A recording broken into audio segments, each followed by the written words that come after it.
I have no idea what just fucking happened. I think DZ infected. I think DZ infected the screenshots with AIDS. I think that's what happened. I think DZ tainted my screenshots. I think that's what happened. Because Jesus. As soon as I opened the screenshots that DZ sent, my shit crashed. That's all I'm gonna say. I'm not accusing anyone of anything. I'm just saying that as soon as I opened the screenshot that DZ sent, that happened. That's all I'm gonna say.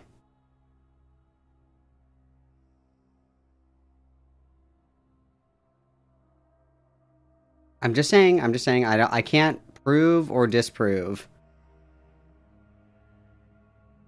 if it was DZ. All I'm saying is that it was the screenshots that DZ sent me that did that. That's all I'm saying.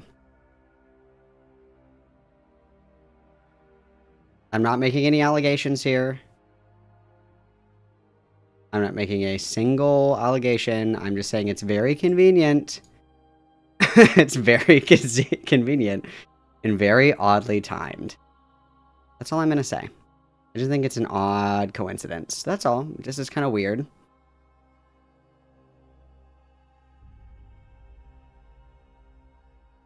I think that's kind of weird, just personally.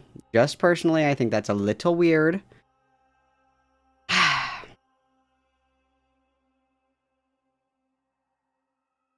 Okay, I'm going to try this one more time. Okay, I'm going to try this one more time. Please don't crash. Okay. Okay, I just have to... Wow, I have to save them. I can't open them as web files. I have to save every single screenshot individually.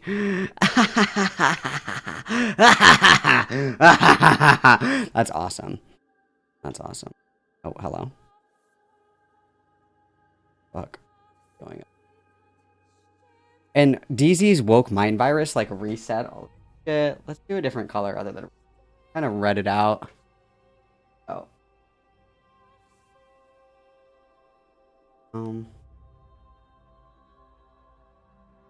Oh, hello.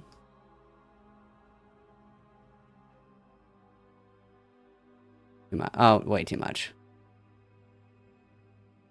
Okay, let's go green. Let's go green. I can do some green. I don't love the green, but that's what we're doing. That's what we're doing. Okay.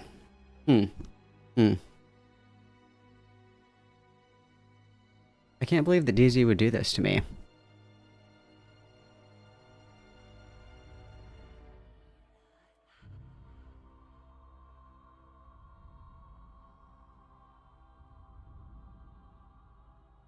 Nipple pink? I don't even think that's a color.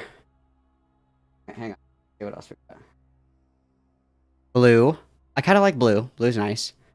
This weird kind of greenish.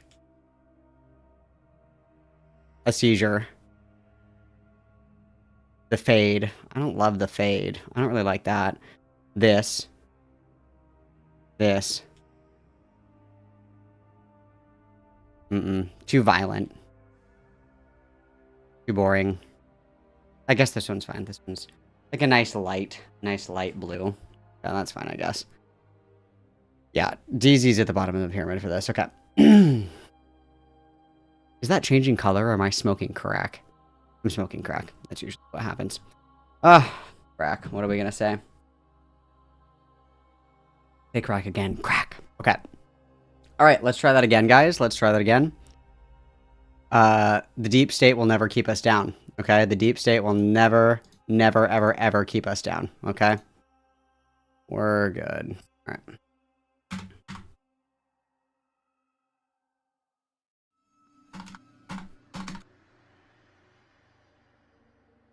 Okay.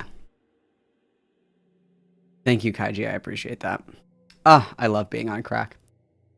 Okay, so let's try this again. Let's try this again. Okay, so does everybody know who Turkish Thomas is, you guys? Everybody know? Everybody's familiar with Turkey Tom? Turkey Tom is the original Kiwi Farms tuber, okay? So, Kiwi Farms tubers are basically people that make all of their content off of lolcows.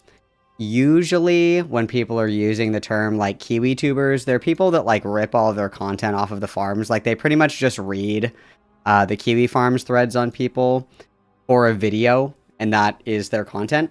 So they're called like Kiwi tubers. Or RHK Media is one of these people. Kiwi Tapes. Turkey Tom is like the biggest one. Okay, the biggest one. All right. So this is Turkey Tom. He also has another account called Tom Dark, which is pretty big. He's got 1.61 million subs. Okay, let's check out some of our most popular videos, shall we? So the Chris Chan documentary. If you've ever watched a Chris Chan video, you've probably watched a Turkey Tom's video. Andy Dick, Puppy Chan, lots of stuff on Daniel Larson, Darkside Phil, Mama Max, Cyrax, more Daniel Larson. You can never run out of Daniel Larson shit. Fuck, I can never... Trainwrecks, Boogie. You know, like, your very, very typical lolcows, okay? And these videos are usually just people... Like, this is just Turkey, like, reading these people's Kiwi Farms page, basically, is basically what that is. And for some reason, my Beckett came back. Beckett yearns for stream time.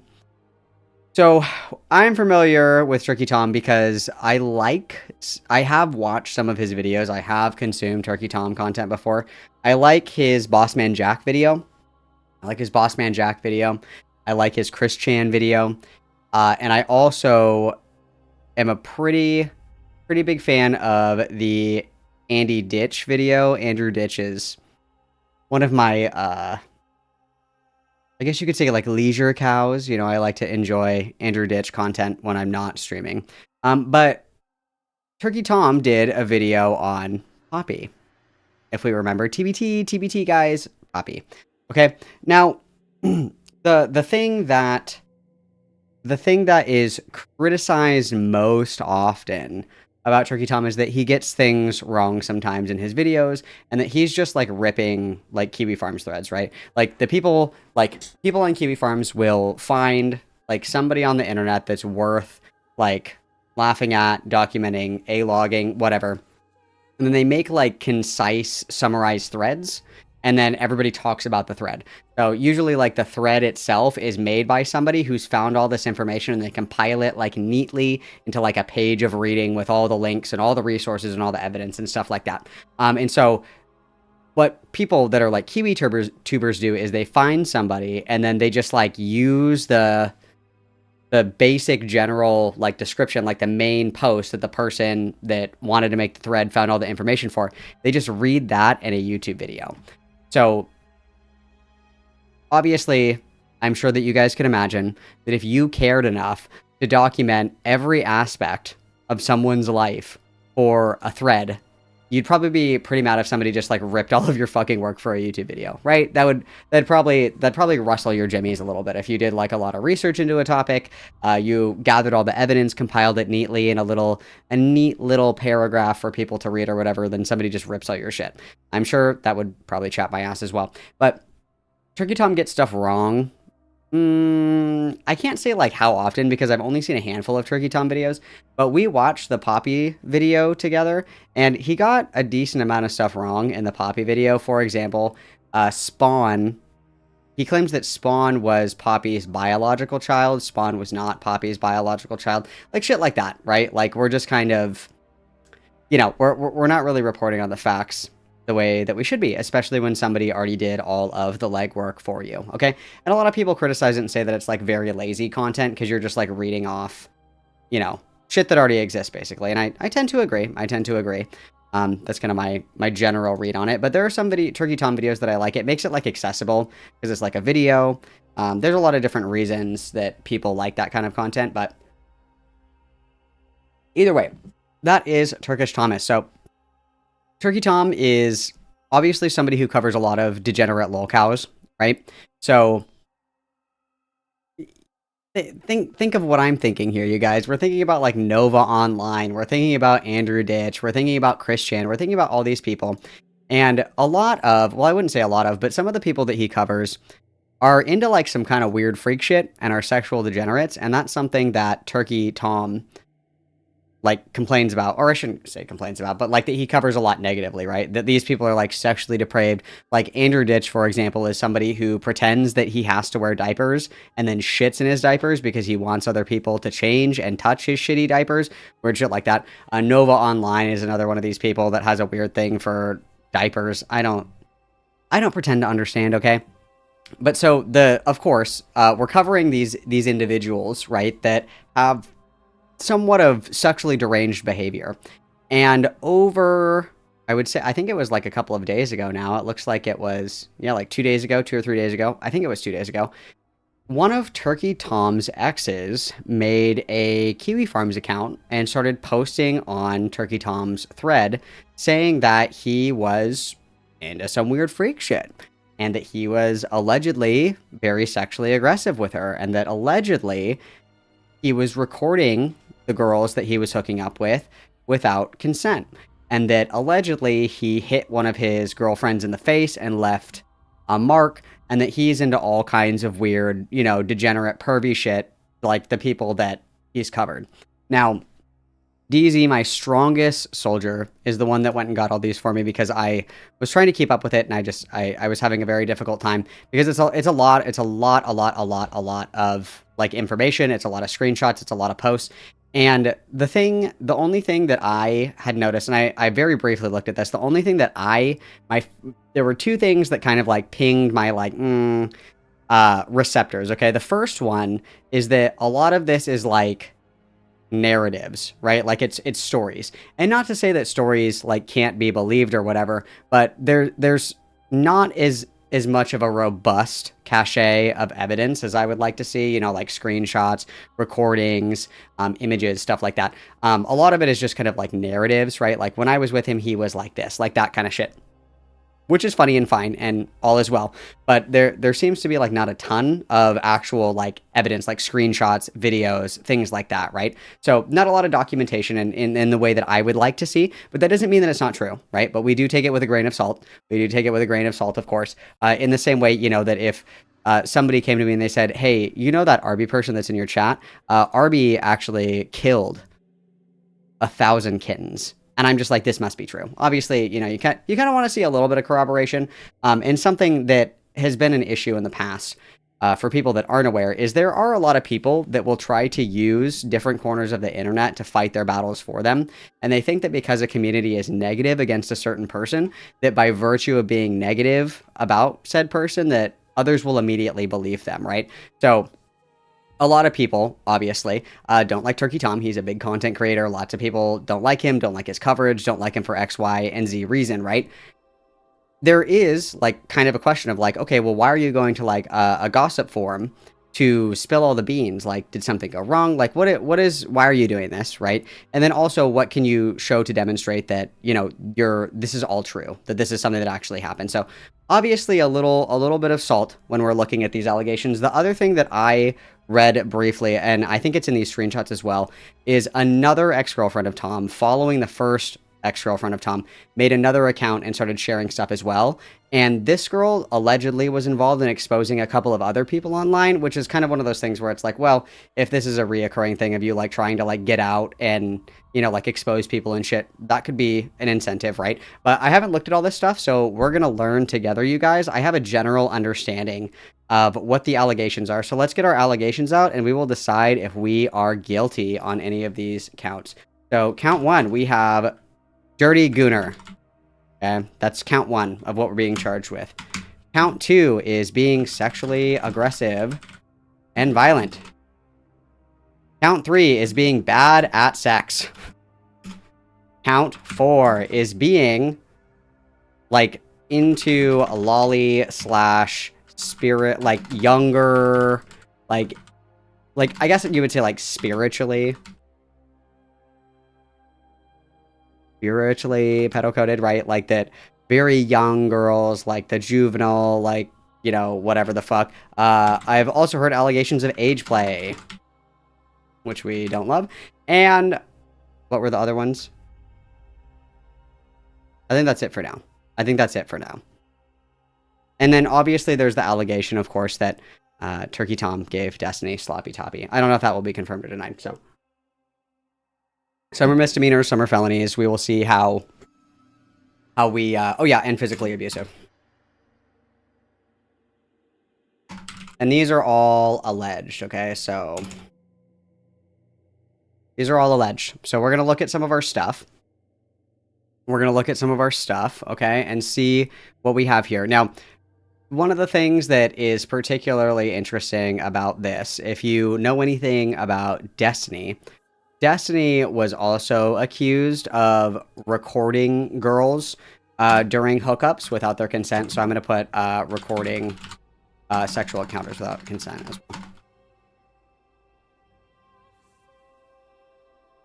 So that's something that people are kind of pinging as well, is that Destiny was accused of this, and then it kind of comes full circle, and it comes around that Tom is alleged of similar crimes, right? And so if anybody was following the Destiny stuff, Not So Erudite was somebody that was like Destiny's right-hand man, right-hand woman, his Ghislaine Maxwell, if you will. And she went on Turkey Tom's stream to give like an interview when a lot of the Destiny stuff was going on, to give a statement. And then I found it was Kilo that posted this video. Kilo is so funny. Okay. Shout out to Kilo Tonics. Okay. This is funny. Are you guys ready for this? Record the video, because to me, if he didn't even have consent to record the video, then this is a whole different ballgame. Like it's a whole different plan of action of like how I am going to process what's going on. Right. But to your knowledge, you did have consent to record, just not to share it. Just to me, like recording somebody and then without their knowledge and leaking it is like a full-on, like it's a pretty like sexually invasive crime. Leaking somebody's nudes, I think, is also really bad. To be clear, like it is really bad. But the issue is that I think it's fundamentally just more common.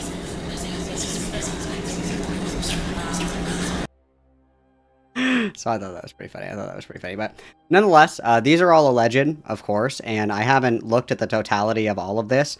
So we're gonna go on a little journey together, you guys. We have our counts laid out for us. We have our allegations. A man's life hangs in the balance. This is the rape that may or may not save Aiden Underground.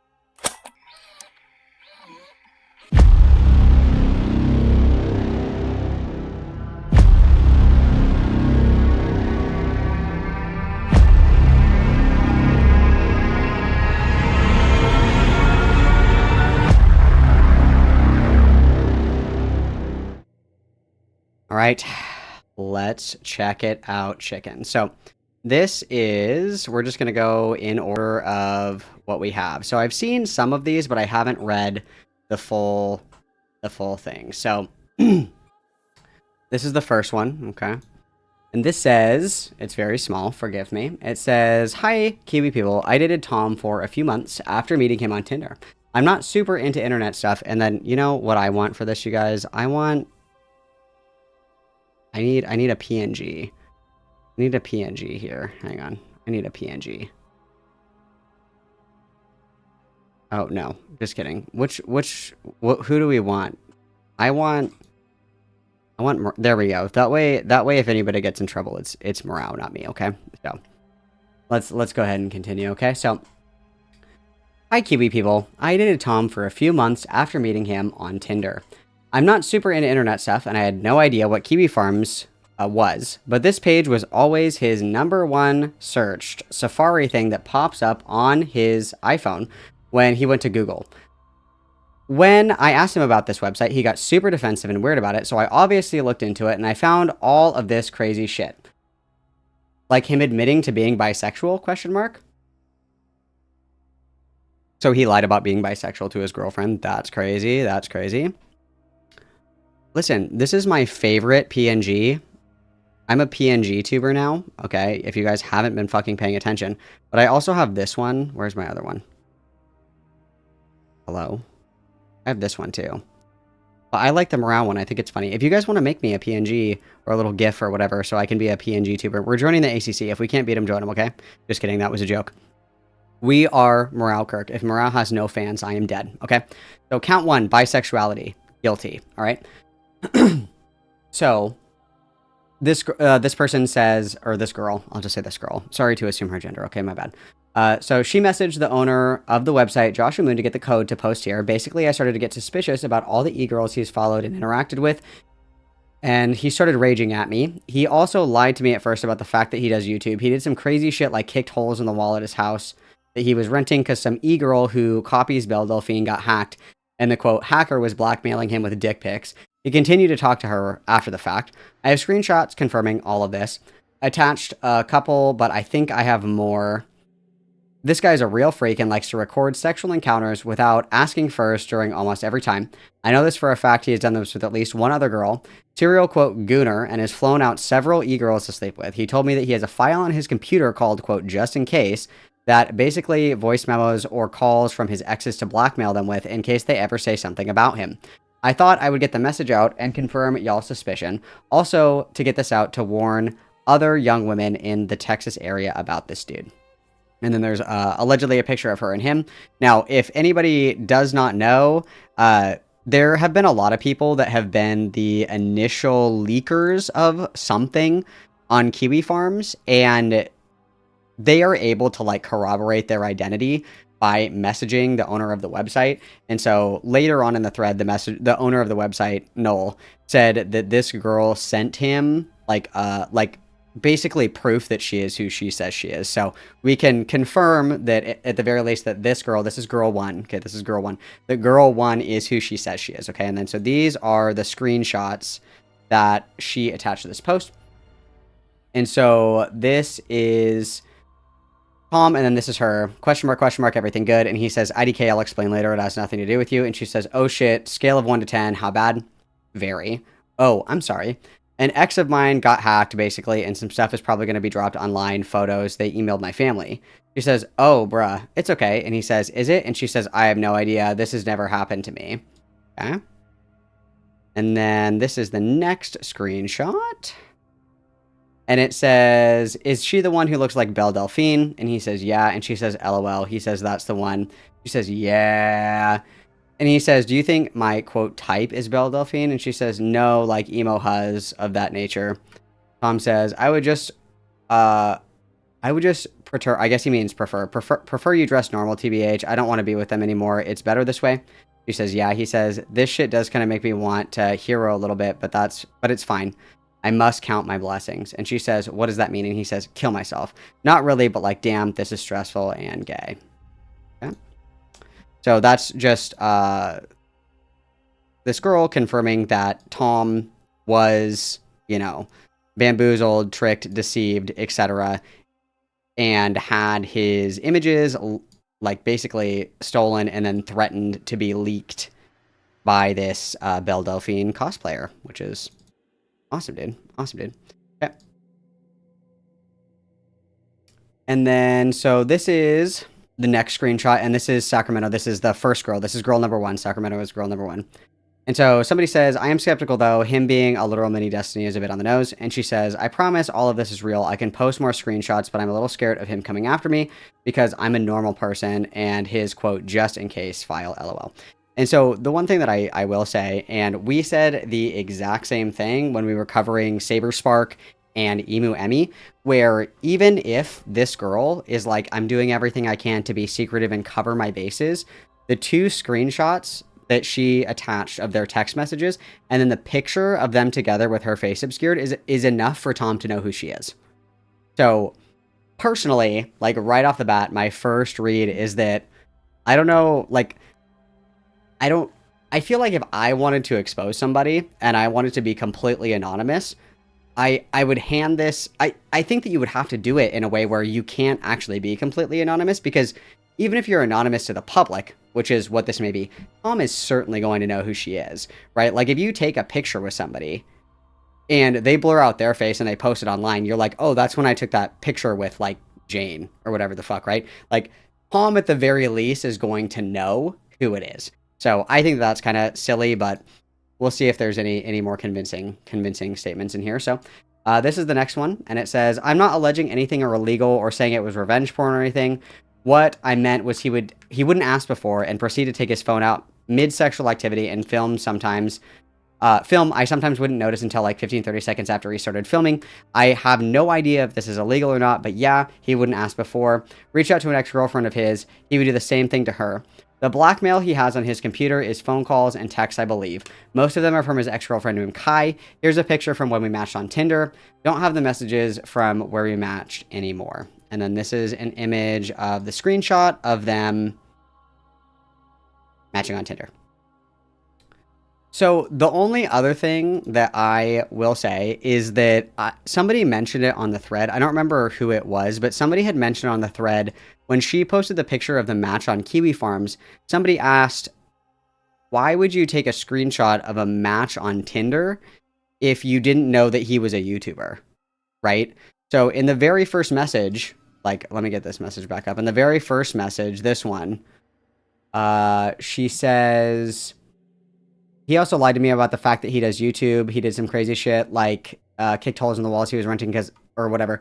So this one where he lied to me about the fact that he did YouTube and that she said that she's not super into internet stuff was, right? So I could be reading like this wrong or whatever, but it sounds to me like she didn't really know that he was a YouTuber before they matched on Tinder.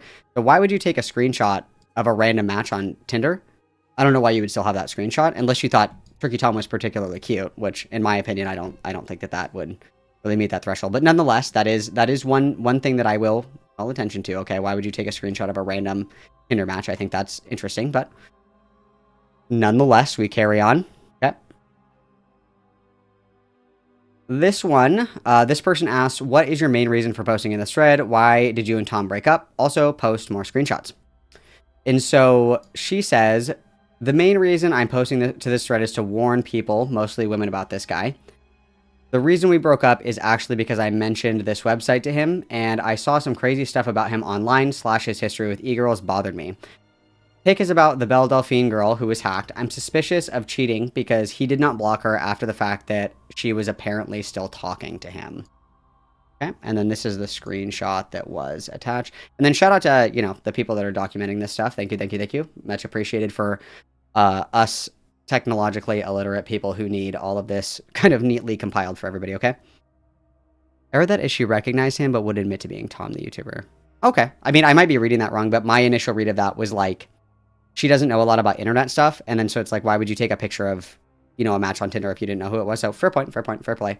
I'm still kind of like, I don't know, making my judgment because I've only seen like these screenshots here. So I'm like, if there's more information, I'm more than happy to, expand and integrate or whatever. Right off the bat, like my initial read is like, first of all, I think it's like really fucking weird to record people when you're fucking and like not ask. I think that's weird. Like, I don't know why you wouldn't just ask. Like if you're with somebody and you're hooking up and it's like, hey, like, can I take a video or whatever? I won't send it to anybody, but like just for me, like they can just say like yes or no. I guess the point of not asking would be like, it doesn't matter if they say yes or no. But I think that's kind of like weird antisocial, like weird behavior, right? Like you can just ask. Like usually, like typically, I don't want to speak for everybody, but like if you're in a relationship with somebody and you're dating, it's not like weird, right? Like it's not weird for you to be like, hey, like we're dating. Can you like send me a sexy pic or whatever? Like you're dating. Like it's not like a weird ask, right? I don't know why that would be like a weird thing. You know what I mean? So this is Tom again, and this is her. She says, what really pissed me off is I spent a week painting their poker table and they're outside using it as a beer die table. And then Tom says, it is cool. And then she says, is it like nudes or something? And then he's responding to this. And she says, like, I just have to remember a decently pretty girl head on my shoulders. I have more life to live. And then she says to Tom, you can press charges. And then Tom is responding to this and saying, you have a lot more to live for. I think that's what he's responding to. And then he says, if I could figure out who he is, yeah, it's like 7 pictures of me with my dick out. So this is just your friendly reminder to never send nudes, you guys. Never send nudes. Never send nudes. No, I mean, I just don't get why you wouldn't like ask. Like, I think it's like kind of I wouldn't even say like it's an expectation or whatever, but it's not like a weird ask. Like if you're dating somebody or, and to my understanding, they dated for several months. If you're in a relationship with somebody, it's like, oh, like, you know, can you send me like a sexy picture, or like, oh, can I take like a video or whatever? That's not like a terrible question. It's not like you want me to what? You want me to send you a picture of huh? You know what I mean? It's not like it's a crazy ask. You're not asking for anything like insane. I just don't understand why that's like a huge ask. I don't know what the issue is with asking. I don't know. I guess that's the thrill. Okay. And then to the next one, this person says, very interesting. Did he happen to say anything notable to you after he did that? Anything about the reputation of the forum? Were you specifically the one to break things off, or was it Tom? And then they also ask, also, were you aware of Tom's internet presence before you started dating him, or did you find out later? Oh, this answers my question perfectly. Oh, thank you so much, kosherfarms.net for reading my mind. Thank you very much. Okay. So, and then this girl says, like I said, he lied to me about who he was, but I figured out pretty quickly, like on our first date. He said it was, quote, weird for a girl he's dating to look up at a gossip website. Told me before I should never look him up online, lol. The breakup was kind of mutual, but I also sort of crashed out on him about his past with the e-girls and the dick pic thing, so I understand it. He could probably use my mini crash out during and right after our breakup against me, but everything I said was truthful. I mean, I don't really know how to read that. Like I said, he lied to me about who he was, but I figured out... Oh, okay, so if I'm understanding correctly, maybe she saw him on Tinder and was like, oh my god, this looks like Turkey Tom, and then like took a screenshot because she's like, oh my god, I think this is Turkey. Okay, I understand. Okay, got it. Got it, that makes sense. Okay, noted. All right. And then the next one here is, do you have any evidence that he flew e-girls out to sleep with? Did he tell you this, or did you discover this somehow? Was it during your relationship? And she says, told me this. It was before our relationship, to my knowledge, and not during. He was hella careful about texting stuff, but I reached out to one of his exes I knew he was with. She's like an e-girl type, and she confirmed. She has more evidence than I do. Sent me pictures of her face after being bruised after going to meet up with him. And then this is the image attached here. Oops. If I can open it. Yes, Cloud was right. Okay, everybody. Wow, what do you want? Like a gold fucking medal? Hang on. Jesus Christ. Gold medal for Cloud. Everybody witness. Oh. Fucking paparazzi, bro. Ridiculous. Okay. So the next one that we have is this one, and this is the screenshot. You can see the image here. So this is, again, the Sacramento person. I'm denying the old allegations because I'm in my early 20s. And then this person asks, Sacramento89 in the username, are you 37 dating Turkey Tom? And then she says, I've been in contact with the ex-Tom. Excuse me. I've been in contact with the ex since Tom and I broke up. And yes, she's aware that I'm posting here and is actively trying to make an account and post here as well. Gave my permission to post these screenshots. Her IG is Clorox Katie. Insane username. After leaving his house and flying back home, had a big bruise. So the picture, I think there's better images of the picture in here that DZ sent that we might, yep, we'll see those in a little bit, okay? So you can, obviously, it's very small, but you can see there's like a bruise here, okay? Or it looks like some kind of mark right here. Some kind of mark, and we have a date. And then it's a screenshot of her sending this to someone. So at the very least, there's some kind of physical evidence, like she does have a mark, but obviously this could have been some random girl that like biffed it on an e-scooter. We don't know. Okay, so we're going to keep reading and we're going to learn more. Okay. So this is the next one that we have here. And then this one says, DMs, she gave me permission to post proof that he flew e-girls out. So this is from Turkey Tom. I hope you have a good flight. I'll tell everyone on the plane that I said hi. They'll know me. And then she says, that's so true.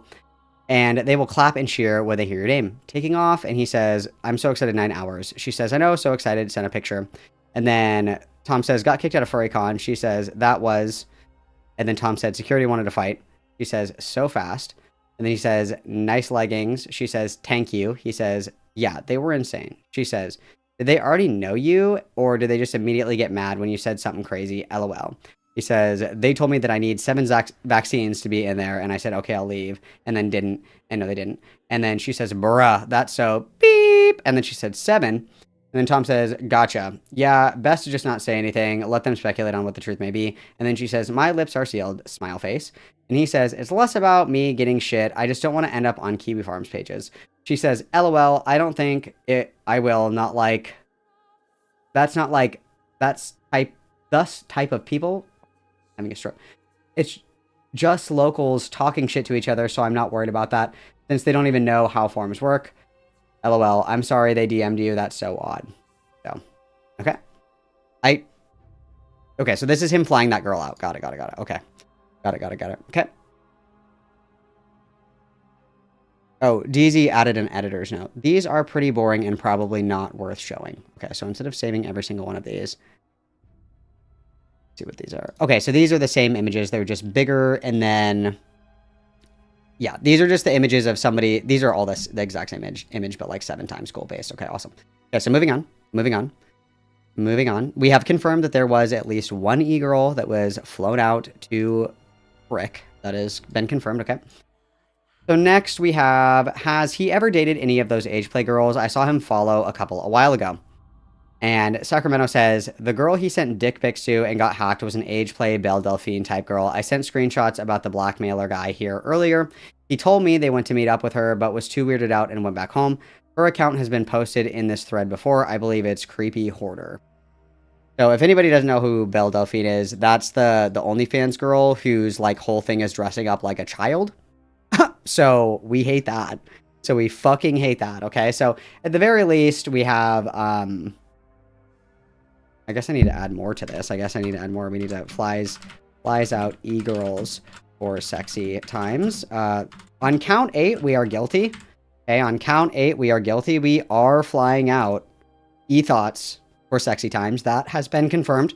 We are guilty of count 8. Okay. And then, so this is null. This is the owner basically saying that Sacramento sent me 2 pictures of herself, confirming, you know, her identity, where... It's like the catfish trick where it's like, take a picture of you in a blue shirt and a sticky note that says today's date or whatever, or a phrase that I'm saying, like, you know, a sticky note that says purple apple. I don't know. You know what I mean? Just to confirm the identity. So that's what that is. Okay. Next one, Sacramento says, or excuse me, Lena asks, Sacramento, were you aware of who he was before you started dating? Seeing as you posted a screenshot of your... Oh, you guys, this is the same question that I had. This is so crazy. Wow. Mind melting. That's so brave. We are Lana. Okay. Were you aware of who he was before you started dating? Seeing as you screenshotted your Tinder match, like, what did his bio say about what he did for a living? Excuse me. Did he ever physically abuse you? You said he was a gooner. He was a freak with specific kinks. He wanted to live out with you. Did he have any real life friends he hung out with that knew about this behavior? And then Sacramento says, didn't connect the dots about who he was until after. His bio was blank, but might have said videographer. His Tinder profile was mostly just pictures of him flexing, usually his phone covering his face. I don't want to get into anything illegal, but during sex, he was very rough and would choke me and hit me in the face. I don't think he knew IRL, or I don't think anyone he knew IRL knew about this. So, okay, so we have a little bit of BDSM allegations at the very least. Potentially non-consensual BDSM allegations, potentially. Okay. And then, you guys, I don't want to save every single one of these screenshots, okay? I don't want to do it. So, I'm going to show you the ones that are juicy. I'm going to show you the juicy ones, okay? But I'm just going to read these because I don't want to show, like, every single fucking screenshot, okay? So, Kosher asks, is that where the bruise on the other girl came from? And Sacramento says, yes, he could hit pretty hard. This person says, sorry to hear what happened to you. Sounds like typical porn addict gooner behavior, though. Does he have a porn addiction / was he into harder stuff? And if yes, when did you find out about it? And Sacramento says, he told me he was a porn addict in the past. Okay, this is totally guilty. I don't even need to read more. Count 1, guilty. We are a dirty gooner. So she goes on to say, I believe he replaced his porn addiction with filming other women during sex because he was unable to ejaculate most of the time during sex, but only through watching the videos he would take. Oh. Okay. Wow, I need to, like, readjust to, like, sentient conscious thought after reading that. Holy fuck. As soon as I confronted him about what I had seen about him online, he wasn't able to maintain an erection, and I think sex was just a huge ego thing for him. Obviously, speculation, right? Like, there's no video evidence or whatever the fuck, but, like, what do you mean you can't nut unless you're watching? Like, is that not, like, the most offensive thing ever? Is like, sorry, babe, I can't nut. Let me watch these videos of me fucking other girls to nut. Is that not, like, the craziest shit you ever heard in your entire life? Like, you are a porn addict, like, total degen gooner if you cannot nut without, like, porn. Yeah, 100%. Like, sorry, my girlfriend, my love of this time in my life or whatever, I can't nut unless we put on Backdoor Sluts 9 that I filmed on my own phone. That's crazy, bro. That's crazy. Count 1, we are 100% guilty. We are totally dirty, gooder, degenerate. Okay, totally guilty on count 1. And I'm also going to say guilty on count 3 as well. Okay, if you have to pull out your phone to watch you fucking another girl to nut, ooh, we're not doing well. We're only like a third of the way through this, and we're already guilty on count 1, 3, and 8. 1, 3, and 8, we are guilty. Okay, let's see what else we got in here. After that, it's going to be hard to top.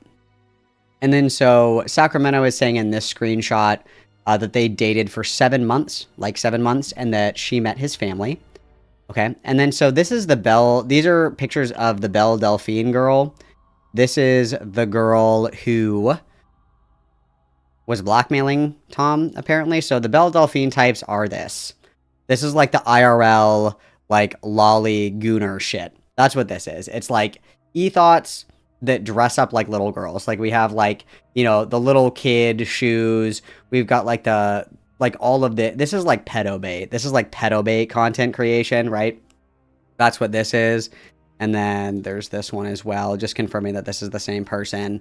And then we've got some trans fishing as well with the little IKEA shark. That's trans culture right there. So we've got some of that. Like, this is, yeah, this is like total pedo bait content. This is total pedo bait content. So these are the quote unquote Belle Delphine e-girls that he's into. These are the Belle Delphine archetypes, I suppose. Okay, which is insane. Okay, so then we've got a few more screenshots here that I will read to you. So this person asks if she can provide proof of the abuse allegations and the allegations of sexual impropriety.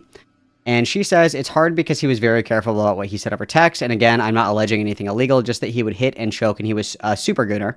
Sort of normalize it in my head, but definitely not okay to do all of that. All the proof in the videos he had, refused to send me or ignore the question when I asked. Katie told me that the picture of the bruise was due to injuries from sex, which I believe because he would slap both of us. And then she is saying sorry because I assume that she doesn't have these videos or, like, you know, pictures of this or whatever. She doesn't have, you know, access to these videos that he was recording. And then somebody else asked, did you live together at all? 7 months is a long time to stay. Were there any red flags? Did he ever speak about wanting a family? And then she says, no, we didn't. We would only see each other like once a week. He was usually pretty nice, but sometimes he would say stuff that made me question his intentions, would buy me a lot of stuff, take me to nice places, said he wanted to marry me and start a family, but as soon as I started getting sus, it's like a switch flipped. Then she goes on to say, another thing I wanted to confirm that Kai cheated on him with Liam is 100% real, and Tom moved in with her after the fact. That girl really fucked him up and would still seethe about it during our relationship. So Kai, in my understanding, I don't know if there's any other Tom historians in here. Kai is the one that cheated on Turkey Tom with Liam Donovan lyrics. So the allegation is that there's some psychosexual, like, attachment to this person and that it has, like, totally fucking ruined his brain, I suppose. Let's see. Let's see if any of these. Okay, so this is Lana Twin asking, did he ever try to impose his ex's style on you, like buying clothes that she would wear or ask you to change how you wear your makeup? You mentioned something about being surprised about him being bi. Do you know if any of the e-girls he ever flew out were not actually girls? Okay, we're adding Chaser. Okay. This is already suspected with the IKEA shark. This is already suspected. And then she says, no, he would actually tell me that he liked that I look, quote, normal, and he was done with BPD types. I think one of the screenshots of our messages had him saying something like that. I have no idea about the gender of the e-girls. I'm pretty sure they were all women to my knowledge. Another thing to add is that during one of our first dates, he told me that I looked like I was around 15 and told Katie the same thing. So we're getting pretty close on count 4, you guys. We're getting pretty close on count 4. obviously, if the kind of girl that we're e-sexting with that is posting like pedo bait stuff, like the lolly e-gooner kind of shit, we're getting pretty close to this, of course. And then I think that like making statements that you think that your ex like looks like that your girlfriend looks like she's like 15, I think that we're getting dangerously close. We're on the cusp, guys. We're very, very, very, very, very close. Okay, very close. Yeah, kind of crazy. Kind of crazy. And then this person is asking if Tom ever gossiped about YouTube friends. And then she says, not really, but he told me that a lot of YouTube people are fake. He was on Discord like 24/7. And then this person asks in relation to the 15-year-old comment specifically, what was the context? Did he mean it in like a, ooh, baby, you looking 15 years old and Tommy likey, which is approximately how cringe I imagine he talks. Or is he like, haha, you look 15, psh, like kind of a joke? Just kind of trying to understand the context, right? And then she says, context was that I told him he looked older than his age. In response, he said that I looked 15 to 16 because, quote, it's hard to tell, end quote, at the ages of 15 to 23.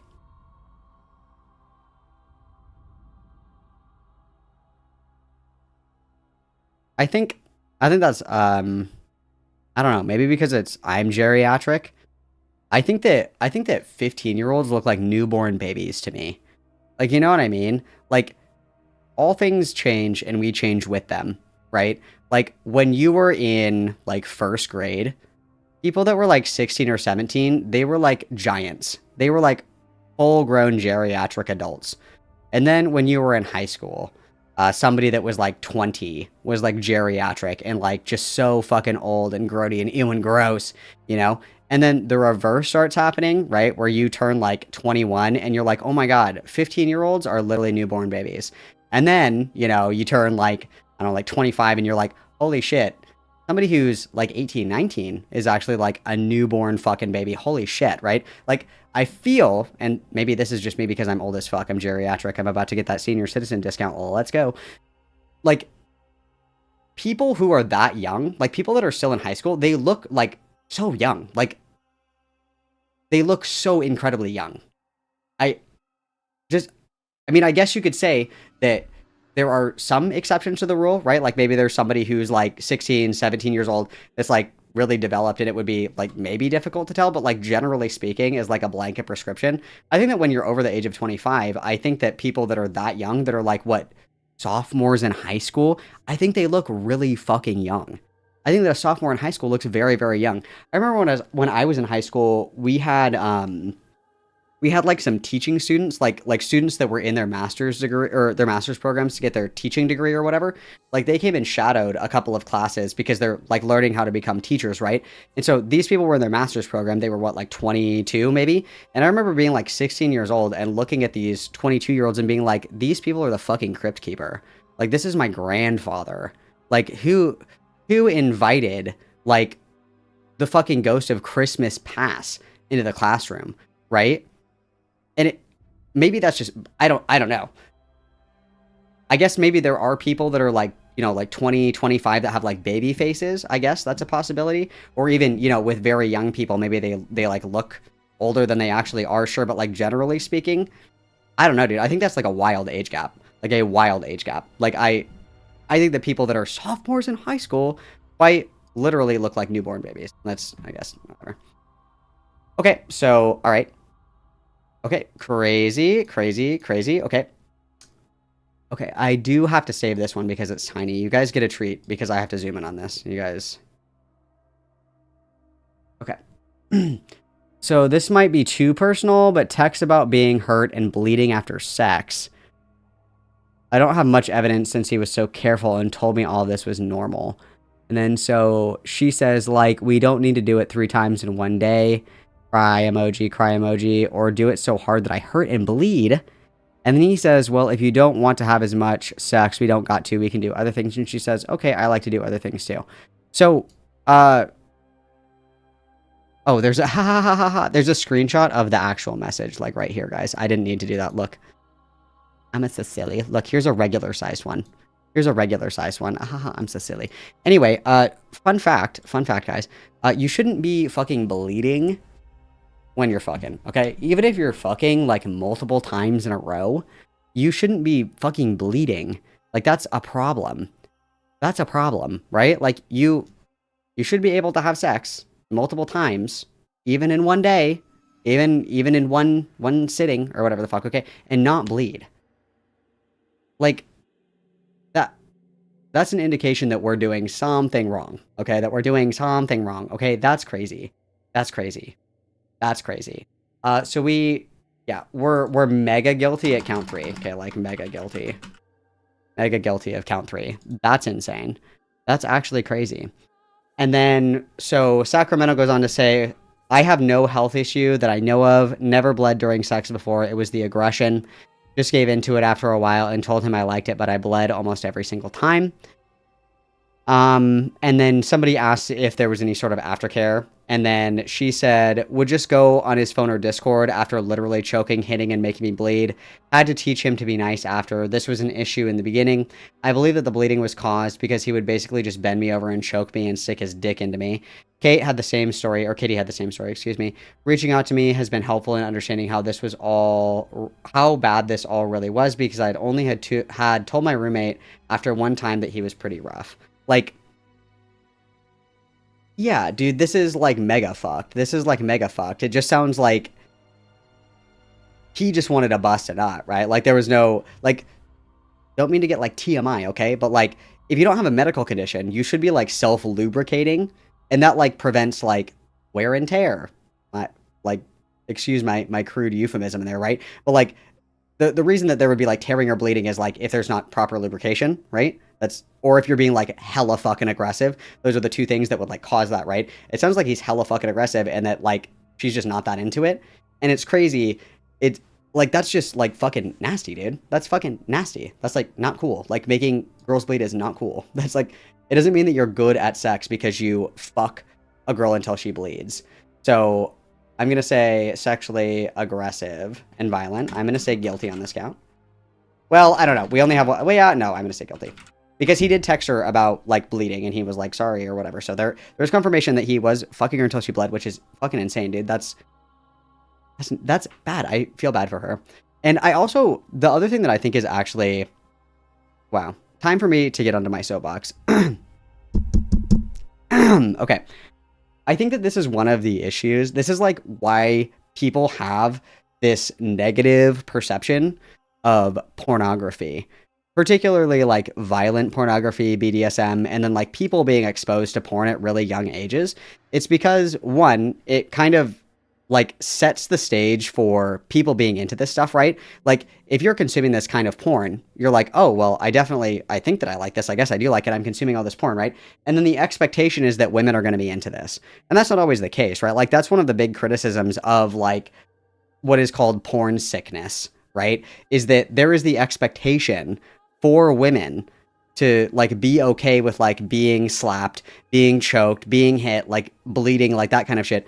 That's something that they're supposed to be into because guys are into it, and vice versa. Guys are like, girls are into this because guys are. It's like a weird like feedback loop, and I think that's like, this is just like true porn sick behavior, where it's like he can't nut allegedly without watching videos of other girls fucking, which is crazy work, and then he has to be like so sexually aggressive and violent. And then this girl, it just sounds like she was like, oh, I thought that was just like he was into it, so I would be okay with it, which is crazy. Like, if you're not into something, like, there's nothing wrong with like, you know, trying something or doing something that you don't like super love because your partner really likes it, as long as it's not like at a huge risk or like a huge ask of you, right? Like, I'm trying to think of like a not like grody comparison. Okay, I'm trying to think of like not a grody comparison, but like, trying to think here.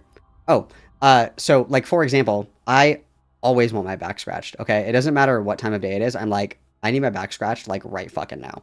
Okay, I'm sure that my wife does not want to sit there and scratch my back like all the fucking time. But she's like, okay, I don't want to scratch your back, but I'll scratch your back because you asked. Like, That's reasonable, right? Or like, hey, can we like try this new thing? Can we try like a sexy professor roleplay? Or like, hey, can we get dinner at McDonald's? And it's like, you don't really want McDonald's, but it's like, you really want McDonald's, so I'll have McDonald's for dinner, right? Like small things like that. And even sexually, there are like reasonable compromises that I think are fair. Like, I don't think that, is DZ here? Can I say this? Is DZ in here? DZ, are you in here? Please say no. I don't think that anybody like super loves like every aspect of like sex, right? Like I'm trying to think like, is like if there's a girl who doesn't really like sucking dick, right? She's like, I don't really like it. It's not my favorite thing to do. You know, it doesn't really do anything for me. But it's like, I'll do it because you like it. I think that's fine. It's not like you're forcing somebody to do something that they don't want to do. It's not something that they particularly want to do. But they're like, no, I am okay doing this because I know that you like it or you want it. I think that's completely fine. But when people feel like they have to do something that they don't want to do, I think that that's when it's like kind of bad. And especially when it comes at like harm to the other person, right? Like getting hit, getting choked, getting slapped, getting fucked raw, like getting fucked like unlubed apparently. Like all of that shit, it's like that is like a huge ask of somebody else. And there isn't even like an ask, right? Like I guess you could say it's one thing if it's like, hey, I'm super into like hitting women.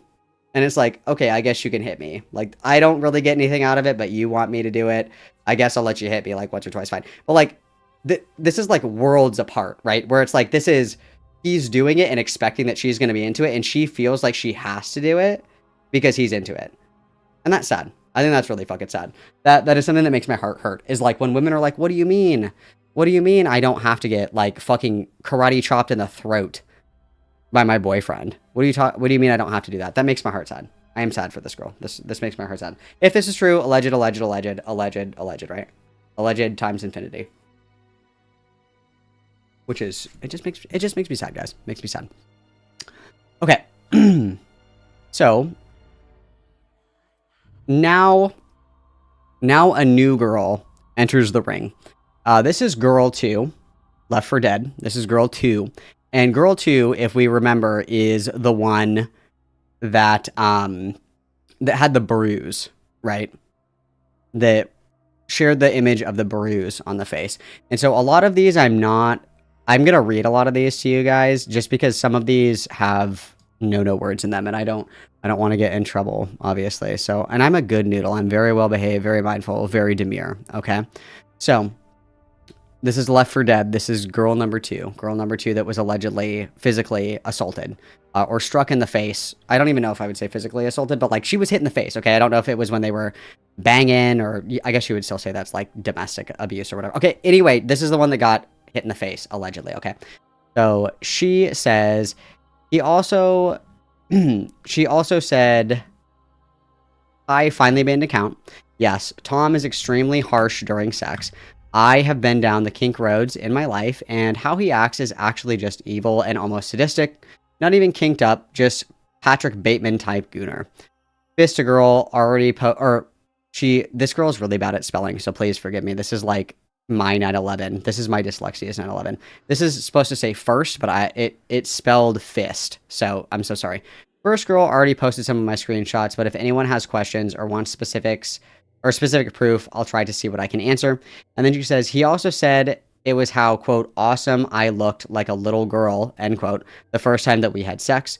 Told me that he was excited to learn that I had BPD because girls with it, quote, love harder. LEL, so R-worded. So that's crazy. That's crazy. That's crazy. That's crazy. I don't think that it's awesome that your partners look like children. I think that's crazy. I think that we're pinging this guy. I think I'm going to say, because we have two people, right? We're guilty on count 4 now. I'm determining guilt on count 4. That's me personally. Determining guilt on count 4. That is me personally. Okay. That's just where I'm at with all of that. The other thing that I think is really annoying, and I think this is just like a woman thing. This is time to go misogyny coded, okay? Something that women do is like, I don't know, but you can ask me about it if you want to. It's like, girl, just tell me. He was kind of mean, but I don't know. Sometimes he was nice, but if you have questions, I'll answer them. It's like, girl, just post everything that you have, okay? Post everything you have. We're not doing cat and mouse. Just, like, post all your shit, okay? Like, I don't know, I guess you could, like, send me an email about it. No, Rebecca, post the whole fucking thing. Post all your evidence. Log dump, okay? Nobody wants to play 20 questions to unlock the answers. Like, you have the information. Just fucking drop it, Rebecca. Come on. Drop it like it's hot. Let's go. Nobody has time to do this all day. No, my soundboard. Drop it. There we go. Wow. Killed the bit. Too late. Day late in a dollar shirt. Drop it. Yeah. Now that I totally killed the vibe. Alright. So, this is Left 4 Dead again. Girl 2. Playing hard to get with my rape allegations. Shut up. Shut up. Okay. So, Left 4 Dead says, he also said, okay, sorry, I already read this one. Sorry. This is the BPD one. My bad. Sorry. Sacramento then says, I told him, excuse me.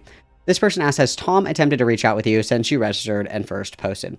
And Sacramento says, I told him I was considering reaching out to law enforcement / telling people about everything that went down, and then I blocked him after listing out every single thing he did wrong, because I know that he will send my text to his lawyer.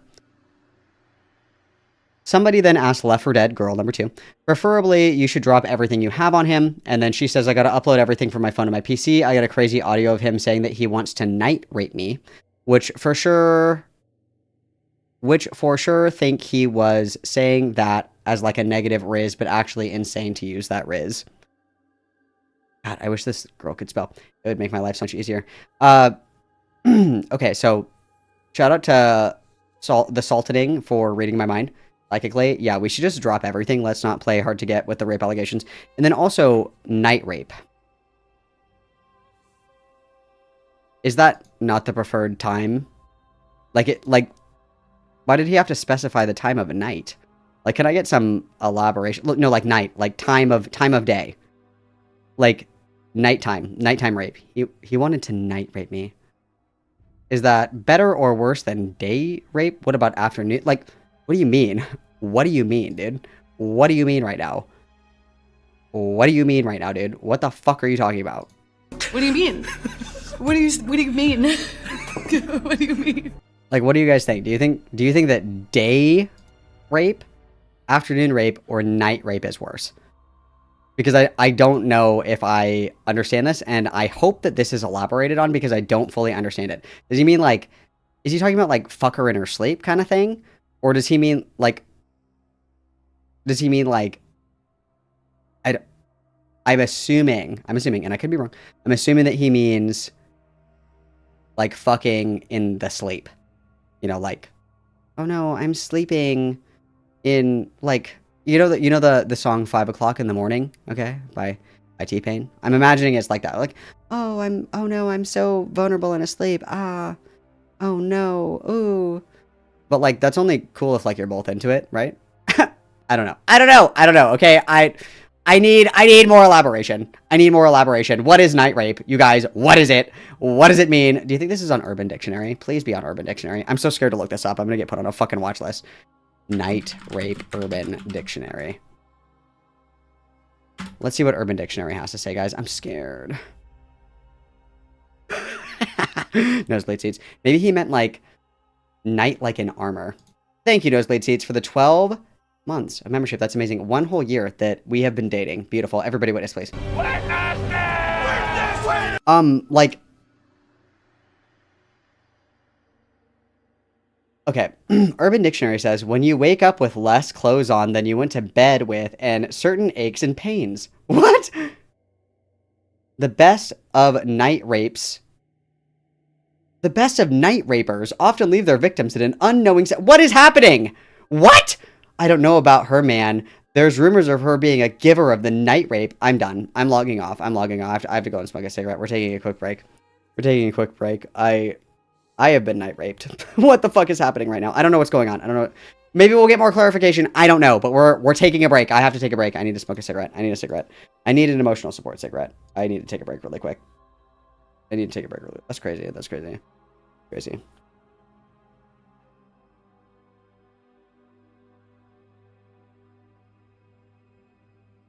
I'll lighten the mood. I'll lighten the mood with a whimsical story from my youth. Okay, a whimsical story from my youth that will fill your hearts with joy, at least until I return. Okay. There was like this group of people that I used to hang out when I was younger, and they would have like house parties like every weekend. They were like the only friends in the group that had like a house, so you could do, you know, whatever the fuck you wanted, right? It wasn't like an apartment party where you had to be like quiet at a certain time because like neighbors or whatever. It was a house party, so you could do whatever the fuck you wanted. And they had a pool, you know, had fires and all kinds of stuff, right? So like every weekend it'd be like a big weekend. Everybody would like hang out, swim all day, you know, stay up with the fire, party, you know, whatever the fuck. It was like the place to be. Okay, so go to this place for parties all the time. And so me and one of my good friends would go out there almost every weekend together. And you know, occasionally we would invite like different girls with us or whatever. You know, because hey mamas, you know what I'm saying? So anyway, there was this time that I invited this girl and we went out. It was me, my friend, and this girl, and we went out, you know, having a great time, live, laugh, loving. And obviously, like, these were some of the dumbest things that have ever been done in my life and these people's lives collectively. Like, as a group, we did some of the dumbest shit. Like, there was a golf cart that was kitted. It went like 45, 50 miles per hour, and one of the girls fell off of the golf cart while it was going, like, full speed. She broke her femur in 2 places and like went to sleep, was like, no, I'm fine. Went to sleep, woke up, leg was like completely fucking black, took her to the hospital. Her femur was broken in 2 places and she just like didn't care. Somebody else fell out of the back of a moving truck and like fucked up his face, still fucked up till today. Another person like completely dislocated their shoulder, like trying to do a weird jump into the pool, like, you know, just like crazy shenanigans, you know, crazy young wild free and shit. Okay, getting shot in the face with bottle rockets, Roman candle wars, you know, the shenanigans of your dreams. Okay, so me and my friend went out for a house party this one time, and I brought this girl with me, and we were doing King's Cup. I don't know if anybody's ever played King's Cup, my beloved. Okay, all the cards are a different rule, so you have like a can of like beer or a seltzer or something like that, and you put the cards around it. You draw a card. The card is the drinking game. When you're done with the drinking game, you put the card under the tab, and you do that in a circle until somebody's card pops the tab, and then whoever's card pops the tab, you have to drink the drink. That's the rules of the game. Okay. Ace is waterfall, which means we're all sitting in a circle. Me, Danny, Iris, Noval, and Kirby are all sitting in a circle. Okay, we're all sitting together. Okay, I draw the ace. It's the waterfall card. I start drinking. Danny then starts drinking. Once Danny starts drinking, Violet starts drinking. Once Violet starts drinking, then Noval starts drinking. Once Noval starts drinking, then Kirby starts drinking. And the person to your right determines when you stop. So if I decide that I want to chug my entire drink, Danny's chugging with me. Danny can't stop until I stop. Iris, or who was after that? It was Violet, can't stop until Danny stops. Okay? And Kirby can't stop until Violet stops, or whatever. Like, it's like a domino. Okay? You can't stop until the person before you stops. So everybody that's like a huge asshole just like opens a new drink and slams it, and it fucks everybody. Okay? It fucks everybody. That's how you play the game. Okay? You're trying to ruin your friends' lives. Okay? That's the point of this game. So, one of the people that was, you know, somebody that was almost always at these parties, you know, it was the same group of like 30 people that came and went and came and went and came and went. And one of them was drinking instead of like a beverage. So like normally when you play drinking games, you play with like a beer, right? Or like a seltzer or like a mixed drink. This guy was drinking Captain Morgan out of the bottle. Okay. So it was like, oh, it's your turn to drink. And he would take a pull out of the bottle. That was his drink. And so it was like, do you want to get another drink for Waterfall? No. I think that you should get another drink for Waterfall. No, I'm good. Okay, awesome. So, Waterfall, obviously, this dude drinks 2/3 of a fifth of Captain Morgan in one pull. The whole thing. Like, I swear to God, it was almost full. And I was like, nose goes on watching this guy. I'm not fucking watching this guy. Okay? So, obviously, within, you know, an hour and a half, this guy's like passed out, like completely fucking passed out. So take him downstairs, put him on the couch, pull him onto his side, put the garbage can there. Like, okay, I think he's going to make it. What a stupid fucking decision. It's only 11 o'clock, okay? We got plenty of other stupid shit to do, okay? So Night's winding down. Everybody's like, go to bed, okay? We have an air mattress on the floor in the basement. He's passed out on the couch. And so it's, I don't even remember the order. It was like this girl, me, my friend, and then our other friend. So there were 3 of us. So it was like this girl, me, 2 friends on the other side. We're all laying there, you know, getting comfortable, like ready to drift off to sleep in this like shitty air mattress. And I can hear this guy sit up and he starts doing the spit thing. You know, like when somebody's going to puke and they start doing like the mouth thing when people are going to puke. I hear him doing it. And I like immediately like jolt up, like my fight or flight is activated and I'm like, he's going to fucking puke. And everybody's like, it's okay, it's okay. He has the garbage can. And I was like, you're not listening to me. He's gonna fucking puke. Like, this isn't gonna be like a dainty little like bleh. Like, this guy's gonna fucking blow chunks, okay? And so everybody's like, just like chill out. Like, it's okay. He has the garbage can. And so I'm sitting there like rocking, like trying to like self-soothe. I'm like, holy fuck, this is gonna be so bad. And I hear him throw up, and it is not hitting a garbage can. It doesn't sound like the puke is going into a receptacle. It sounds like it's splattering all over the fucking floor. And it was. And so I was like, oh my God, freak out. He's puking. Oh my God, you guys, what the fuck? So turn on the light. Everybody's freaking out. Everybody's like, oh my God. Like grab the air mattress, like dragging it down the hallway. We're like, holy fuck, everybody run. Like, we're just crashing the fuck out. Go upstairs, throw the air mattress down. Everybody's like, you know, trying to clean it up, tending to water, you know, have like literally anything. Like, you need to hydrate. Like, can we get you a cracker? Like, what do you need? Everybody, and I'm traumatized. I'm like, if I see puke, I'll puke. So I'm like hiding. I'm like under the blankets. I'm like, don't let me see it. Don't let me hear it. I'm going to start puking. If I see it, we're all going to be puking. Like, I cannot be present around the puke. So I'm like hiding, and I'm like rocking myself to sleep. I'm like, holy fuck, this is like the worst day of my life. He ended up being fine. He was fine. He didn't die. He was totally cool or whatever. Anyway, so we go to sleep, and so our order is switched. And so we're upstairs sleeping on the air mattress. It's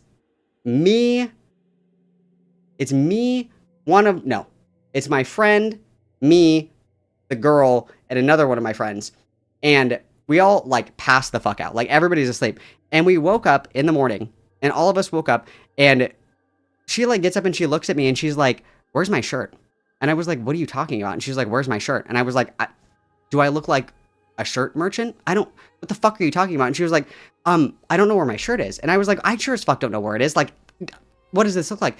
This girl like got up in the middle of the night, like took her shirt off and like threw it and was like, what did you do? And I was like, dude, nobody did it. What is happening right now? What is going on? I'm crashing out. Like, did you not see like the 9/11 that we were privy to?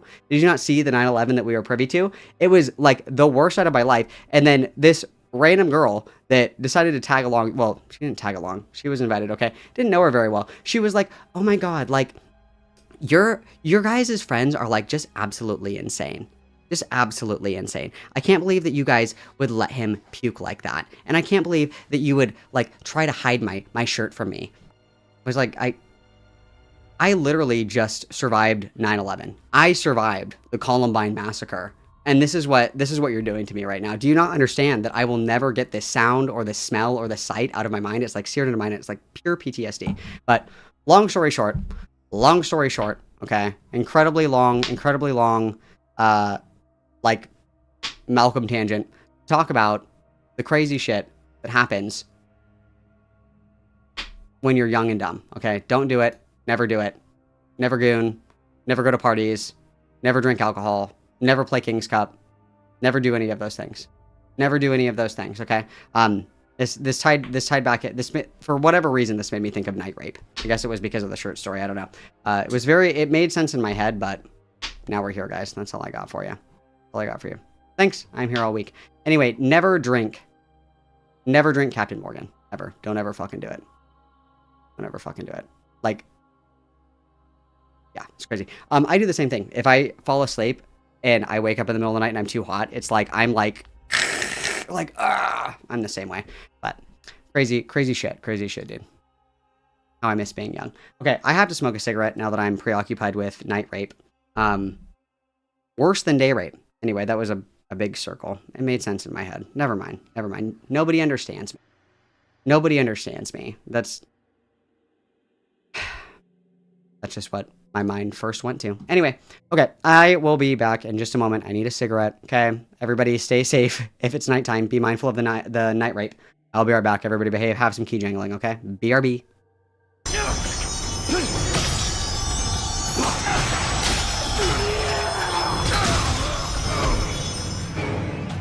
Go on! Use me as an excuse! Blame me for everything! You're so full of greed and hate. Is that all you had to offer me? I'm not responsible for the man you are! And I will not be damned like you.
See the souls over whom anger has prevailed. In the warm bath of the sun, they were once hateful. Down here in the black sludge of the river Styx, do they wish they had never been born? Poet, will I be undone? Do not fear, for no one can take from you this passage. By such a one it... All right. Of the night. Covered. Oh, okay. Check and see if everyone's doing their civic nationalism. Let's check our civic duties, you guys. Let's check our civic duty. Let's check.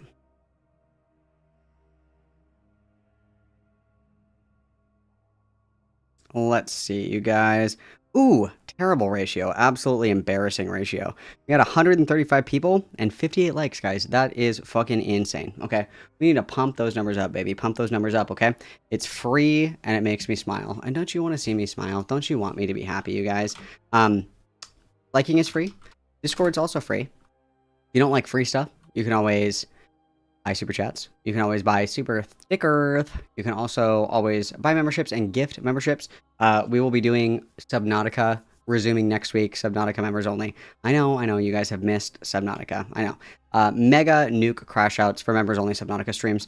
And then also, if you don't like any of those options, you can always check out the merch, okay? There's new stickies, and there is a new Rage sweatshirt with the little Rage icon that I made, if you guys think that's cool. I'm actually also going to do this right now because I'll forget. I was going to put this on a t-shirt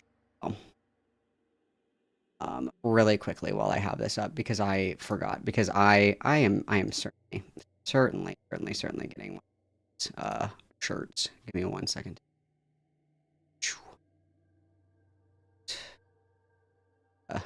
Shock aware.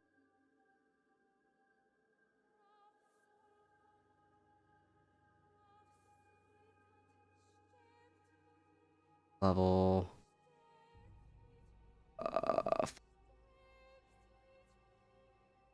Not do.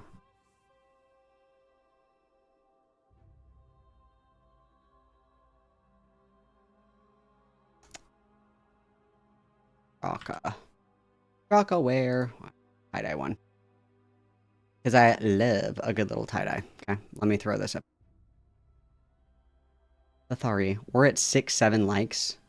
I did create a gang sign for 6-7, so it's like this 6-7. So gang. Okay, that's our gang sign, guys. That's gang sign.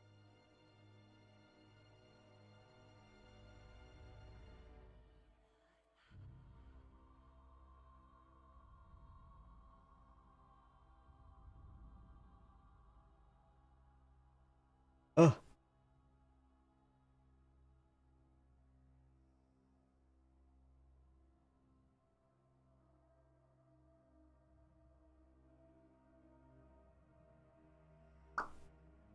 Going as quickly as God will allow me to, guys. Whatever. 6, 7, or 6. Whatever. You guys get it. You guys get it. You guys know. You guys are picking up what I'm putting down. You guys know. Don't be dramatic. You guys know.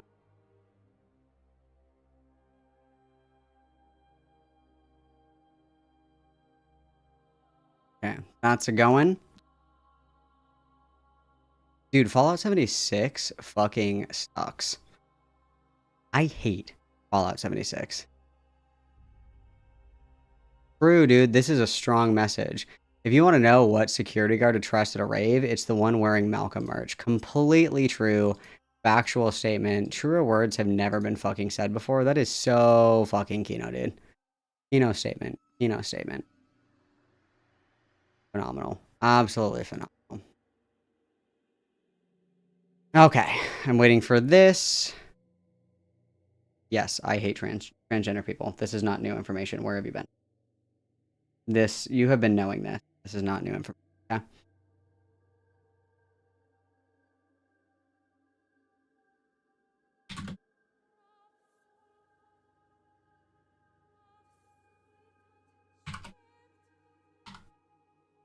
All right. Okay. That is ready to roll, guys. So there is a t-shirt. I need to order some because that shit fucks hard. That shit fucks hard, guys. Let me put this in a little collection, and then we can continue on with our suffering. We can continue to try.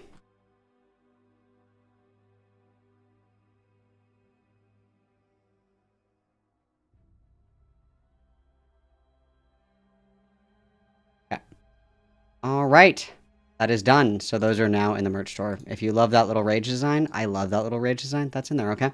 Then let's double check the likes really quick to decide if I'm going to start threatening people or not. Let's double check. Let's just make sure. Dude, come on now. 68. 68. Come on. Likes up, likes up, likes up, likes up, likes up. 07, 07, 07, 07, 07, 07, 07. 07, 07, 07. Also, I want to tell you guys, like, the most prolific kind of autism that I have.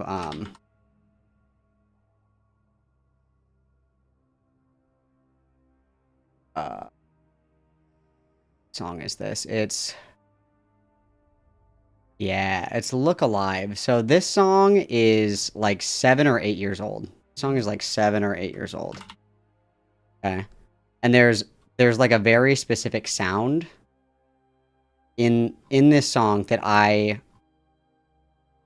had this. No, this song is way older than this. This song's at least 10 years old. At least 10 years old. Maybe even 12 years old. If I may. Okay, if I may. Maybe even 12. So, I wonder... Look this up.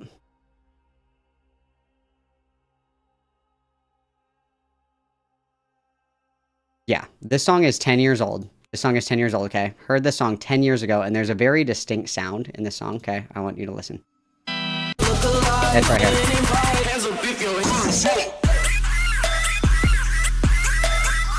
So, that sound...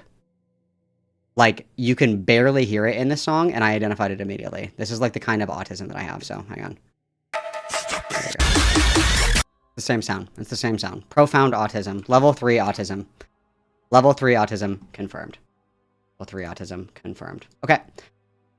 Now that you guys have established the terminal amounts of autism that I suffer from every day, that you've glimpsed behind the curtain into my mind palace of night rape, we can continue.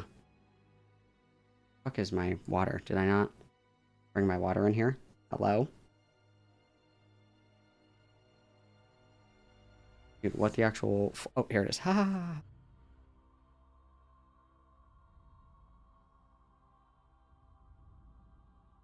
I know, Tito. I know that you love Meow Meow Kitty.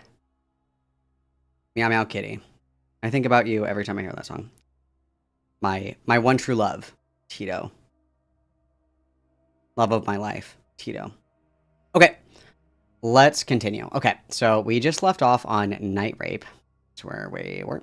Okay. And then I need my water. I need a crisp cold one with the boys. Crisp cold one with the boys. Okie dokie. So, Left 4 Dead, girl number 2. Goes on. Somebody asked what made you turn on him. Obviously, he's done some shit, but what moment made you decide to say, fuck this?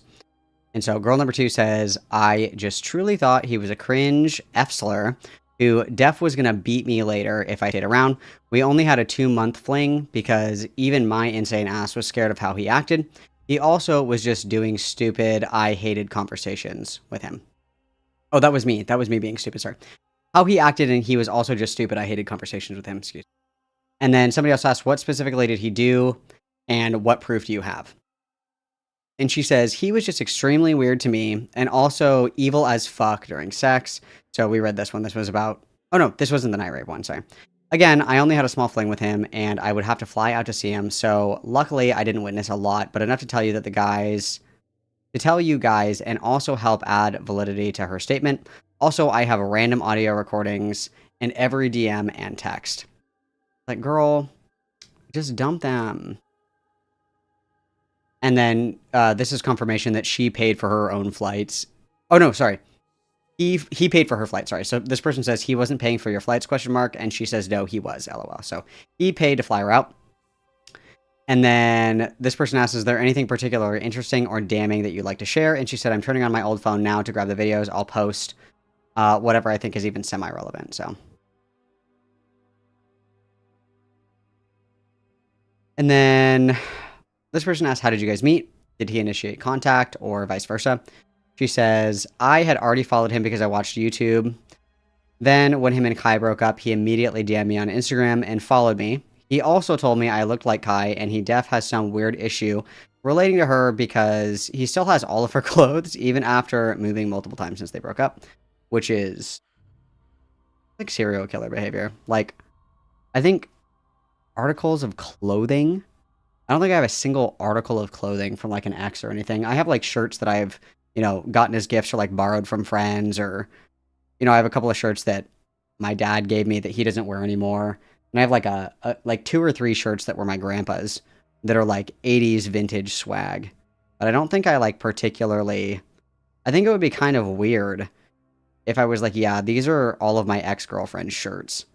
I guess for like gay people, it's easier. It's like, if it's 2 gay guys, it's like, yeah, this was Steve's Puma shirt, but it fits me. And so I just keep wearing it. I think that's fine. But like, is he like doing Buffalo Bill shit and like dressing up like her in the mirror and being like, I'd fuck me so hard? That's crazy. And good point. Do we know that they're hers? I don't know. I don't know if there's any confirmation of this. I'm not sure, but we'll continue to read. Oh, nosebleed for the $5 dues. This is very disheartening. I can't believe Turkle Thomas talked to a woman. Dude, bombshell allegations. That is amazing. Everybody witness nosebleed, please, for the big 5. Very kind, very generous. Thank you so much. Okay. So, the next question is, at least so far, no smell problems were reported. And then she says, girl number 2 says, no, he def smelled. Also, the last time I saw him, he had ringworm. Bro, he had scurvy. Bro, he had scurvy. How do you even get ringworm? What even is that? A contagious fungal skin infection. How do you get it? Oh, it's like mold. It's like skin mold. Cool. Fungal growth caused by mold-like fungi that thrive in warm, humid environments like sweaty locker rooms. Spreads via direct skin-to-skin contact or with animals. Okay, it can be caught from shared items like towels, bedding, homes, showers, floors. Damn, that's crazy. Bro has like a medieval disease. What's next? He had like hand, foot, mouth. What is that? Foot, hand, mouth. What is that one called? Hand, foot, mouth. It's hand, foot, mouth, right? What's next? He had hand, foot, mouth. That's crazy. That's crazy. Never beating the scurvy allegations. That's insane. Okay, gross. Gross. Okay. And then Left 4 Dead says, this is girl number 2. He also said how it was, quote, awesome, I looked like a little girl, end quote, the first time that we had sex. Told me that he is excited to learn. Okay, I already read that one. Sorry. I'm looping. That's my bad. So we've confirmed this one. This is guilty. So thus far, I have determined guilt in a court of law, in a fair court of law. Counts 1, 2, 4, and 8. Okay. Okay. We've got that thus far. Okay. That thus far. So moving right along, we're about halfway through, guys. We're about halfway through, and we have what? 1, 2, 3, 4, 5 out of 9. 3, 4. Yep, 5 out of 9. Okay, 5 out of 9. Okay. All right. Left 4 Dead, girl number 2, is responding to a question that says, why were you recording in the first place? Was this before or after you met? Did you explicitly fuck him for the clout and to one day expose him? You were involved in a lot of other e-drama. The uwu so small LARP is pretty cringe. He's worse than I thought, though. And then, like, she does kind of type, like, a small bean. And so I need to find, let me find this really quick, because there were, okay, this is what I'm looking for. So there are recordings that were shared, that she shared of conversations that they had together. Let me get those up really quickly. 1 second here, hang on. Let's get those up so we can listen to them quickly. We're going to put this away for just a second. And then we're going to get this. And we're going to open this, and we're going to put a link in this. And then we're going to play the audios. Okay, so these are the audios that were recorded. There's also a transcript. To my understanding, they're kind of hard to understand. Like, they're, like, kind of shit quality, such as, like, a phone recording or whatever. So, okay, let's see what we got here. So, these are the audio files somewhere in here. Okay, here we go. So, there's two. So, this is the first one. This is as loud as it is, so I'll play both of them, and then we'll read the transcript, okay?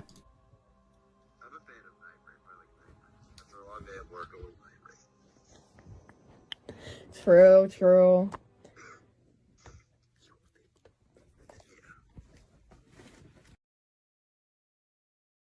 Okay, so that's the first one. And the transcript from the first audio says, Tom, unintelligible, that I, like, put shit on top of you and, like, put all that weight on you. And she says, true, actually true. And then Tom says, did you really like that? Wild. And then this is the second part of that. This one right here. Oh, this is, like, supposed to be the whole one. This one's only 13 seconds. That's weird. Okay, so here we go.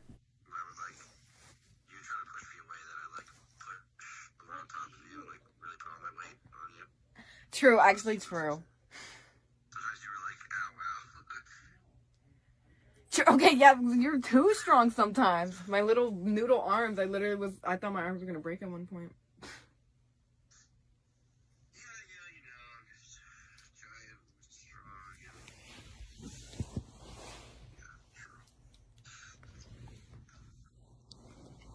True. So true.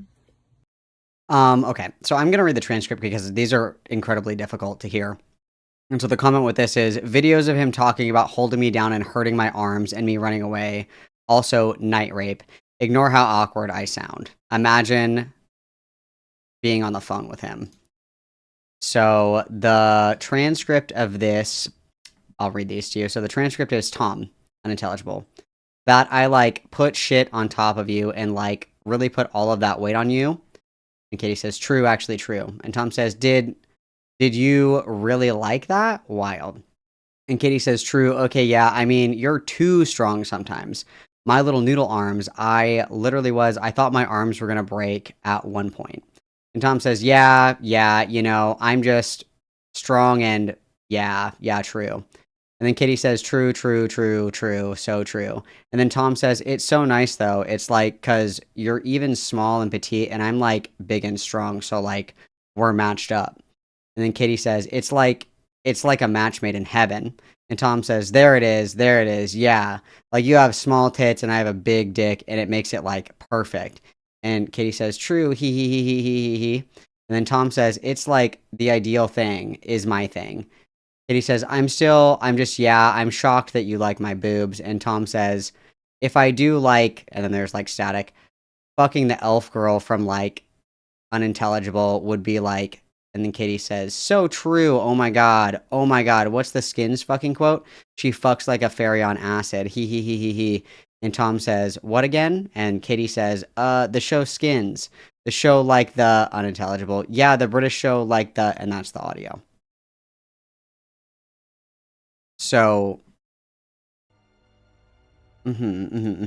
So those are the two audios that she shared. I think that it's just, like, evidence that they were talking, and then it corroborates that he was, like, really sexually aggressive, that he was hurting her arms, and being kind of rough. I think that's to corroborate that claim.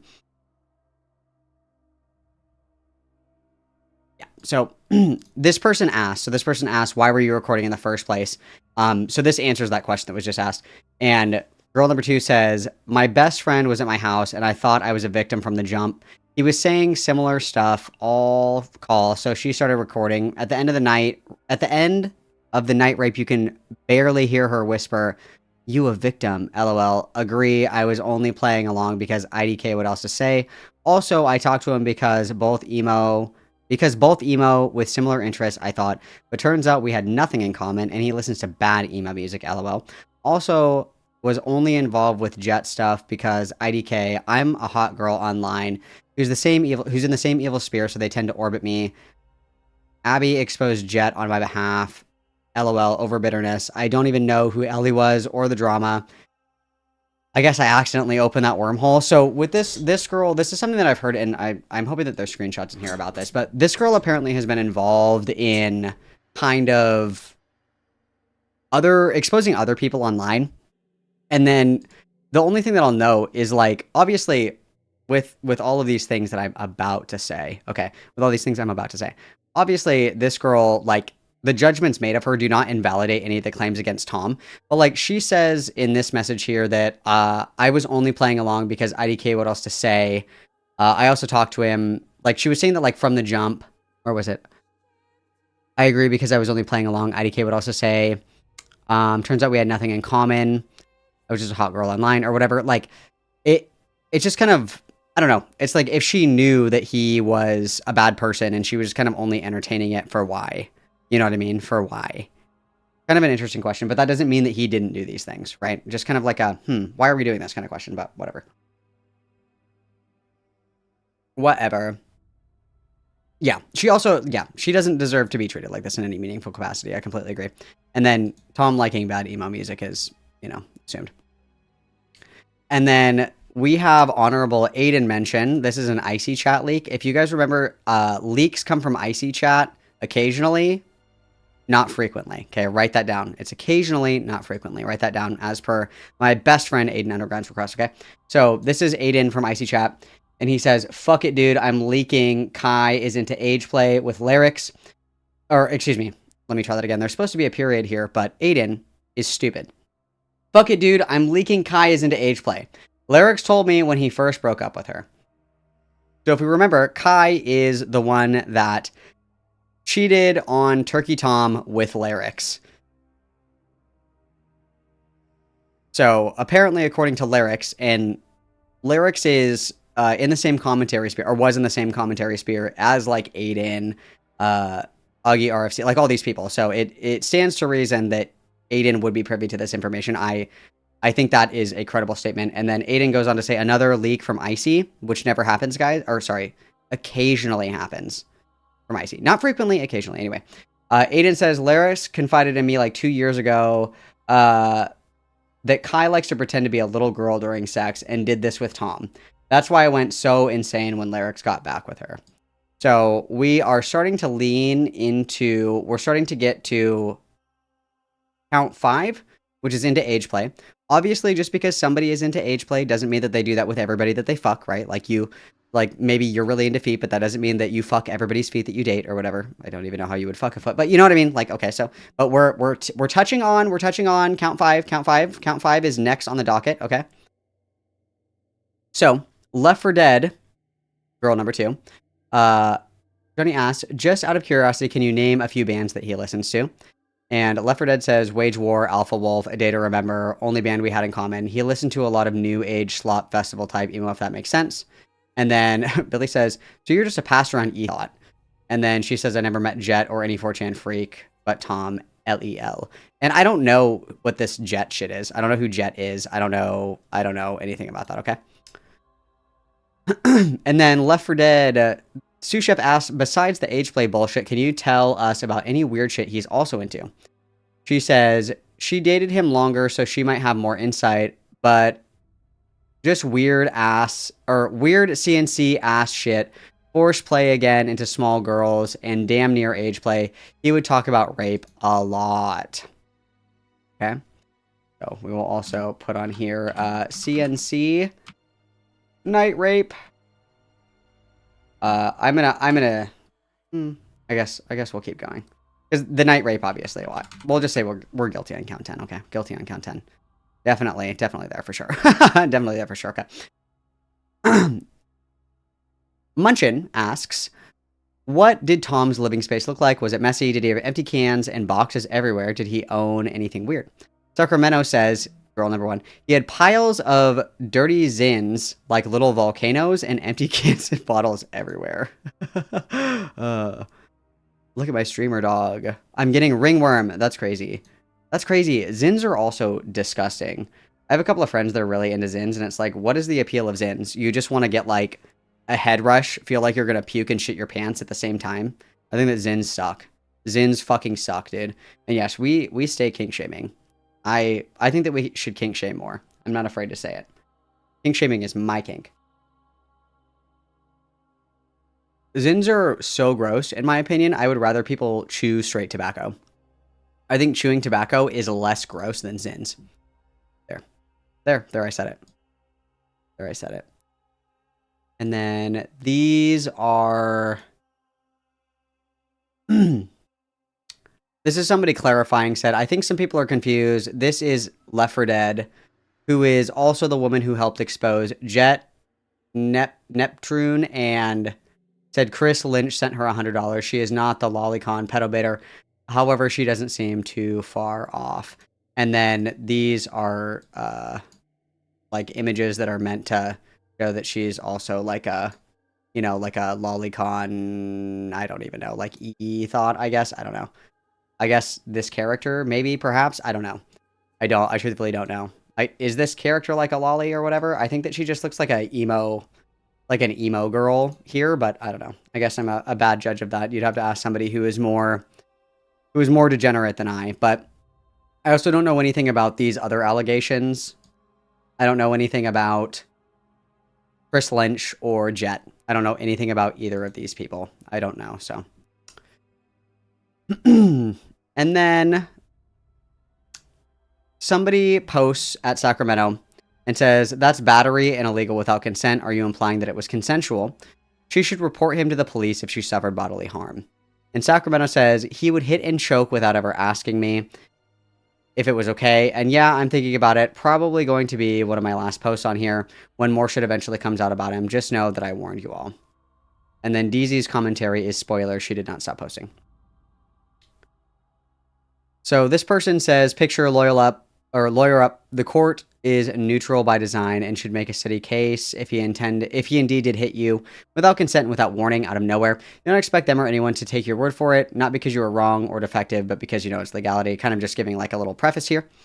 And then Sacramento says, thanks. I had already been in contact with a lawyer because I know Tom has too. The difficult part of this case is that most of the proof is in his hands, i.e. the videos.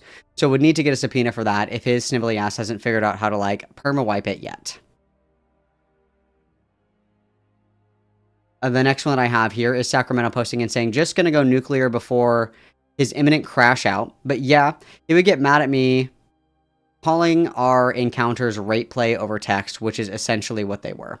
We have 2 text messages to submit as evidence to confirm or deny the rape play allegations. So we're either going to go from guilty to mega guilty, or we're going to drop down to undetermined, okay? So here we have this screenshot. And so this is Sacramento. Is this one Sacramento? Let me double check really quick. Okay, so yes, this is Sacramento. This is girl number 1. I love the Batmobile. And then Tom sends a picture and says, this is my basement. And then is this the poster for what's it called? The movie about Facebook? The movie about Mark Zuckerberg? Is that what this poster is? What is it? The Social Network? Dog shit movie, okay. 7, great movie. I can't tell what this movie is, and I can't really tell what this one is. That looks like X-Men. He has a Minions poster. He's guilty on all counts. I don't need to see anymore. Bailiff, kill him. What? Guys, do you want to see my Goon Cave? Guys, are we hosting Goon Cave? Guys, check out my Goon Cave. Goon Cave, smash or pass? Goon Cave, smash or pass, guys? Would you goon in my cave, guys? Would you goon with me here in this cave? Yeah, he has shit taste. These are confirmed. He has shit taste confirmed. Okay. So, I love the Batmobile. He says, this is my basement. She says, oh wait, you're at your house? And he says, yeah, not my parents, my house. I had to stop there and look around, LOL. She says, I like the decipherable me poster. Me. Which one's me? This one? Is this me? I don't even fucking know. Whatever. I'm not getting sunlocked. I like the Despicable Me poster. Sorry, I can't read. That was my bad. I'm illiterate. The e-girl rape dungeon. And he says, it's nice. I don't miss it that much, but it's got its epic moments. So she refers to it as a rape dungeon. And he does not deny or contest that it is a rape dungeon. I would like the record to reflect. Please document. And then she sends a little evil emoji. And he says, do not say rape times. And she says, okay, sorry. And he says, change that to consensual sexual encounters, which is what they are. Thank you. And she says, I know. And he says, but okay, sounds good. I'd like to, as I just said, get some work done, but I think I can still be here. And she says, okay, yay. Are you mad at me? If I want to be in my best faith hat, I have my best faith hat on. Like, this kind of sounds like he's like kind of joking a little bit, right? Like if I was like, hey guys, do you like my rape dungeon? And you were like, please don't say rape. Please say room for consensual sexual encounters only. Like that could be a bit. I mean, it's hard to decipher tone on text, but either way,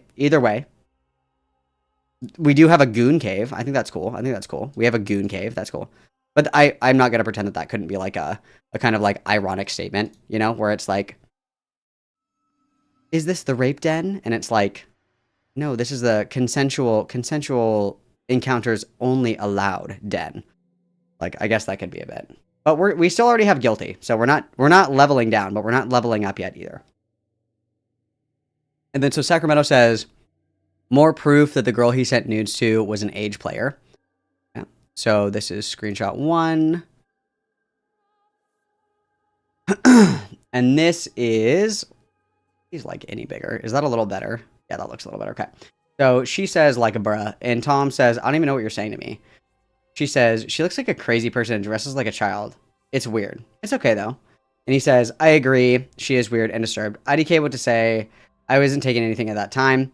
And she says, I have Gunner mutuals with her, unfortunately. I'm just a little creeped out, but that's okay. And he says, I also got creeped out. She was so nuts, I stopped talking to her. And she says, that genre of women are demons. Every one of those types that I met, like, actually fucked up. I was friends with one for a while, and she was insane and fucked me over. And he says, yeah, well, this chick is insane, too, and I feel bad for how bad her mind is, so shrug. And she says, she dresses like a kid, so I think it's weird, no offense. And he says, yeah, I don't know what that's about. And she says, I know I've had people come on to me because I look young and I'm small, and so it's weird. I guess he's just being like particularly safe over text messages, I guess. But like, I guess the only thing that I'll say is like, why the fuck would you subscribe to somebody's content if you didn't like it? Like, why would you sign up for like an OnlyFans if you didn't like the content? Like, obviously he was into the fact that she like looked young or whatever, right? Like that she was like a pedobait lolicon-nographer or whatever, obviously. What's up, SMJ? I hope that you're well. I hope that you're doing good, bud. Haven't seen you in a while. Happy New Year. Okay. And then she says, sorry for being cringe, but yeah, here's more proof that he was in contact with her during our relationship. Ooh, I can't read this one. It has a bad word in this one, okay? Hang on. Let me censor this really quick. I'll just read it. I can't read it. It has a bad word. I'm just going to zoom in really far so you can't see it. Okay. You can't see the bad word. Hopefully you can't see it. So Tom says, all right, ninja, IDK what you're trying to say to me. And she says, it's okay. I'll drop it. LOL. He says, well, that's good. She says, I have some Aztec Mayan magic in my mind. Am I crazy? And he says, no, I don't like you being judgmental and it's annoying about this. She says, I'm not being either of those things. And he says, then what would you call it? And she says, IDK, I think I was just mad because I saw you texting this girl nonstop when we hung out. And now I put a face to the name and it freaks me out that she's like a weird pedobaiter. But I am being annoying, you're right.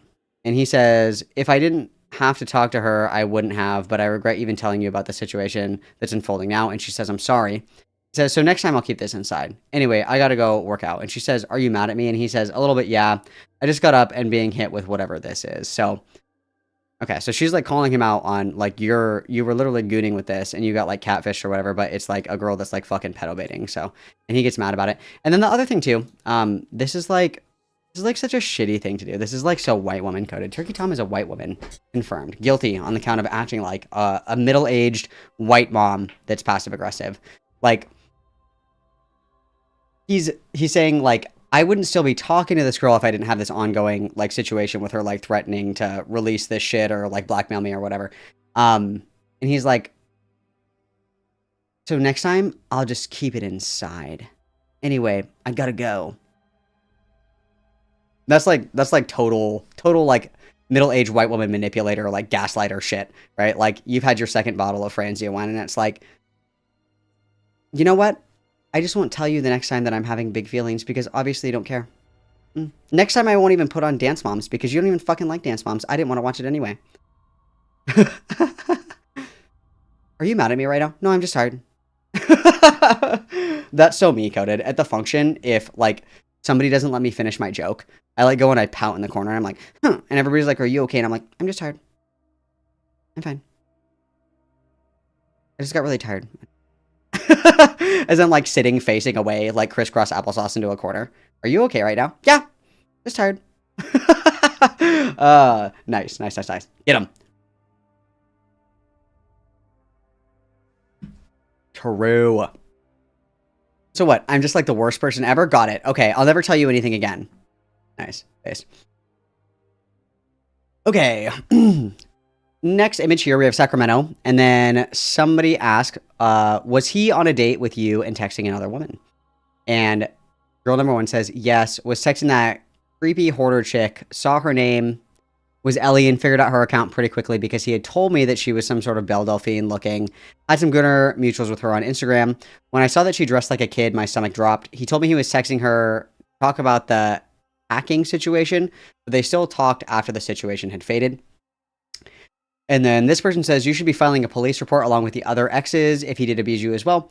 Hanging around here too long rarely works out well for noobs who don't understand this site. That's it. That's my only warning. Be careful. And she says, I'm working on it and asked Joshua for advice, just trying to get an info dump. And that I'm assuming that she's referring to Null. And then this person is giving, oops, I think I looped again. I think I did loop again. Did I? Hang on one second. Yep. Okay, this is a second message. Okay. So then somebody asks, or said, excuse me, Dick the Master said, I remember when he said that it takes a while for him to get an erection and that he has a body count of 3. Sacramento says, girl number 1, body count is 15 plus now since being 2 in March of 2024, according to Katie. Part of why I said something, he has definitely become a weirdo with more girls because he sleeps around. This person asked, did he ever threaten to hit you in the head with a brick too? That's an I'm Alex reference for those who are late to the party. And Sacramento responds and says, haha, no, but he was working on a video about the I'm Alex dude the last time that we spoke. And then this person says, it's really not uncommon for normie young women to screenshot dating app matches and profiles conversations to share with their friends, which is a fair point. And then Sacramento girl number 1 responds and says, I can address would screenshot my matches sometimes to document and put a face to the name. When I got their number, not to be crass, but as a young, somewhat attractive girl, you get a lot of matches and it's hard to keep up. I also had a feeling that there was something weird about him. And I mean, I guess that's fair. Like if you're, and this is like, I would say this is good etiquette for anybody that's meeting up with people on dating apps. It doesn't matter if you're a guy or a girl or it's Tinder or it's Grindr or whatever the fuck it is. Like if you're going to meet with somebody, like meet in a public place, obviously, and then like send like one of your close friends that you trust, like a picture of this person and where you're going. And then be like, yo, if I don't text you back by like 10 o'clock or whatever, I'm with this dude at this place. Like call in the cavalry, like call 911 immediately. That kind of thing. That's just good practice. It's not uncommon for women to do that either because it's like a safety thing, right? Because sometimes people are serial killers. But even if you're a dude going to hook up with other dudes, you never know. Dudes are notoriously crazy, not only just to women, but to other dudes, right? It's good etiquette. Send a picture of who you're going to meet with, their number, where you're going to be, what time you're going to be home to somebody that you trust so you don't get murdered and shit, right? Very important, guys. Okay. Next, I have a screenshot of Turkey Tom uploading his I'm Alex video literally yesterday. So I guess that's just confirmation that she is at least somewhat correct. Like it adds validation to a lot of her claims. Like if she says, oh, he told me he was working on this video, and then he posts the video that he told her that he was working on or whatever, that kind of corroborates that they at least had somewhat of a close relationship, right? That's cool. Yes, Tito, I can be your safe space, always. I will be your lighthouse in the storm. Okay, Sacramento says, one more thing to add, I thought was odd. Never really expressed interest in Hello Kitty or that type of e-girl stuff. I had like one Hello Kitty figure on my car. As a gift for Tom, he bought me a Hello Kitty pajamas and a bunch of Hello Kitty stuff similar to what Ellie Creepy Hoarders wears. And Creepy Hoarders was the Belle Delphine Pedobait Lolicon Gooner. So, kind of odd. And then this person says that's horrifyingly ironic. Do you have proof he purchased these for you? A message, a gift receipt, or something? And then she says, I have pictures. Sacramento girl number 1 says, I have pictures of the stuff and a message I sent my friend about it. Okay. And then, so the message here, I will show. This is the text to the friend about the Hello Kitty goonery. Okay, I'll call you in a little whenever you're free. Yes, call me whenever I'm in the car. Okay. OMG, I need to hear about Tom stuff. OMFG, he PMO so bad. But he said he got me Rami stuff for my birthday. OMG, girl, he really liked the king of mixed signals. Okay, so he confirming that he did buy her, like, the Hello Kitty shit, I guess. I guess there's weirder things to be into than Hello Kitty, I suppose. I think I told you guys before, I had a friend that dated a guy that was really into Mickey Mouse. I think I would rather date somebody who was into Hello Kitty than Mickey Mouse, personally. I mean, I would choose neither, but if death is not an option, because, like, Hello Kitty doesn't talk, right? Could you imagine somebody being like, aha! While you're fucking, like, aha! Like, I would lose my shit. Like, I couldn't do it. Couldn't do it. Okay. Wild Drip asks, how was his family and his relationship to them? Sacramento girl number 1 says, his family was nice and normal, but he was rude to his mom like an edgy 15-year-old boy way. He told me that he wouldn't do anything his parents asked because he has his own money now. Katie heard him on the phone with his mom and said the same thing. Not sure what went wrong because his family is super sweet and I enjoyed visiting with them. And then girl number 1 Sacramento also goes on to say, also would drop the N-word casually in front of his parents, which was weird. Yeah, that's kind of weird. Like, texting my mom the N-word several times a day just to keep her on her toes. Like, what the fuck is going on? Also, the biggest red flag that you will ever see in another person is the way that they treat their family and the way that they treat, like, quote unquote, like, lesser people. So think like service workers, janitors, like bus drivers, like people that are kind of like quote unquote on the lower rungs of society. The way that people treat those individuals is going to tell you a lot about them. Like how they treat somebody that they perceive as a nobody, right? Like if they're like super fucking rude or disrespectful to service staff, super rude or disrespectful to homeless people, like they don't treat people who they think are less than them with respect. Because, like, on a base level, I think that everybody kind of has this system in their mind where it's like, oh, this person's like a total fucking loser. I couldn't imagine being like 35 and working at like fucking Taco Bell. What a fucking dweeb or whatever. And then so because you have like this elevated status in your mind of yourself compared to this person, you treat them like shit.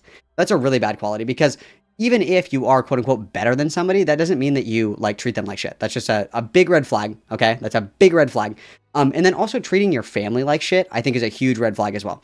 Obviously, if your parents are like, I don't know, like cult abusers or something, like they joined a cult and they like tortured you as a child, whatever. Okay, cool. If your parents are like drug addicts or like hoarders or whatever, okay, that's fine, whatever. Generally speaking though, like somebody who treats their parents like shit, they're going to treat you like shit too. Because that's like their family, dude. Also, like, I hate Zoomers, dude. I hate Zoomers, dude. I hate them, okay? I would never dream of talking disrespectfully to my mom. No one fears La Chancla like they should, okay? If I talk shit to my mom, I would be fucking picking myself up off of the floor. And my mom is very small, very, very small, okay? Like, she is significantly smaller than me and, like, every other person that's ever been alive, okay? But she is, oh my god, she does not fucking play, okay? Does not fucking play, alright? I would never dream of talking to my mom like that. People just don't fear their parents like they should. And when I say fear their parents, obviously I'm being higher, blah, blah, blah, blah. But you know what I mean? Like, you don't disrespect your parents. Like, you just don't. You just don't. You don't talk shit to your parents, okay? Not like a Call of Duty lobby. Like, arguing about what you want for dinner, right? That's not what we're doing. That's not what we're doing. Be nice to your parents, okay? Be nice to your parents. Be nice to your parents. And definitely don't call your parents the N-word, okay? If we can't be nice to our parents, at least don't call your parents the N-word. I think the bar is pretty low, okay? I remember when I was very young, and I heard, I'm going to say a bad word, guys. I learned what the word cunt was for the first time. And obviously I didn't know what it meant. I was really young. Like, even when I was younger, like, you would hear curse words, but you wouldn't know what they meant, right? Like, somebody would be like, oh, fuck, but you wouldn't even know what that meant. You were just like, tee fuck. Like, you didn't know what it meant. You didn't even know how to use it in a sentence, right? I had heard the word cunt somewhere. I don't remember where I heard it. And I didn't know what it meant, but I thought it was like cool and edgy. You know what I mean? I thought it was like cool and edgy. Made the mistake of calling my mom that. And I will never forget that day. Dude, no shot. No fucking shot. No fucking shot, okay? Word of the wise. Don't talk shit to your parents, okay? I miss the days when parents ruled with an iron fist. I'm just kidding. You know, abusing your kids is bad, blah, blah, blah, whatever the fuck. But, you know what I'm saying? La Chancla needs to make a comeback, I think, in a lot of these cases, all right? Respect your parents, okay? I brought you into this world. I can take you out. Okay? I'll give you something to cry about. No? Never heard that? Never heard that? Oh, yeah. A lot of the words that, like, one of my very first words was shit. My mom has a mouth that would make a sailor blush. So I learned a lot of curse words very young. Okay, I was a proficient cursor by the time I was in like 2nd grade, and I got in a lot of trouble for it. But I just didn't know what the words meant, obviously, because I was too young to really like understand what the fuck they even meant. But yeah, there were a couple of times where I said words and I didn't know what they meant, and I learned real fucking quick to like not say shit like that, especially to your mom. Okay, especially to your mom. I thought it was just like a funny word. I thought it was like a funny word. It was not funny. It was not funny. It was not funny. Not at all. The only one that was laughing was God and my ancestors. They felt my pain and my torment. Okay, let's continue. Okay.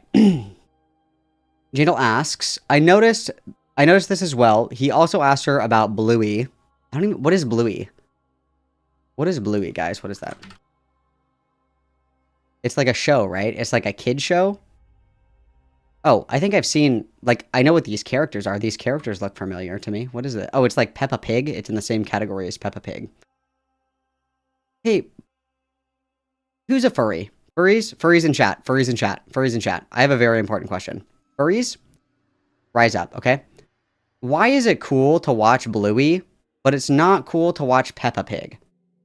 Why is that? Can anybody answer that? Like, why do furries love Bluey, and they think it's, like, cute and, like, super adorable, and they draw sometimes their personas in, like, the Bluey style and shit like that? Why is that cool, but Peppa Pig is not? I've never seen a furry with a Peppa Pig persona. I've never seen that. Why? Why? Explain to me the difference here. It's because Peppa Pig is British, okay? There has to be more than that. What if there was an American Peppa Pig? Because Peppa is unironically a bat. Are furries basing their personas on role models for children? Come on. Because Australia is superior. Will you guys just be honest and tell me it's because it's a pig? And that you guys like the dog shit? Can you just be honest with me? Stop lying. Stop fucking lying to me. Just be honest and say it's because it's a dog. Just be honest. It was a trick question. I already know the fucking answer. You fucking liars. Liar! It's because it's a pig, isn't it? It's because it's a pig, isn't it? No one ever has a fursona and it's like a gross animal. Nobody has like a, I don't know, like a fucking, what's like a gross marsupials. Marsupials. Gross marsupials. I wouldn't say opossums because opossums have a cult following, right? Everybody loves those. Okay, I've never seen, what is this? A quoll. I've never seen a quoll persona. Never seen a Tasmanian devil persona. A very rare opossum personas. Okay, it's always like wolves and dogs and shit. It's because it's a pig. You can just say it. It's a pig, right? It's the same thing with other kin people. They're like, yeah, I was like a dragon in a past life. Nobody was ever like a worm in a past life. Nobody was ever like a leopard gecko in a past life. It's because the wolves and the dogs and the shit are cool and they're like aesthetic or whatever. It's because it's a pig. You can just be honest with me. I'm tired of playing games. Just say it. Say it, Bella. Say it. Okay? People have pig sonas? What are you talking about? Are they cops? What do you mean? Whatever. I'm done. I'm done. I'm not lying. Peppa Pig art style is too... True. It is pretty busted. Peppa Pig is pretty busted. That's fair. That's fair. That's fair. Thank you very much, Little Fly, for the 2. Everybody witness, please. Also, the other thing, too, like, that's my favorite thing about, like, DID fakers, is they're like, this is my 10,000-year-old dragonkin altar that spawned the universe. This is my Gladriel altar. that comes from Middle Earth. Nobody has like a middle-aged, balding, racist, white altar named Keith. They're all cool. It's like, this is my altar, Elizabeth Swan. She's a introject from Pirates of the Caribbean, and she's searching for the Black Pearl. It's never like, this is my Christian Bale altar from The Mechanist or The Machinist, however you say that, that's anorexic and like super racist. Nobody has those altars. It's always the cool altars, the cool kinnies. You know what I mean? Ugh. For the 5. The Bluey adults are far worse than Disney adults. That's all that you need to know. Well, obviously, yeah. Obviously, yeah. Thank you very much. Everybody witness. Thank you for the 5. Well, it's like adult. I know that there are some adults that are really into like Boots from Dora the Explorer. It's like, okay, we need to go to therapy. I've had enough. I've had enough of this. I've had enough. Okay, we've been sunlocked for too long. I'm sorry. Allow me to continue. Allow me to continue. That is so cool, Tito, that you have an Epstein altar. Thank you. Your Epstein altar and my Ghislaine Maxwell altar are dating in the headspace. That's canon. Write that down. Okay. Okay, sorry. Allow me to continue. So, Jandal says, I noticed this as well. He also asked her about Bluey shortly after, which are usually completely unrelated characters, but Ellie buys a lot of Bluey clothes. Pretty sure... I don't know what this is. Is her... I don't know how to say that. What's her original username? She goes by a few online, most commonly used. Please drop any photos you have, perhaps around his house, photos of the holes that he punched or kicked in the walls, any evidence of violence. Sorry to sound pushy, but that's basically essential at this point. And then Sacramento Girl number 1 says, showed me the holes in his walls, IRL, and on FaceTime. Didn't get a picture. Told me he was paying the owner of the house he was renting to get them fixed. LOL. I can send pictures of inside of his gamer room. The night rape cave. I'm so fucking excited. Let's go, dude. Let's go. Let's go. Cinder for the 5. There are people with pig sodas, but it's a lot rarer to see, so you're basically right. I love hearing that I'm right. You can always donate to tell me that I'm right. Thank you so much, Cinder. This is model Malcolm viewer behavior. Beautiful. Everybody witness Cinder, please. I think that, like, punching holes in the wall and shit like that is so antisocial, especially if you're, like, older. I have a little bit more grace to give for people that are, like, younger and more emotionally reactive and don't know how to, like, control their emotions yet. Because to be, 15 years old and getting your ass absolutely fucking beat at Call of Duty just unlocked a primal sense of rage, of course. Everybody has gotten just, like, completely fucking raped on Rust or on Shipment or Nuketown, and you just get so fucking mad and you just yeet that controller right into the fucking... Everybody's done it, okay? We've all been there. Don't pretend. May he who is without sin cast the first stone, okay? We've all been there. But as an adult, if you're, like, kicking holes in the wall and shit, it's time to go to therapy, okay? When you're, like, 15, okay, whatever. You're, like, 15, you're dumb, you're young, you don't really know how to control your emotions, whatever. It's time to grow and learn, okay? When you're, like, 25, there's literally, like, no fucking excuse to be punching holes in the wall. That's ridiculous, okay? Okay, so piles of dirty zins on the desk. So let's take a peek. Take a peek at this image, guys. Let's do a little bit of detective work. Okay. I've got my my magnifying glass out. Okay. So let's see what we have here. First of all, this chair looks hella comfy. If anybody can please find me and send me a link to this chair. Ooh, the back support here looks great. This looks great. Somebody find this chair and send it to me, please. Anybody? Oh, is this the chair? No. I was going to say, it's on the box right here. ISO, a link for this chair, please, okay? All right, so very minimalistic. Okay, we've got a turkey duck. Cute. Turkey tongue. Okay, get it. Awesome. Terrible cable management. The cable management is just dog shit here. Absolutely dog shit. Obviously don't care about saving the turtles with this one, okay? We could have easily gotten a plastic reusable water bottle or metal. Obviously, metal is better for you, okay? Because the microplastics, when you wash it, sometimes that releases, and that's bad for you to drink, okay? We don't want to do that. So maybe metal, stainless steel is always good, okay? So we have a phone here, more terrible cable management, and then we've got a white monster, objectively the worst flavor of monster. And then we've got the Zin, an empty Zin. This is the lid to the Zin. And as you can see, all the chewed up Zins are in the lid. Which is kind of gross.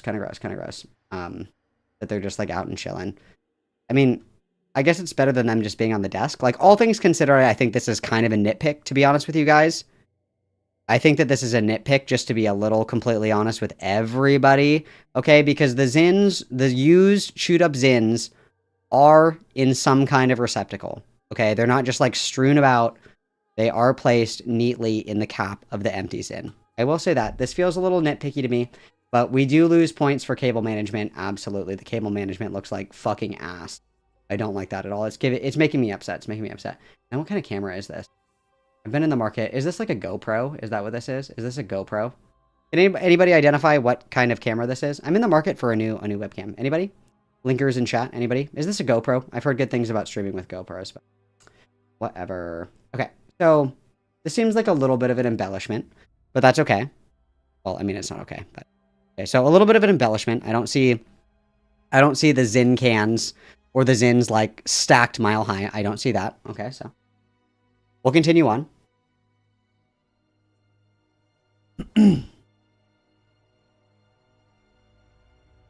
And then, okay, this is insane. You guys are gonna hate this, okay? We're doing lateral violence. The girls are fighting. Sacramento, girl number 1 says, also, to clear some things up, I don't have BPD. Katie does. I'm not fucking crazy. That bitch is. Just for the record, I'm not the crazy bitch here. Okay, insane statement right off the bat. However, before he tries to come at me, I was open about the fact to him very early on that I was sent to a mental health facility twice prior to our relationship because of depression/eating issues. Very early on in our relationship, I would still continue to tell me that he liked how small I am and feed into it. So, I mean, that's kind of crazy, right? Like, I think that it's okay to have a preference for, you know, like skinny women or like smaller women. I think that's completely fine. But if you know that somebody has like an eating disorder and you're like, yes, babe, eat less. I love that. That's kind of crazy. I don't think that we should do that. That's kind of crazy. Okay, up next. Mingo asks or says, actually, more than anything, and after quickly going through Ellie's Instagram, I think the Occam's razor approach here is that Tom goes for the anorexic/bulimic type that probably looks underage. Anyway, Sacramento, my main question here is as follows, and I think it is important that it's answered. What convinced you to go to Kiwi Farms over, i.e., leaking this on like Twitter? And this is a good question. I think this is a good question because realistically, I think that even someone who isn't familiar with online internet shit, I think that anybody who even kind of remotely does a little bit of cursory research can understand that Kiwi Farms has like a pretty bad reputation, at least for most people online. And sometimes that negative reputation comes from people who have done things that have gotten them on this website in the first place, right? Like notoriously, some of the people that hate Kiwi Farms the most are people that have threads on there, right? And that's obviously why they don't like it. And then there's a lot of different reasons. Plenty of people don't like the site. Plenty of people don't like the culture on the site. They don't really like, you know, some of the behavior of the users, et cetera, et cetera. And I think that even just like cursory research into this website, because originally Sacramento said, you know, I didn't know what it was. I just saw that it was on his phone all the time. Even just kind of like researching into that, I think that you would find out relatively quickly that it has a pretty negative perception. So the question then would be, if you have all this information, why would you give it to like a source or a site that has a negative reputation, even if you agree with that reputation or not? Like, let's just say, so for example, Rideau is like one of those like super anti-LGBT magazines. If you were somebody that genuinely had a story of, you know, some crazy trans shit, like they're transing the children or something, would you give that to Rideau, which is like something that people hand wave all the time of being like a biased source, or would you go to like a legitimate, quote unquote, like CNN, MSNBC, like whatever, right? Like, I guess that is like a pretty fair question. Why would you not send this to another content creator that, you know, doesn't like him? Like, I don't know. There were other options here. So I think that's a fair question. And Meowsers is probably right. I'm going to guess that Meowsers is probably right, because she said that he reads his thread all the time, which is bozo behavior. Name searching yourself on the internet is terrible for your mental health and just cringe and stupid. Maybe she wanted him to see it, like knowing that he read the site. That's a possibility. I can fall on that sword. So Sacramento responds and says, "This is where I found all the sus stuff about him to begin with, and Joshua has been kind to me, so I felt comfortable posting." And then Gacha asks, or says, "I'm sorry, but when I heard piles of Zins, I was expecting some nasty hoarder shit. You had me with the text messages and stuff. I don't think 2 cans of Zins is going to mean anything." And then she says, "That was on a good day. I swear it got worse." Again, like, I don't know. I think the Zin thing was like a nothing burger. And then Dick asks, "Was he possessive of you? Was he possessive of you? Excuse me. We know Kai alleged that he was controlling and jealous." And she says, "No, he didn't give a fuck. In fact, he would actually get mad at me for questioning his past." So, oh, thank you for finding the precious chair for me, Glenn. I will definitely be looking at that. Up next, find what webcam that is for me, please. Thank you. Yeah.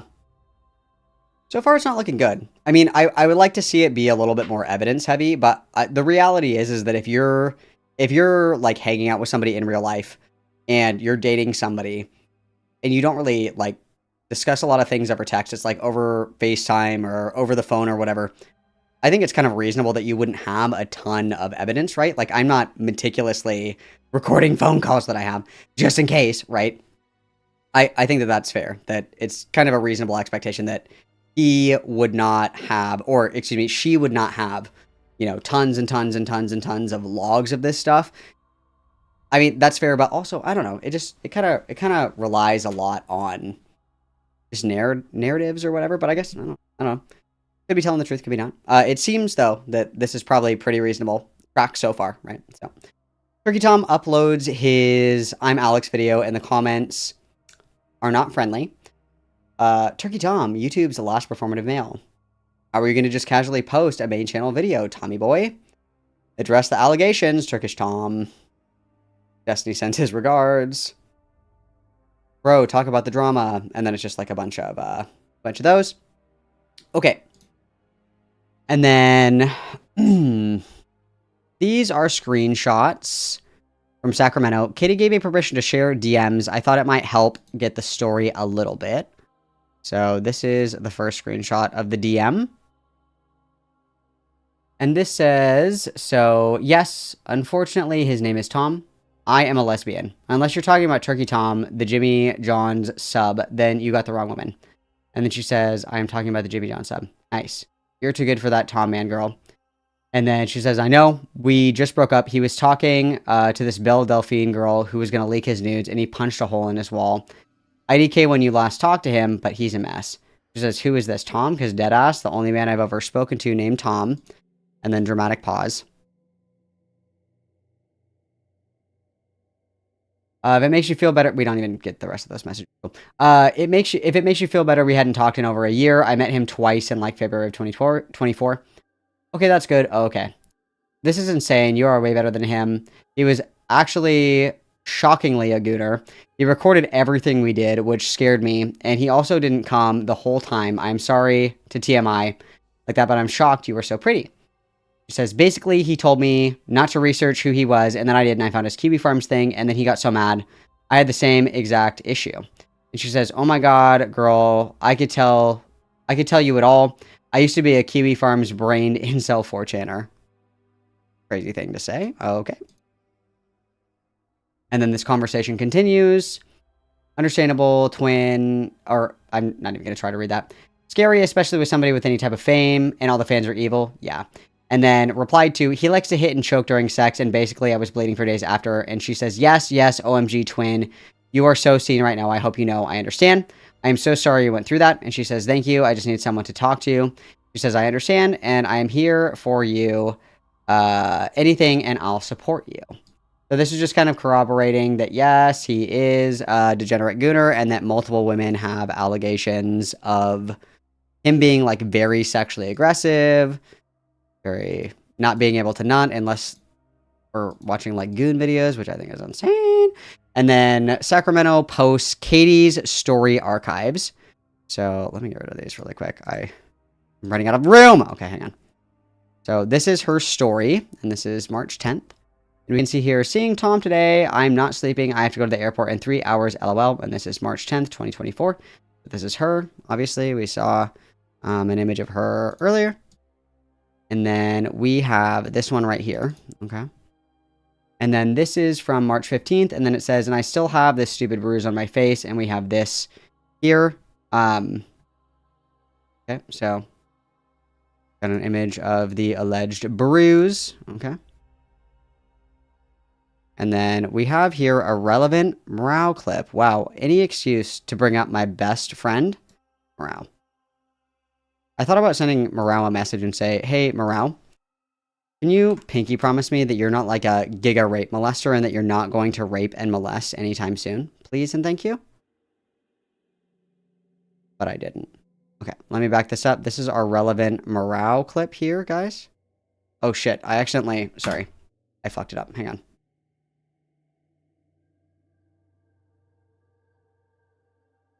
Let me turn on the volume. Hang on. Okay. Cutting. Sorry. Working on it. So sorry. So sorry. Okay, here we go. Yeah, it seems like... So he didn't do lube or like... I guess... What is the term? Like kissing, pussy rubbing, making out. Apparently Tom just went right in, which caused... Dude, make sure that you're always doing pussy rubbing. Okay, this is a strong message.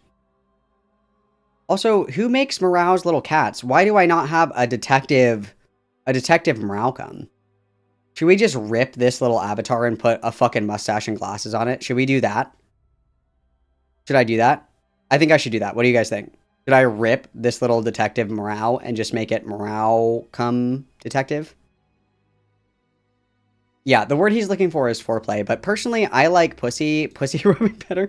Guys, do not forget the pussy rubbing. Very important. Very important. Always pussy rub. Very true. Very true. Dude, that's so fucked. I'm messaging Morale. I'm going to say, who made your detective Morale avatar?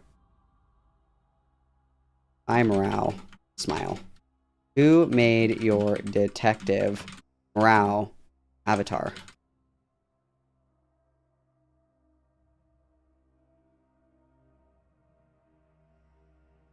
I think that I really like this bit that I just stole Morale's cat and like threw a shitty mustache and glasses on it and then a shitty name tag that says Malcolm. I think that's awesome. I think it's funny. Okay, some people are like, why did you steal that? You stole that? And it's like, no. Obviously, it's different. Obviously, there was transformative content added to it, okay? Obviously, it's different. Morale's little dude obviously does not have a mustache or a goatee, nor a name tag or glasses. Okay? Fuck. I know, at this point we should just be Moralcom. I think that's who we should be. That's me now. That's me.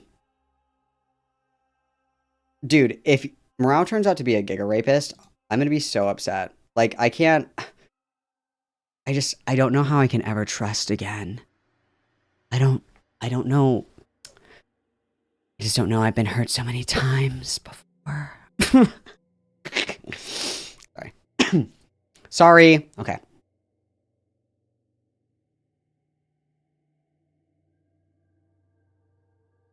Okay. Next.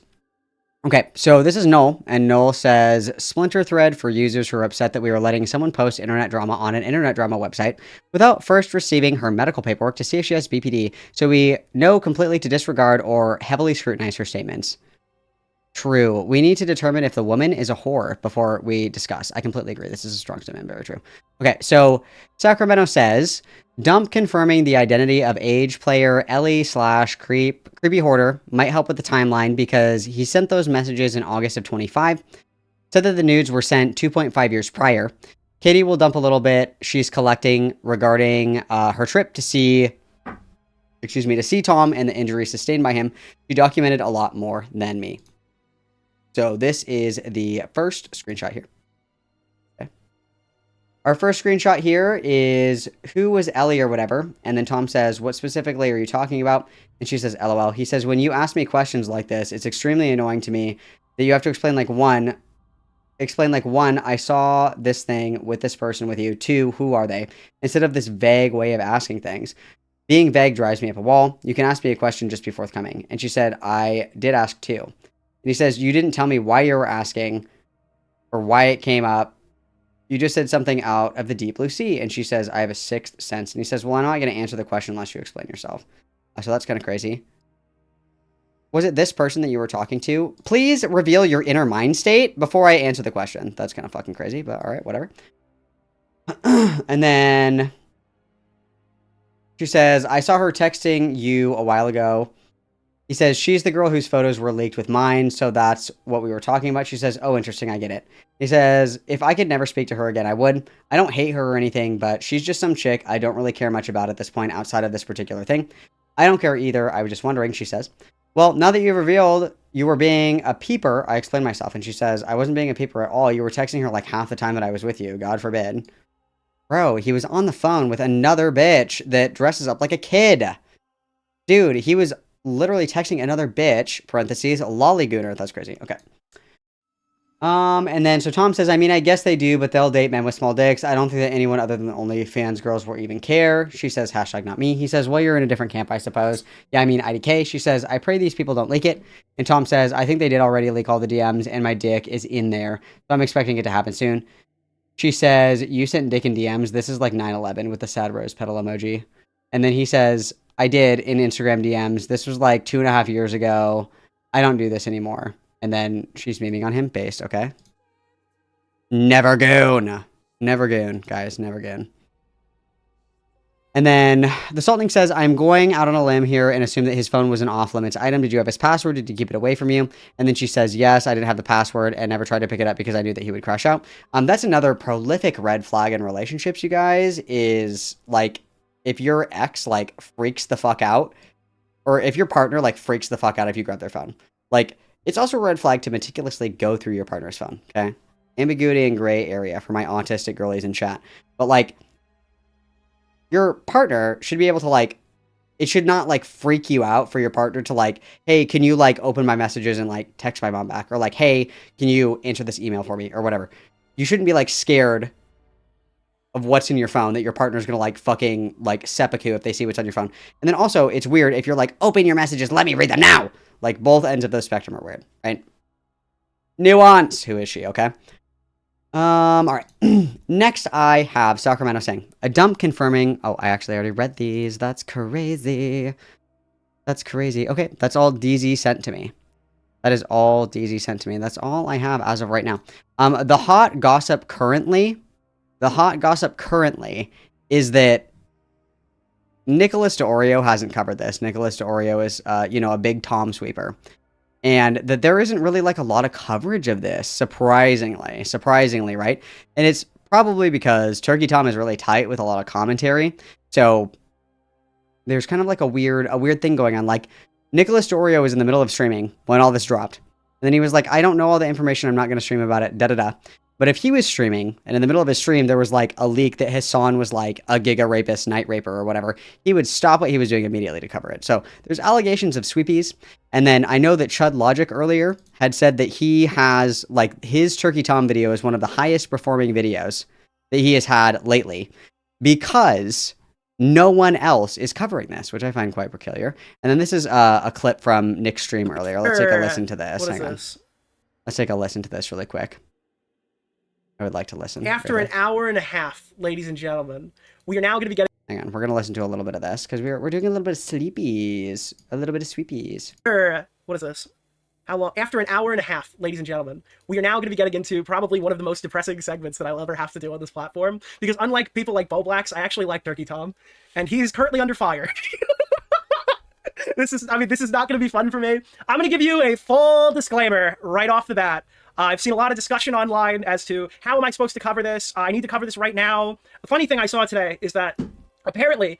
Slimy Weasley fuck. I'm going to just kill this for a second while I'm explaining this, and then we'll do it for a second. Apparently, if I waited just a little bit longer, a full video would have come out that we could have just gone through, but now I have to do more work. So I've seen a lot of discussion online as like, when is the correct time to cover this? Apparently, that was 8 a.m. on Thursday morning. Oh, Thursday morning? It was 8 a.m. on Thursday morning. That was the... If you got in past 8 a.m. on Thursday morning after the stuff dropped on Wednesday night, you were a sweeper. So we're already getting the brooms out. We're sweeping hard. If you didn't get in the first, like, 15 hours, you swept like crazy. It's Jover. But, in all seriousness, just giving you my... Well, it's just that it's, like, breaking news. And given, any other situation, like, we would be covering the breaking news, right? Like, we would absolutely be covering the breaking news. if it was anybody else, right? That's the concern, right? That's the concern. My honest take here, I'm like crazy fucking compromised on this topic. I have absolutely no problem saying it. I'm incredibly fucking biased. I do not want my friend to come out of this looking like a domestic abusing, lolicon, fucking pedophile rapist, okay? So I'm just putting this out there immediately. If you're looking for more, fucking... Okay, fine. All right, fine. That's a fair take. That's a fair take. Fine. All right. I agree, I guess. I guess that's fine. I guess that's fine. Like, yeah, like, this person is, like, my friend. I don't want them to be a giga rapist, so it's hard for me to cover this because I don't want to think this of my friend. Okay, fine. Fine. Fine. You win with your gay stuff. All right, fine, dude. Fine, dude. Also, you guys weren't lying. This chair is $1,800. It's like 2,000 US dollars. For a fucking chair. This chair better, like, fucking give me a massage as well. This chair better scratch my back. Okay? This chair better scratch my fucking back. This chair better serve me caviar while I'm sitting in it. Jesus fucking Christ. That's crazy. For a chair? I hate rich people, bro. Okay. So, our allegations. On count 1, a dirty gooner. We find Turkey Tom guilty. Count 1, guilty. Count 2, sexually aggressive and violent. Guilty. Punching holes in the walls, kicking holes in the walls. Calling your mom the N-word. Choking, slapping, hitting women. For some reason. Okay? Bad at sex. Mega guilty. Going in dry. From morale, quote, no pussy rubbing. Okay? There was no pussy rubbing. Bad at sex. Fucking girls until they bleed. And somehow thinking that's normal and awesome and cool. Hitting, choking, slapping. Not being able to nut. Even though allegedly these girls are like super hot. He's unable to nut without watching homemade amateur porn on his phone while fucking. That's crazy. Into age play, I think this is like speculative. I guess. But I'm gonna say like, due to the fact, so this is how I'm going to determine this, okay? He somehow got his dick pics leaked because he was gooning with somebody on Instagram. If you're gooning with someone or to someone's content, I assume that it is a fair understanding that you like that content. You're not gooning to content that you don't like, right? You're not like, oh, I guess. You're like, oh, hell yeah, brother. This is definitely what I want to be gooning to. And the content was lolicon pedo bait. So obviously he is into the lolicon pedo bait, like age play shit, right? If that is the content that he's gooning to. And it is confirmed that he was gooning to it because he sent pictures of his wiener. So obviously he was gooning, okay? So I'm going to, on count 5, guilty. Guilty, okay? Count 5, we are guilty. Physically abusive, I mean, I feel like this one kind of folds into count 2, so we're actually just going to reduce these into 1 count. These are reduced into 1 count, okay? Because he is aggressive. He is aggressive, okay? He is aggressive. And then let me number these correctly to be reflective of the true nature of things, okay? The true nature of things, okay? All right, here we go. So, recording sexual encounters without consent, I'm going to say kind of guilty. Because we have multiple women saying that this occurred. I didn't see any logs or screenshots of, like, any confirmation, like, saying that he did have, like, obviously I'm not expecting these girls to have access to these videos, but, like, any evidence that this was discussed, any evidence that other people have, like, seen them, any evidence that, you know, I guess we can say, like, kind of guilty because there was the girl on Instagram that said, yeah, he did this to me too. We have, like, at least 3 witnesses, at least 3 victims. Right? At least 3 victims. And I think it would be kind of a stretch to say that all 3 of these women are lying. It's possible. All 3 of them could be lying. It's very possible, of course, okay? But I would say kind of guilty. Contingent on more evidence, okay? Contingent on more evidence, okay? Flies out e-girls for sexy times. Count 7. Guilty. Okay. No, I don't want screen recordings of the unconsensual sex recordings. No. Just like a discussion about it, you know, talking about it, like something to corroborate that, right? Yeah. Tischler Chaser, count 8, not guilty. Okay, we have no evidence of this as of now, not guilty as of now. Okay, and then CNC night rape fetish, guilty.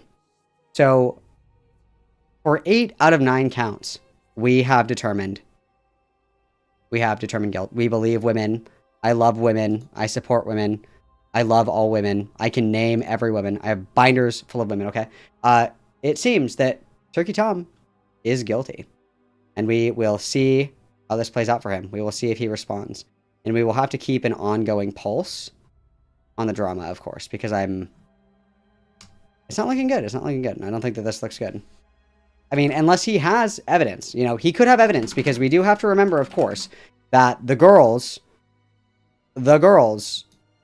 have like their testimony. Tom could have evidence. He could have screenshots of conversations or something like that where they like admit that this never happened or something. But either way, you know, we'll have to see. It's an ongoing situation. We'll continue to monitor for updates. This has been another rape review. Crazy, isn't it? Crazy, isn't it? Crazy, dude. Absolutely crazy. Absolutely crazy. I cannot believe that Turkey Tom did this to save Aiden. It's very convenient timing, isn't it? It's very convenient timing.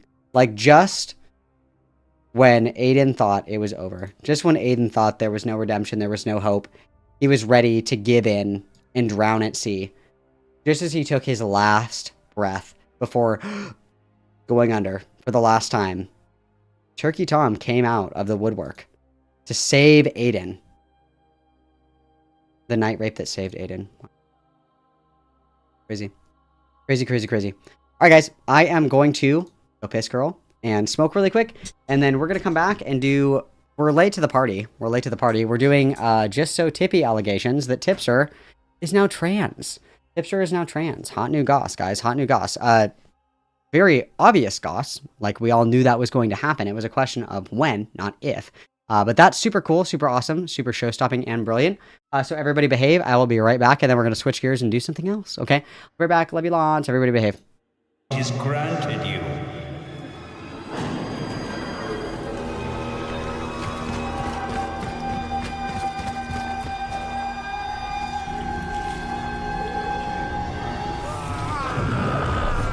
I am not fit for this rudeness.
She'll make a lovely bride, your woman.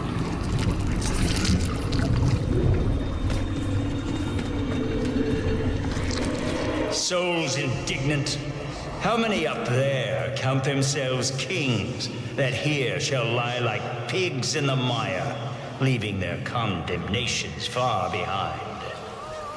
What does the distant tower mean? Whom does it signal?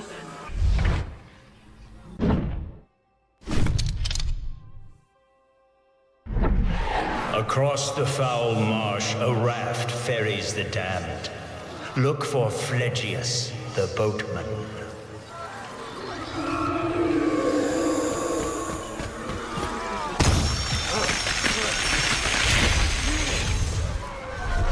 Stop running, you scum.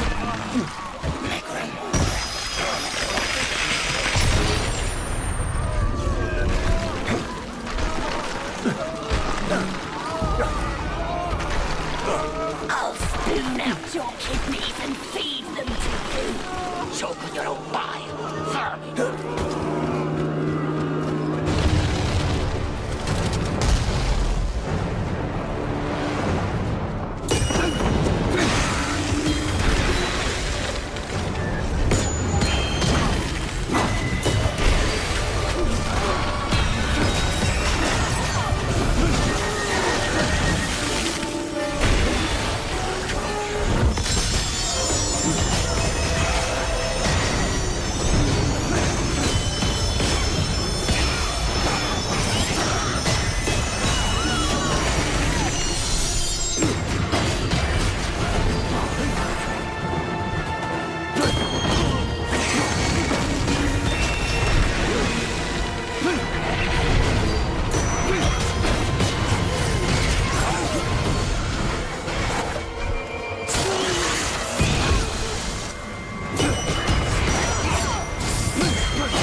We have been stripped and destroyed the murderous victims.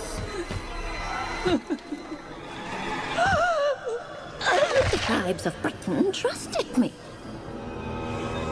Don't take my daughters again.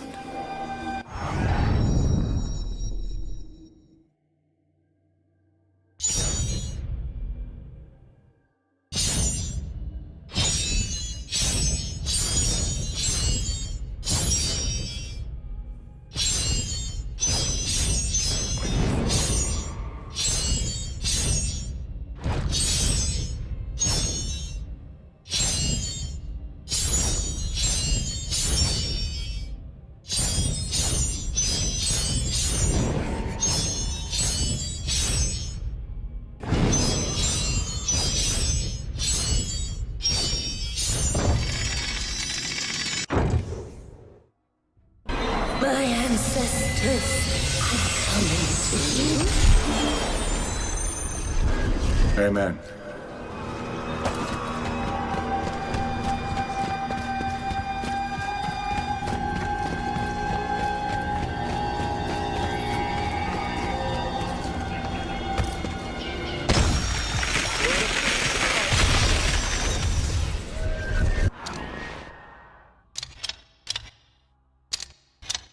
Okay, I'm back. Oh, good night, little fly. Sleep tight, Data. Sleep tight. Let's check our civic duty meter here. Civic duty meter. Okay, we're doing good. We're doing good. Love to see it. You love to see it. Okay.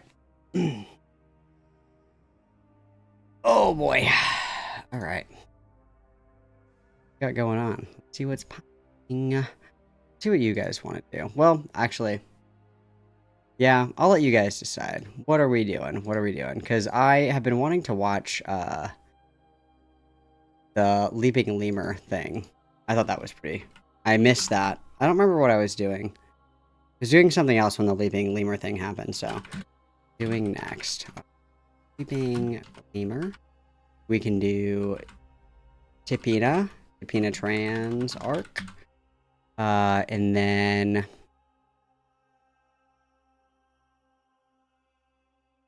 what? Somebody sent me these home reno videos, like in the what are they? It's where did it go?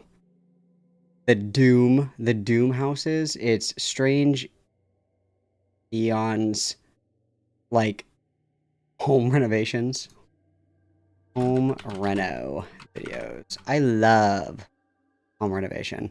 Nothing makes me more mad. Like, the millennial flip is so distasteful to me. Because you have all these older houses that are just like beautiful, like craftsmen's or bungalows or Cape Cods that have like these beautiful, just handcrafted built-ins, and then they fucking turn the inside into like a fucking sanitarium. It's crazy. Like, millennial flips suck. Also, my favorite place to look for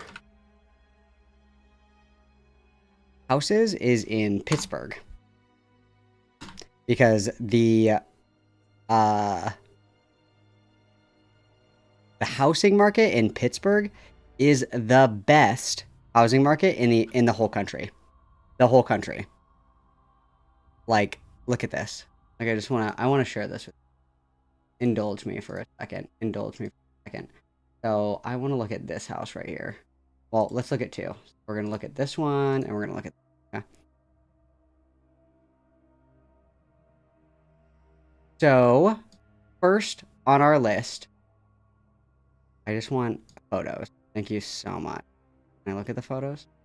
Okay. We're looking at the photos here, guys. We're looking at the photos, right? So, this is in Pittsburgh, okay? This is 2,265 square feet, 4 bed, 2 bath, okay? And it's $384,000.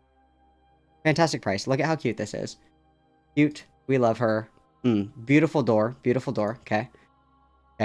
We haven't really fucked with the inside. Maybe we've painted it or updated it, which I like. Original hardwoods. Beautiful. Gorgeous. Wonderful natural light. I love this door. And this big window right here. Wonderful. Beautiful. Okay. I like this funky little archway here. Wonderful. We've got the high molding. Okay. That usually comes like this is like the original molding, right? Or the original style of molding. Anyway, the high molding. Kind of an old thing. Okay.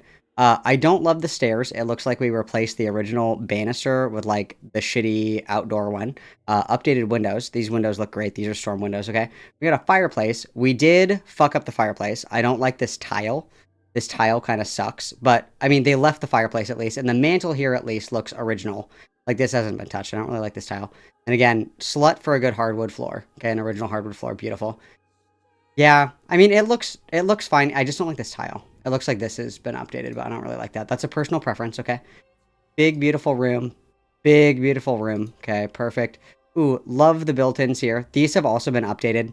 This is not the original, obviously, but traditionally, these kinds of houses have built-ins right here. So that's been updated. Don't hate it. They kind of kept the spirit of it, but updated it. Nice, lovely dining room. Okay, cool. Let's see the kitchen. Okay, wow. Little small. Not a lot of counter space.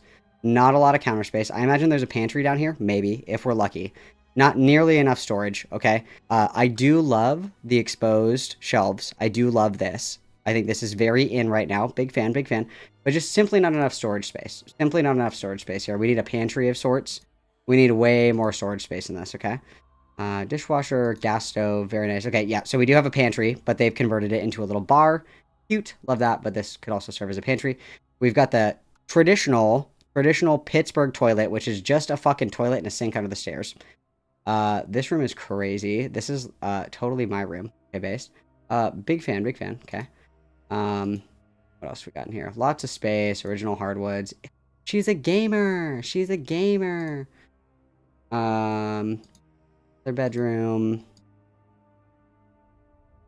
Fine. Ooh, walk-in closet. Ooh, this is lovely. We've got the closet system in here. I'm sure that comes with the house. Very nice. Okay. Cute little storage here. Built-in mirror. Ooh, I hate this. This makes me want to die. I don't like the inside of the bathroom. That's fine. Another room. Another bedroom. Ooh, patio. Beautiful patio. This wood needs to be restained or replaced. Some of this wood. Beautiful patio. Very old. Could be updated. Very old. And then we've got this cute little... We've got garden beds up here. Cute. Okay. Love. Yeah. Beautiful. And then so this of course is the millennial flip. Okay. This is the millennial flip. Actually, no, they didn't touch the inside of this one at all. This one's also awesome, but this one's way too expensive. Okay, never mind. Anyway, I love real estate. Moral of the story, I love.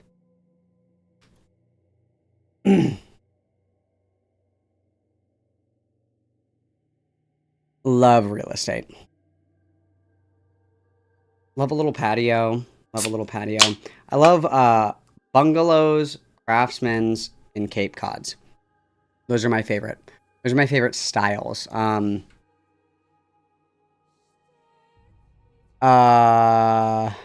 Anne's are also really cool. But Cape Cods, craftsmen's, and bungalows. Those are my favorites. Those are my favorites. I hate a rancher. I hate a rancher. A split entry can fuck right off. Okay, hate them. Hate them, hate them, hate them. Cape Cods, I do love Cape Cods. Very true. I've been there several times. Made it out to Telltale. Alright. Looks like we're doing Tippy. Just the tip. Okay, perfect. My best friend, Morale. Actually, you guys, you're never going to believe it. My best friend, Morale, made a video about this. Which is so perfect, okay? So, Morale interviewed How's it Tipster. going?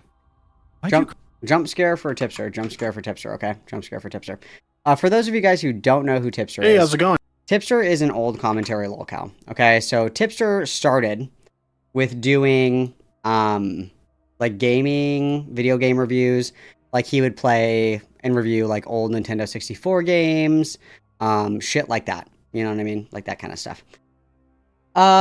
Tipster then kind of started to wander into commentary and drama. And Tipster just isn't cut out for it. He's way too sensitive. He's way too defensive, way too reactive. And he plays way too much into team sports. Where, you know, I'll defend you if you're my friend, that kind of thing. There was some drama with Keemstar and Tommy C, where it was kind of like, I hate this person, I would never be on their side, and then they were nice to Tipster like one time, and he was like, actually, just kidding, I fucking hate this person now, and I'm on this person's side. Doesn't handle criticism well. He has historically, like, got his shit rocked in a conversation or a confrontation, and then he will, like, delete his Twitter and have, like, a sad boy meltdown. He also, like, fucking does the terrible boomer hashtags. So I think it was Brittany Venti got, like, sexually assaulted on a train. And there was a tweet that he made that was hashtag breaking Tipster news. Brittany Venti raped on a train or something like that. It was fucking terrible. Fucking terrible, okay? Very cringe, very stupid, very gay. Now, these are obviously in isolation. These mean nothing. Obviously in isolation, these mean nothing. But obviously we know we can never... It's very atypical to have just one lolcow trait. We usually have several, okay? So Tipster also is old as fuck. Okay, Tipster is old as fuck. He's like in his 40s, I think. How old is he? How old is Tipster?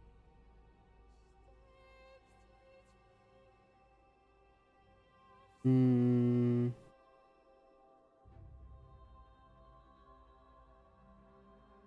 I, like, anybody? How fucking old is this guy? Hang on, I have to do a captcha or whatever the fuck to prove I'm not a robot. Hang on. No one. He's like 40 something. Oh, he's 39. He's 39. Okay, so he's old as fuck. Okay, he's 39, and he acts like an emo 13-year-old boy on the internet. Okay. Tipster also had a really difficult time in commentary because he really has a hard time with jokes and, like, banter and, like, light prodding and roasting. He doesn't really get it. It doesn't click for him for some reason. He thinks that it's all very personal. Tipster also has a very odd proclivity for goth mommies and trans girls. And Tipster is also married, so that kind of factors into it. Tipster also, honorable mention, one time was, like, gooning to one of Poppy's tweets, of all people, which was crazy. He also white knighted for Keffels incredibly hard, even after the GoFundMe thing, even after the Catboy Ranch thing, even after the Oko Kanoto Pharmacy thing. And if it sounds like I'm speaking a foreign language to you, that's probably a good thing. It means that you've been spending enough time offline, and that's awesome. Good for you. swept for her really hard. For a little bit there, he was really in on the lolly shit. Like, he was like, I don't get it. Like, who cares? Like, it's not that big of a deal, da-da-da. He was also friends with a girl, I think her name was Hannah, and they were, like, really good friends or whatever, and then a bunch of messages leaked of him, like, being, like, weird in her fucking messages, being like, ha, you can be a good, hot, goth mommy, or whatever the fuck. Just very, gooner, degenerate, sexually depraved behavior. Let's see if there's anything good in here. Let's see if there's anything good. I'm just kind of perusing here, so... Tipster, let's see if there's any good screenshots in here. I'm just kind of perusing, because sometimes we get some good ones, okay? Every once in a while, there's a good one in here. Like an example of...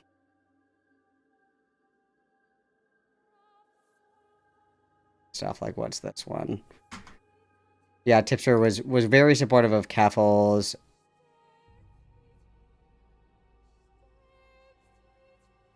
very SJW. Oh, that's right. He also supported Rainbow Passage. I don't know if anybody remembers this. So, a while ago, long while ago, there was an organization called Rainbow Passage. And Tipster was, like, shouting out this organization. Now, a lot of people started to look into Rainbow Passage because Tipster talked about it so much. Rainbow Passage was led by a guy whose name was... I can't remember his name. I'm not going to be able to remember. I did a video on this. Can't remember this guy's name, but he was into Pup 9/11 roleplay. And when I say that, I mean exactly what I'm saying. He was a quote-unquote 9/11 survivor, and by quote-unquote 9/11 survivor, I mean like he was in New York at the time of 9/11. Like he wasn't like in the towers or like on the plane or anything like that. And he, every year on the anniversary of 9/11, he would tweet like, Happy 9/11, and him and his pups would get together in their pup gear, and they would role play watching the Twin Towers collapse for the first time as puppies. So that's crazy. Of course. That's crazy. Of course.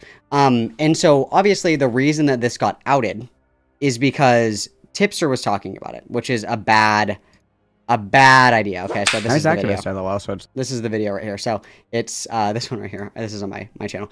Tipster blindly supports transphobic org director. So it's Animal Smith. That's right. And then this guy ended up being like a violent fucking transphobe. Oh, I'm not even showing you guys. Sorry, I didn't even switch my screen. So sorry, my bad. So yeah, we watched this before. Okay.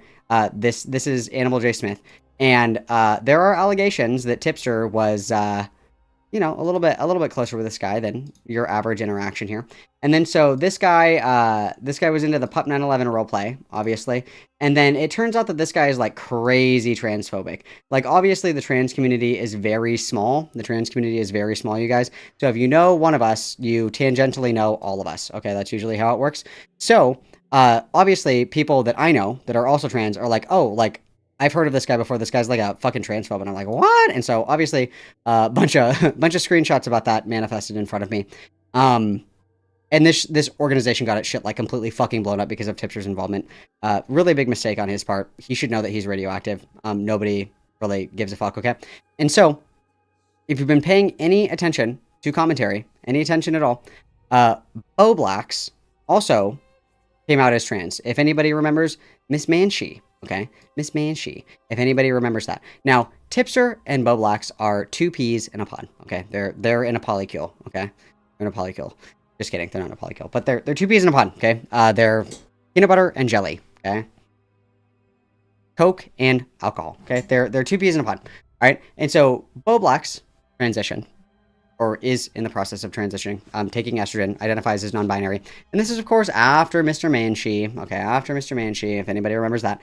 Obviously, Tipster has seen an incredible decline in views and is unable to return to his former glory and probably never will. And instead of working on personal development or, you know, making entertaining content or changing up his content or doing something that he actually cares about or any of those things, Instead of that, Tipster has decided to follow in Bo Blacks' footsteps and decide to come out of the closet. Okay, I'm wondering if I can find Tipster's. You know.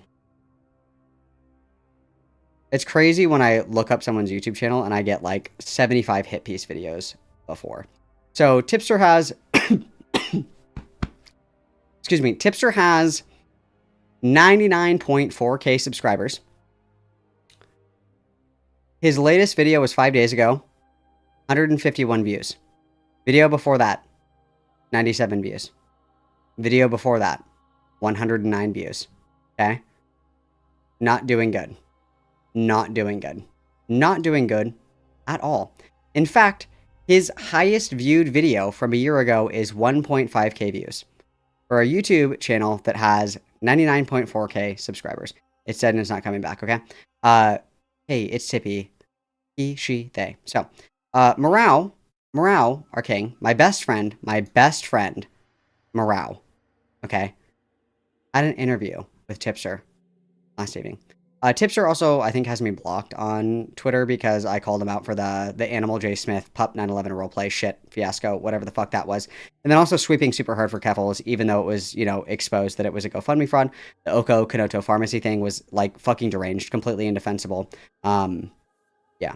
And the Catboy Ranch thing was also completely indefensible. And again, if it sounds like I'm speaking a foreign language, that's good, because that means that you go outside more than enough. Okay, that's good. Make sure that we're always touching grass, guys, okay?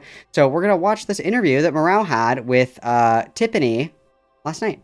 Okay, let's see what Tiffany has to say, guys. Hey, how's it going? Why'd you call me the F slur and then block me? That's crazy. Like 2 years ago or a year and a half ago. That was quite... You stand by that? Because you are an F slur. Can I ask about the transition? I don't know if that's off limits. I don't want to be a prude. What do you want to know? I mean, I guess everything. Does your wife know? I mean, is she okay with it? To what extent are you planning to transition, I guess? Great question. Not too trans. Sorry, I feel like that might be a bit derogative to say too trans. Sorry.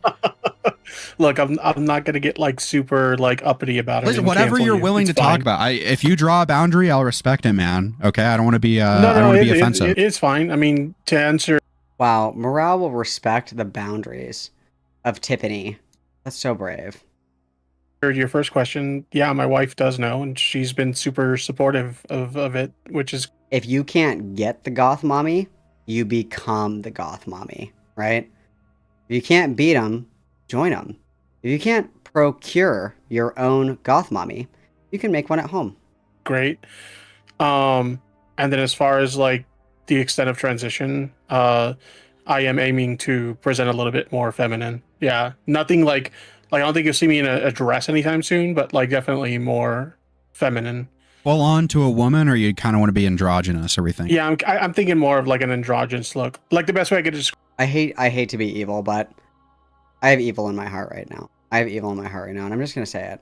Like, Tipster already looked androgynous. He already does, or they already. He said he, they all. I don't fucking know. Or YouTuber. Like, Tipster already looks androgynous because he's so low testosterone. He can't grow any facial hair. What's that meme, you guys? She be running that McDonald's tighter than the Navy. You know what I mean? You know what I mean, guys? You know what I'm saying? You know what I'm saying? This is the vibe. Yeah, hang on. I gotta find a picture. Hang on. Let me get a picture for you. Oh my god, why are these all screenshots of like fucking YouTube thumbnails? Can I just get like a picture of Tipster? Just like a single picture of Tipster? Hello? They're all YouTube thumbnails. This is painfully unhelpful, guys. Guys, I'm crashing out. Okay, hang on.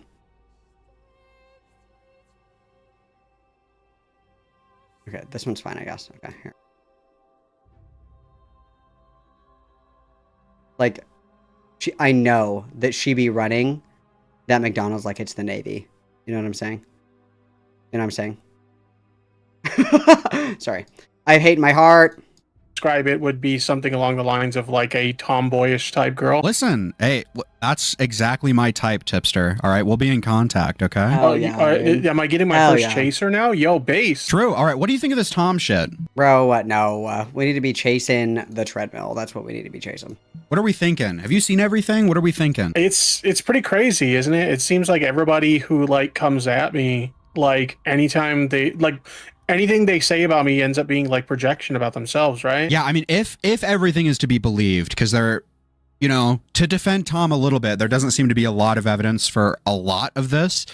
But assuming everything's real, if he's like obsessed with what people think of him on KF, and then he's obviously, you know, saying like, I'm seeing people making fun of you, Tipster, on Kiwi Farms in his little diss track. Obviously, that's a bit, you know, a bit funny, a bit of a coincidence, maybe projection, some would even argue, right? Yeah, there's a lot of the stuff that gets said in that video that, like, now in hindsight, if this stuff is true, then it's kind of like, well, maybe you should have took your own advice. We've seen a lot of this, like, for example, with like Boblax, right? Like, he shit on me quite a bit for like misgendering and dead naming Boblax. Wow, holy shit, that's crazy. That's crazy because Boblax literally is going by a completely different name now. I have to find this tweet. I'm not gonna be able to fucking find it because changed his fucking username on Twitter. Fuck! I'm not gonna be able to find it. Fuck! Fuck! Hang on. Maybe if I look in here. Hang on. Oh my god. I'm gonna start crying. Real tears. Anyway, Boblax goes by something completely different. Boblax is now a dead name, but I don't know what the new name is, so peace and love, peace and love. my queer identity and stuff, and then look, he's out as like non-binary now. So now we're seeing this with like Tom, or like a lot of him shitting on me for like the e-girl stuff, for example. It's like, well, looks like you kind of got yourself into some trouble with e-girls too. Yeah. Dude, well, okay, but that doesn't mean that you're also not a freak about like goth e-girls, okay? Yeah, I get what you mean. You've had your fair share of like lolly controversies, and I think Tom's alleged age play interest is maybe tangentially related to that. So I think maybe you might be able to give an interesting perspective on the age play fetish, the age play kink that he's partaking in. What are we thinking about that? I did not know there was an age play component to this. There's an age play component to this? Yes, so... Wow, I'm hearing this for the first time. This is the first time I'm hearing this one. I'm going to super quick TLDR. Apparently Tom, when he met, so two of his exes have come out, right? And apparently both of them report that Tom said that they looked 15 when he met them in person. And then also one of the girls that he was chasing online that they never met, but he was talking to and sexting. She LARPs as a kid. She's like a Belle Delphine type. She posts pictures wearing like kids' clothes, like super cutesy. She wears pigtails. She posts her. It's very smart of Morale to consult Tipster on this, who is the expert in this area, correct? Pictures under the hashtag kidcore. She posts herself in front of like gumball machines, and she buys like little figurines of like child merch and stuff like that, like Bluey and whatever. And she draws lolly herself. She draws on her art account lolly content. And Kai apparently. Why is there always some kind of lolly connection? Why is there always it never have to be disappears. Oh Aiden my has God, alleged. It's awful, isn't it? It is. It Wait, is. what? Aiden is alleged. Your Aiden Projects, Aiden Underground. He has alleged that Larix confided in him 2 years ago that Kai, the ex of both Tom and Larix, who is now back with Larix, was into age play and would pretend to be a little girl during sex with both Larix and Turkey Tom. And Tom was into this. Insane, bro. And both Insane of the, I believe the sentences. exes also alleged that he was into age play. And also, obviously, the girl he was chasing was into some sort of age play and stuff like that. So, obviously, you know, you haven't seen this, you haven't heard of this, so I understand if you're a bit apprehensive to give a comment, but I'm curious what you think. I'm just kind of at a loss of words. It's just like, what the fuck? I had heard about like, the aggressive behavior in the bedroom and like the filming people without consent and stuff. I didn't know there was this whole age play part of it, or that like one of the girls that he was, allegedly having relationships with, that she was kind of like into her own little lolly thing or whatever. This is all new to me. Like, holy shit. What do you think of age play, I guess, in isolation? Is that a better question? What do you think of people partaking in age play? Do you have any opinion on that? Oh, hell yeah. Let's go. Or not really? I mean, I think it's really fucking weird for sure. Not my pig, not my pig, not my, farm type beat, maybe? Oh, absolutely not. Look, I'm a cannot condemn. Curious. Very open and proud degen, but I am not that kind of degen. Absolutely. Ew, stop, you guys. Stop. Absolutely not. Would you say there's like a moral condemnation to be had of Tom if he's, you know, having sex with adult women who pretend to be children? I mean, it's definitely something that you would kind of look at, you know, kind of sus, like, what the fuck? Why are you into that sort of thing, right? He does have a video in one of his videos. Let me see if I can find this on hand for you. He said, in one of his videos, he said that if you partake in age play, you are on the line of pedophilia and you have more of a chance of, oh yeah, I found it right here. Let's screen share. We can watch it together. So I'm not going to screen share the video for stream, but you guys are going to... Let's hold hands and watch it. I agree. That's awesome. Be able to hear this video. So here's the video. ABDL refers to adult baby diaper lovers. In other words, adults who like wearing diapers and role playing as children. It's pretty sickening and generally has a lot of overlap with those who have inappropriate interactions with minors. What are we thinking? I mean, yeah, like this would be a very hypocritical stance if it's something that he like is legitimately into.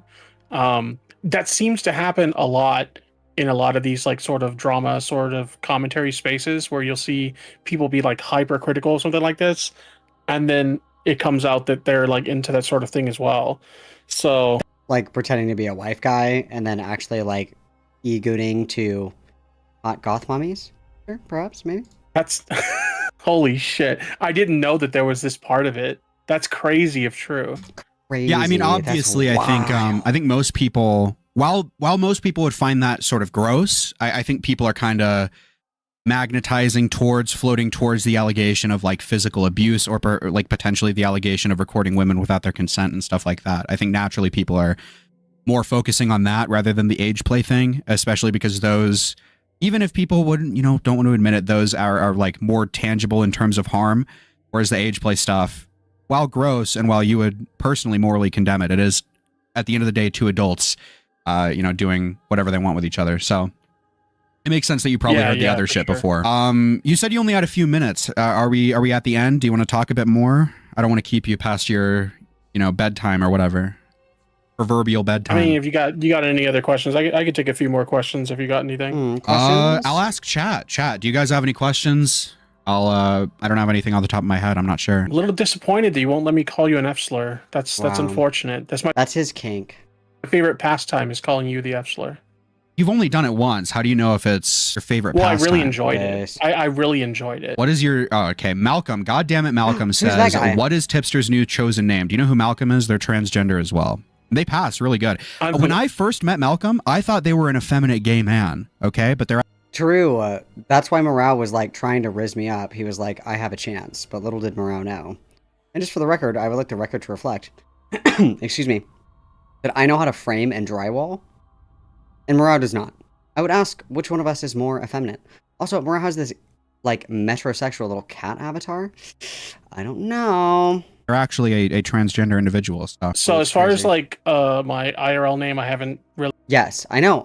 I've mentioned to Morale many times. I've said, Morale, the tactical misgendering, it's like a knife every time, you know? And Morale he just keeps going. He just keeps going. I'm such a Stacy Chad. Really thought much about it. And as far as like internet stuff, I just kind of go by Tippy now. Because like Tipster to me sounds like it's a little bit more mask. So I wanted something that was more gender neutral, but still. So Tippina. Tiffany. Still familiar. So I went with like Tippy. And some people already called me that anyway. So Tippy. That's kind of like what I'm going by now online. But I'm still figuring a lot of this stuff out. So I don't really know. I'll figure it out. I agree. As far as like IRL names, like whether I want to go by something else, not yet.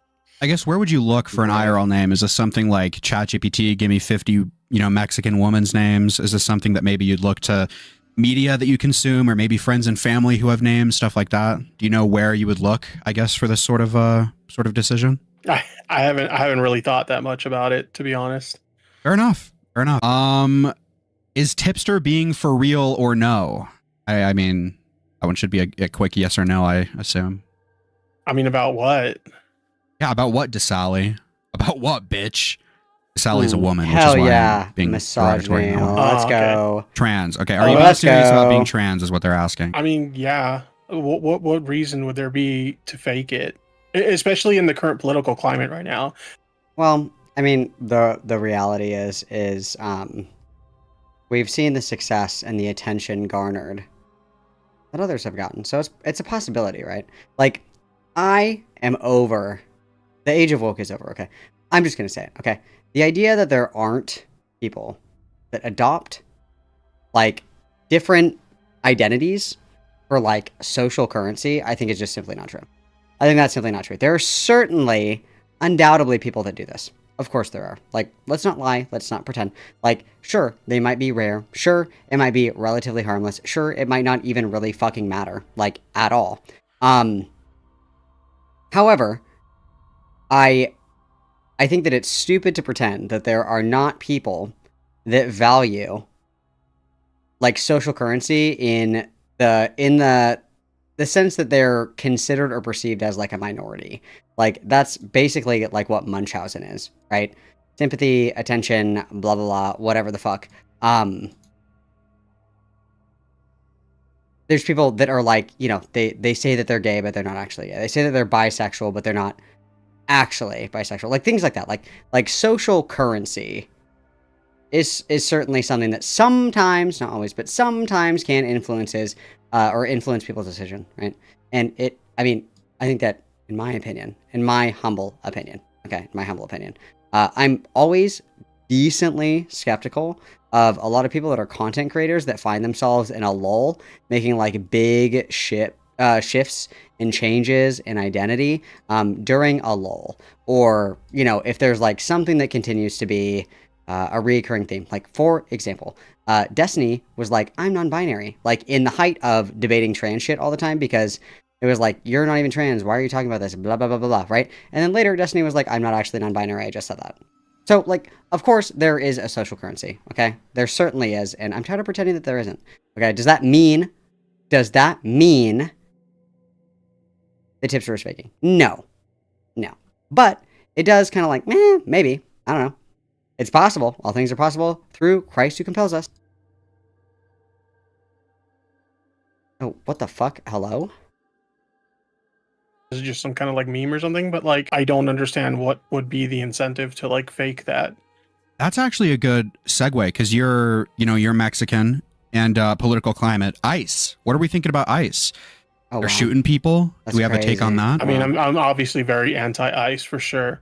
Like, some of the shit that I see going on right now, it just, you know, the Trump administration would lead you to believe that the whole idea is to kind of keep our community safe, but they're not doing that.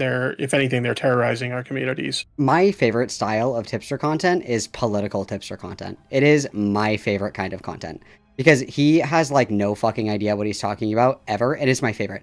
Like, spin the wheel, any political issue that Tipster has ever commentated on is, like, the dumbest, like, most drooling, knuckle-dragging statement ever. It's like, you know, guys, 9/11 was bad. It's, like, profound. Ripping families apart, and it just seems like they're causing more trouble than, you know, what they're supposedly out there to do. So, no, I'm, like, completely anti-ICE. Yeah, okay. Wow. Are you a full-on chaser now? Asks Tyrone9000. I was That's never crazy. a chaser to begin with. That is so not true. He was, like, blowing up everybody's shit. He was, like, gooning hella hard. If you guys remember that nominal Naomi bitch, the one that was part of, I think she was in Progressive Victory. I'm pretty sure it was Progressive Victory. The Trilk, the trans breast milk lady.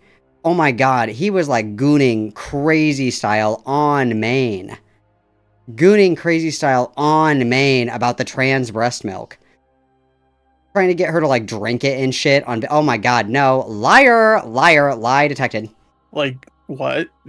That's listen, I'm not getting context there. I'm just asking what I know, like, that was a common thing that I would get called a chaser or whatever, but, like, has anybody ever seen any, like, DMs of me, like, sliding into the DMs of a trans woman, like, trying to, like, riz them up or whatever? Like, no. You don't have to, like, be in the DMs of people to be, like, a chaser or a gooner. Like, obviously, Tipster is married. He's not, like, seeking out, like, active relationships with these people, but that doesn't mean that he's not gooning. You can still be a gooner and a chaser. Like, you can be a guy married to, like, a cis woman and still, like, goon fucking crazy style to trans women. Like, what? no, that's not a thing that Keffels, there might have been exists. a few times during Keffels, maybe. No. And No, okay. listen, I wasn't around. This was thing. before my time. I'm guessing. Okay, to be fair, I'll take the L there. I apologize. No, it's fair. It's fair. So, and Yona asks, what do you think about Nick Diorio's sweeping for Tom? So, I guess to elaborate on that question a bit, you, Bo Blacks, all of these other people that have been their friends and kind of scorned them or have done something bad, like majorly criticizable, Flamenco, for example, as well. Flamenco's a bit different, but you know what I mean? They will take these people who were once their friends and then they will criticize them. They'll incessantly A-log them. Nick Diorio has like done a ton of Bo Blacks content, ton of looking into Bo Blacks, stuff like that.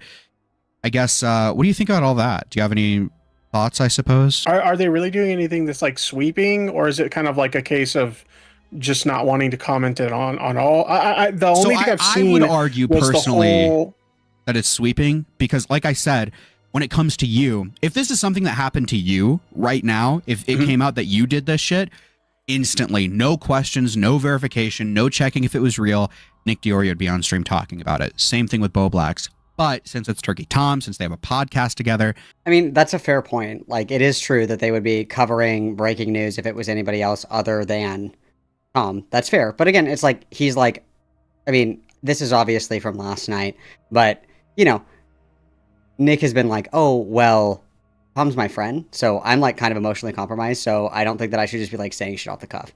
I think that's fine, but like, I mean, it is true that if the situation was different, if it was with a different person, but this is true for like everything, right? Like, if you change the circumstances around an event, obviously people might react differently. Like, would you kill a baby? No, never. What if killing that baby would stop Hitler? It's like, okay, well then maybe. It's like, right, obviously maybe. Then that's when, since he likes the guy pretty much, then that's when it's, I don't know if I want to comment. I don't know if I want to talk about it. I would describe that as like, if not sweeping, then like sweep adjacent. Does that make sense? I kind of get what you're coming from. I guess I just have like a little bit of a different perspective on it. Like when I think of sweeping, I think that like, you know, they're trying to like make defensive arguments in favor of someone. If you're like choosing not to comment on a situation, I personally don't see that as sweeping. Like I can understand somebody like having a close connection to someone being like, look, like this is somebody I was like friends with, so I'm, you know, I'd rather not get involved. Me personally, I don't have an issue with that. I wouldn't consider that sweeping, but is that even what's happening? Because I saw a clip, I guess, where the podcast is on hiatus, so that tells me there's at least some kind of conversations happening behind the scenes of like, yo, what the fuck is this? Well, I guess that. Okay, I'm bored with this. I'm bored with this now. The last thing that I want to do, you guys, we have time to do one more thing together, and we're going to do what I want to do. We are going to do what I want to do. Anthony Gramigula has made a video about movies that can be dangerous. So, we have films that were dangerous to film, of course. So, we have a couple of things that are dear to my heart, okay? So we have The Twilight Zone, the original Crow, of course, The Wizard of Oz, The Exorcist, cursed movies, such as The Exorcist or Poltergeist. Can a film drive you crazy? With Scream, The Joker. Can movies cause mass extinction? Jaws. Can movies make you believe the impossible? We cover Birth of the Nation, Cannibal Holocaust, The Point of No Return, Ryan Murphy. I don't know why Ryan Murphy is in the same category as Girl Next Door. Fuck! It won't let me do it on two. Well, when she's like, the wizard, and then it does like that. You know what I'm talking about? You know what I'm talking about. You guys are just trying to get me to make stupid noises with my mouth. And I'm not being tricked again. Record of films where people died or were critically injured during production. Everyone knows about Brandon Lee on the set of The Crow, for example, the deaths of Vic Morrow and the multiple children on the set of Twilight Zone the movie, or more recently, the shooting on the set of Rust by Alec Baldwin, recklessly messing around with what he believed was a prop gun. However, as you dig He wasn't messing around with it, he was rehearsing a scene. When Alec Baldwin shot that gun, they were lining up the camera angles. Like, they were looking through the camera to see how it would look when he pulled out his gun for the scene. He wasn't reckless. He wasn't, like, playing with it and, like, putting it in people's faces and, like, laughing out loud. That's not what happened. Wow, I'm already pissed. The history of film, you will find there are movies that both harmed those who made it and harmed society. So, is it possible for a film to be dangerous. Let's start by discussing the films that harmed their cast, before we discuss what harmed us as a society, or what may cause you personal harm as an individual. Because we do not know when we will die, we get to think of life as an inexhaustible well. And yet everything happens only a certain number of times, and a very small number, really. Obviously, some films have famously troubled productions. I think one of the most famous cases of this is what happened to Brandon Lee in one of my favorite films of the 90s, The Crow. In 1994's The Crow, there's a scene where Brandon Lee is shot. The gun was supposed to contain a dummy round, but due to tight deadlines, the prop expert didn't they're called blanks. Clean or check the weapon between takes, between days. A blank round doesn't necessarily mean it's safe. You can still get harmed and even killed by a blank round being fired in close proximity. There's still combustion in the weapon, still something being projected. What no one realized, because production was being sped up, was that in the barrel of the gun used, there was a fragment of a bullet casing from a previous round. When actor Michael Massey pulled the trigger on set, the bullet shell fragment was sent flying straight into Brandon Lee's chest. Unlike in The Mills, The Captive, the gun had been handled by a weapons specialist. No one is truly at fault for this, but Massey, until his dying day, was plagued by guilt. I've never talked about this on camera. What happened to Brandon was a tragic accident, and it's something... I'm thinking of that, post where it's like a girl... It's like a girl that did lines for a video game or something. It was like, I was so traumatized after recording lines for this movie, and the response is like, oh, I had to say some words in a silly voice, and now I want to kill myself. Grow up. that I'm going to have to live with. It's taken me the time it has took, not so much to put it in perspective, but to be able to move on with my life. I never felt the need or the obligation to talk to anybody about it, other than his fiancée at the time and his mother, who I called. It's very personal, and it's something that I want to make sure that when I work, that it's never repeated. But the reality is that film history is full of actors being harmed or even killed on set. And frankly, the further back you go in film history, the worse and worse it gets. And Harlan Braun's... Wow, that's crazy. You know, here's some examples of people being harmed in the workplace in 2026. And it gets worse the further and further we go back. Yeah, when you could just send somebody into a mine shaft for a penny. Yeah, obviously it gets worse when we go backwards. Hello? Successfully defended director John Landis against charges of murder. The worst thing you could ever see would be 3 people, and particularly 2 children, killed right on the film. When you first see it, it's just overwhelming. I know a lot of people will point to John Landis on the set of Twilight Zone, the movie, as one of the greatest film accidents in the last, say, 40 years or so. And guess what? They're right. It is one of the worst accidents in the last 40 years. But people die all the time on film sets. More often than you think. A stunt actor died on the set of Black Widow. Yes, the MCU Black Widow, due to a motorcycle accident gone wrong. A production assistant on the set of Batwoman, yes, the CW show, was paralyzed from the waist down due to an accident. A stuntman died on the set of Deadpool 2. Yeah. Christopher Reeves in the original Superman. Anyone? That Deadpool 2. Someone died bringing you Ryan Reynolds' Deadpool 2. Films you watch today have deadly accidents you might never hear about. But they don't. Wow. So I want to emphasize that before going back into the history of Hollywood, to tell you some of the most outrageous things I've heard. Know that filming today is still a dangerous practice. When you go back to the golden age of Hollywood, you find constant stories of dangerous accidents on set. A lot of this is because when filming scenes in the old days, you had stunts performed in camera, which means what you saw was what they did. When you watch Buster Keaton in The General and you ask, wow, how do they do these stunts with the train? The answer is they just did it live on camera. There's no Hollywood magic. They just filmed that. On the set of The General specifically, multiple extras during the Civil War scenes got injured. Muskets misfired. Things blew up. At one point, Buster Keaton was standing next to a cannon when it fired. The shockwave knocked him out completely. The production was sued for just under $3,000, which was a massive amount in... You mean to tell me that standards get better over time? That's crazy. And you mean to tell me that if there's a sign that says, be careful of the alligators, they'll eat you, that probably means that at some point somebody was eaten by an alligator, so they had to warn others that the alligators were a problem. That's profound. In the Great Depression era, when a production assistant's foot got crushed under an oncoming locomotive. Silent actors would regularly do dangerous crap like this. Third to Buster Keaton and Charlie Chaplin was actor Harold Lloyd. In 1920, Lloyd did this trick at a publicity stunt for his movie Haunted Spook. He wasn't even filming, but for the people around in the press, he took a stunt pipe bomb and, as a joke, lit the fuse. He realized, a little too late though, he hadn't chosen a prop bomb. Lloyd lost most of his hand holding that bomb and spent the majority of his career hiding his injury from the cameras. The original Ben-Hur from the... Sounds to me like this guy fucked around and found out. Tee-hee-hee, I'm gonna light this just to see what happens. Well... 1920 tried to simulate a chariot race with real chariots. Extras died. There were countless examples of air stunts that went wrong and animal maulings that ran amok. There were multiple cases of ape actors tearing people apart on set. The lost serial King of the Jungle had one of its stars get ripped to pieces by a lion. But the most famous accident of the silent era came from the production of 1928's Noah's Ark. The film hired 7,500 extras and... Well, I mean, it seems biblically accurate at the very least. Like, how many people died in the original flood? Okay, so they're staying true to the spirit of the film. Okay, base. Famously, many did not leave the set in one piece. See, Noah's Ark builds up to the Great Flood, and Michael Curtis wanted to make sure audiences never forgot the film's epic climax. So he put the extras into a tank and unleashed a torrent of 600,000 gallons of water. They were told to look like they were drowning. Actors who struggled to break... Damn, that's awesome. They just don't make practical effects like this anymore. ...free of the torrent were hit full with the pressurized water to keep them down. The final effect is in the movie. 3 extras died, dozens were critically injured, and many, including star Dolores Costello, got pneumonia. And one poor soul was so gravely injured from the procedure, they had to cut off his legs to keep him alive. One of the actors caught in the water was a young John Wayne. This would not be the last time he is mentioned in this video. This accident resulted in new regulations to be established to prevent anyone from ever doing something this reckless and violent on set ever again. Oh, but this director, whatever. Also, just for the record, I have this on 1.5 speed. I'm gonna speed this up just a little bit more, just for me, guys.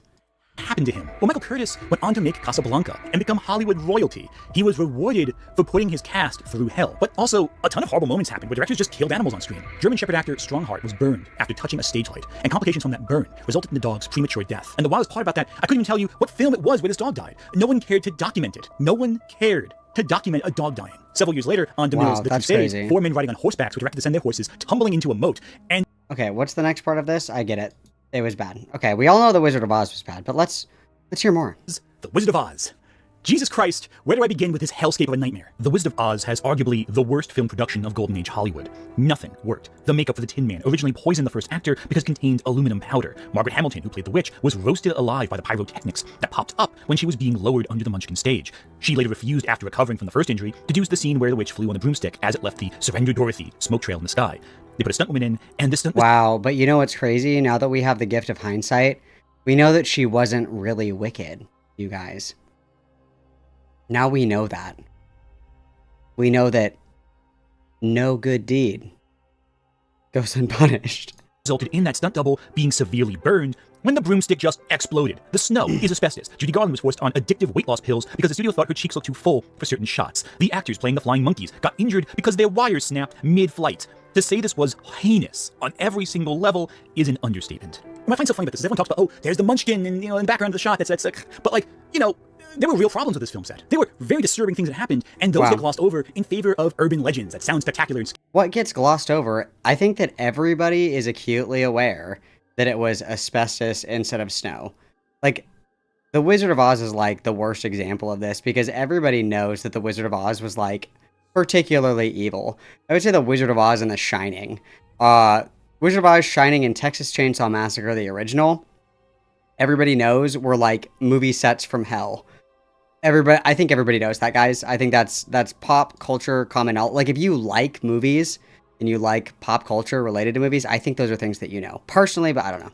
Scary, even though we can see the results of the horrors in front of us. The way Judy Garland was treated by MGM staff was heinous and horrendous, and it probably resulted in her life being as tragic as it ended up being. And while directors like Cecil B. DeMille might be worse in terms of constantly putting their actors in harm's way, he has competition with the eccentric Howard Hughes. This man could easily fit a graveyard with all people who died as a result of his film productions. His film... Okay, this is The Conqueror. I don't care about that. Let's go to The Exorcist, guys. I don't give a fuck about The Conqueror. Let's do The Exorcist. When you move into the modern era, accidents become more infrequent, and a lot of them are due to the directors being very impulsive and not caring about their cast. Something beyond comprehension is happening to a little girl on the street in this house. The Exorcist famously had several stunt accidents due to director William Friedkin being reckless. Very famously, Linda Blair and Ellen Burstyn suffered permanent back and hip injuries due to the harnesses around their waists tugging at them too tightly, and all of it was on Friedkin's instruction. The main problem was to try to do these effects in such a way that they've never been done before.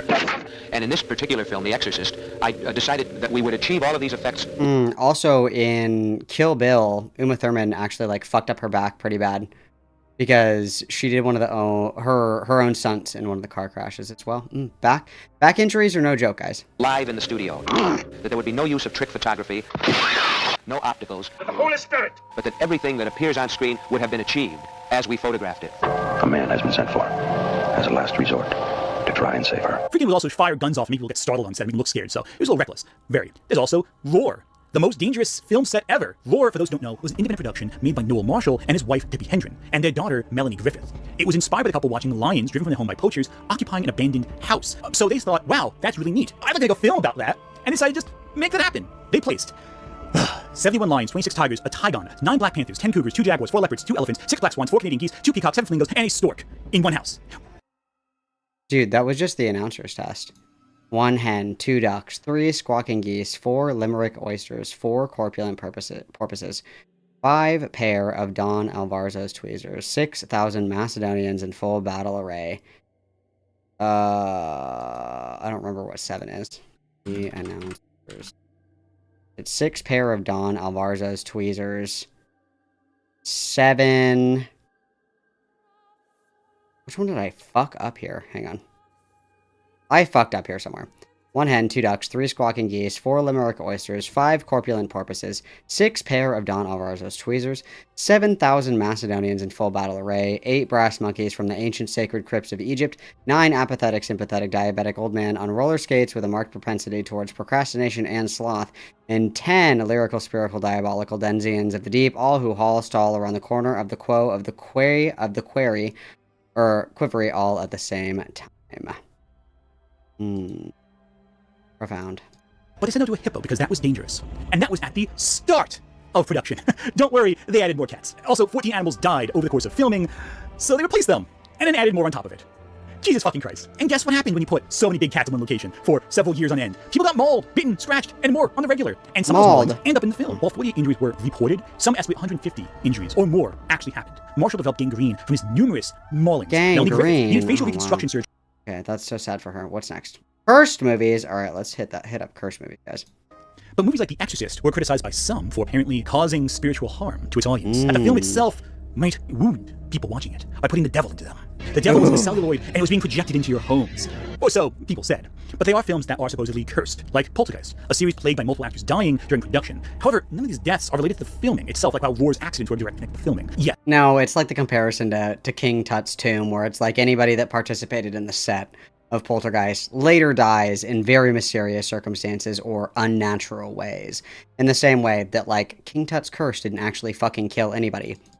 But because they, opened King Tut's tomb or whatever, that when they died of mysterious circumstances later in life, that it was attributed to the curse of King Tut. Like, yes. But also, like, I will just say you are inviting horribly negative energy into your life if you're using real dead bodies and actually filming on top of, like, an ancient Indian burial ground. That just seems like a bad idea, personally, but that's just me. Heather O'Rourke, the young actress in all 3 of the original films, did die during production of Poltergeist 3. But that death has nothing to do with filming. It was a tragic illness. It's not the film's fault, but it does add to the legend. I don't believe in curses in films. I believe in human incompetence and human negligence.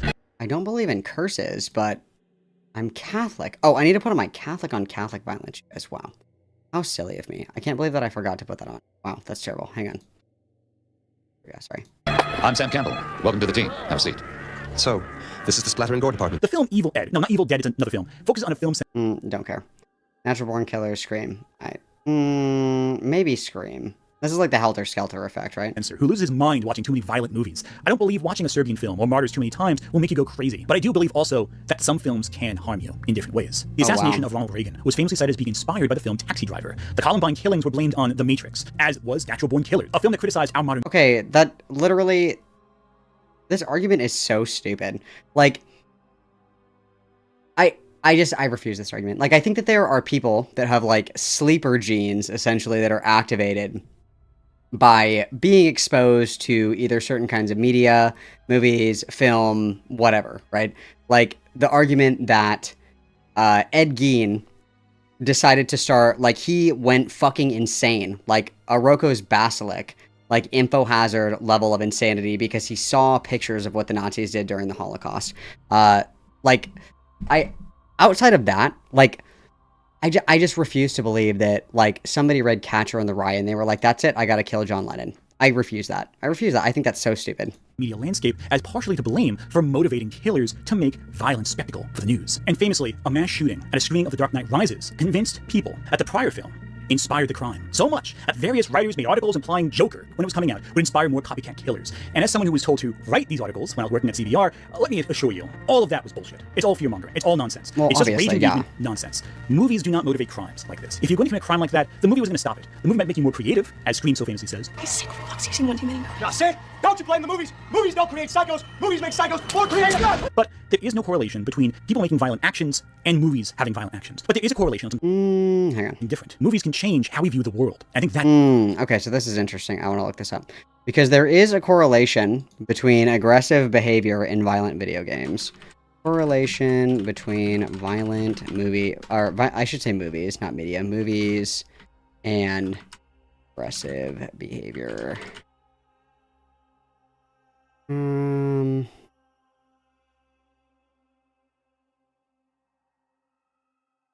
Let's go with the NIH. That's usually a good one here.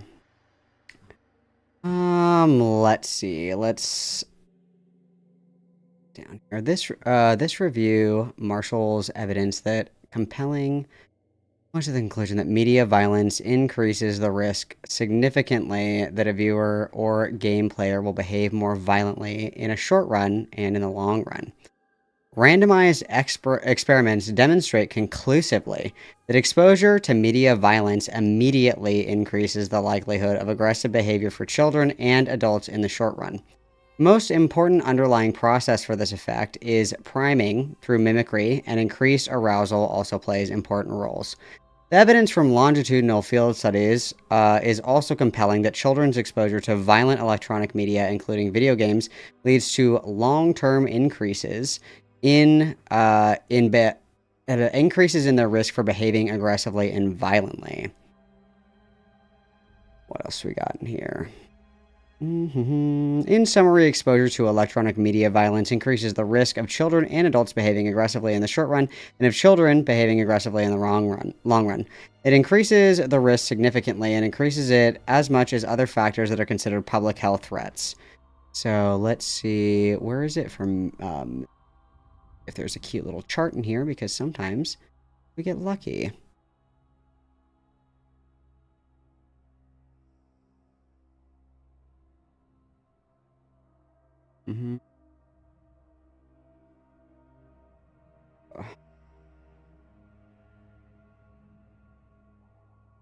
Okay, let's look at some.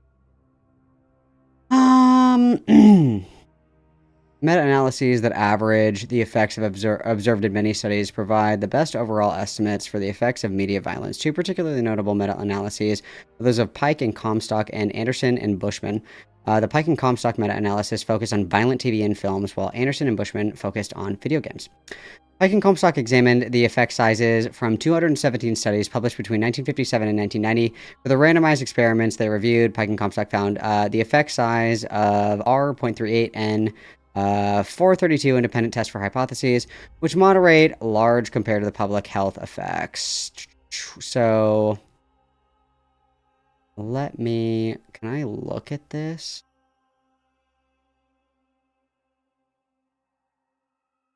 Get this. I want, let's see if it'll open.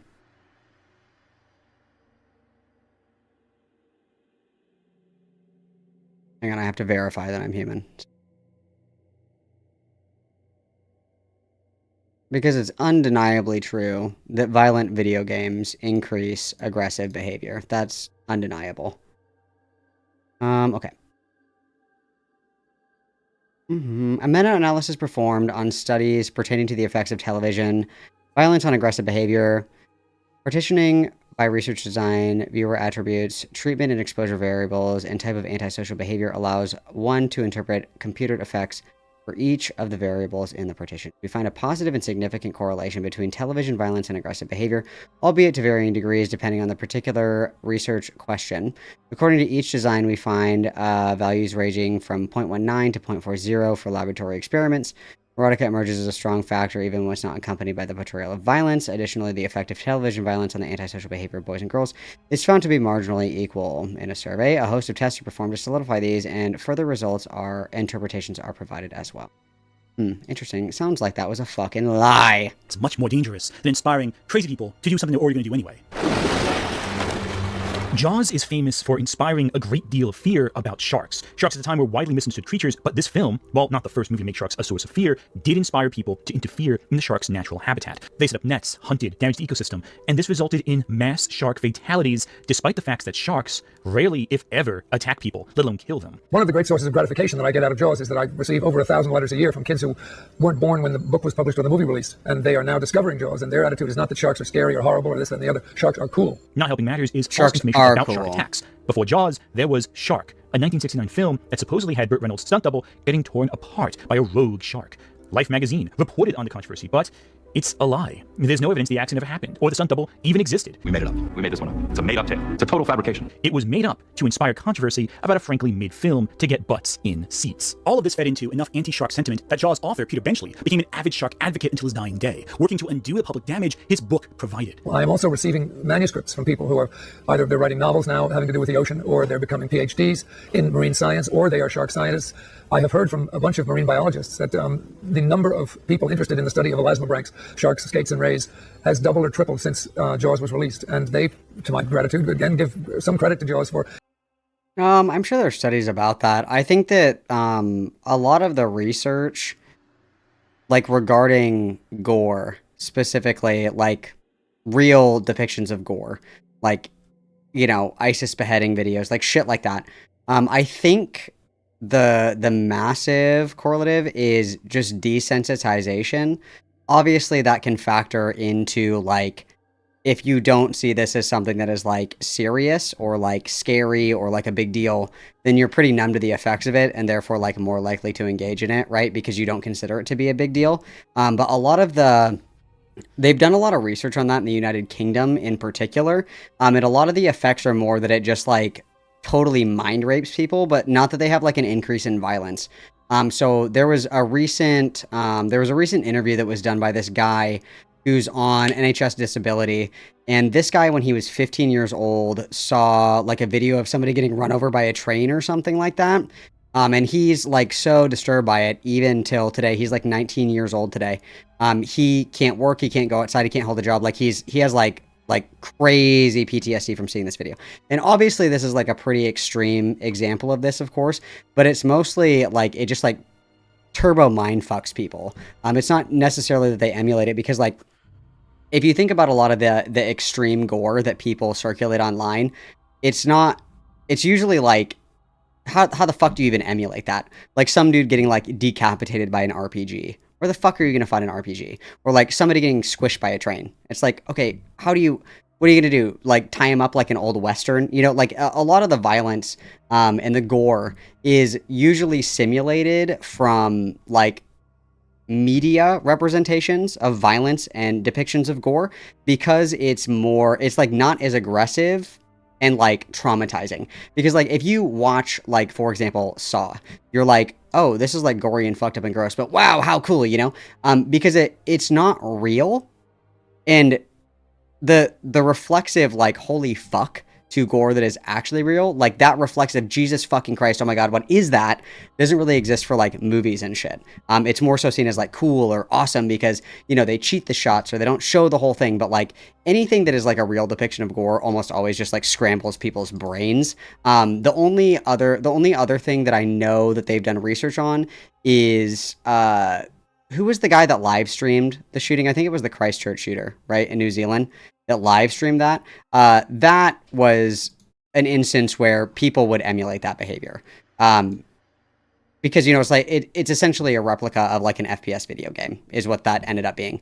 But for depictions of like acts of war, like severe, like, you know, I'm talking like the crazy shit, like the videos of people getting blown up in Palestine and shit like that, anything like that. The one that I've seen most recently is the dude that gets like accidentally fucking beheaded by a bazooka. I don't even know how you do that. But shit like that, it's like, it just like scrambles their brains. It's not like, wow, I want to accidentally decapitate myself with a bazooka. It like scrambles their brains. They're like fucked up from it.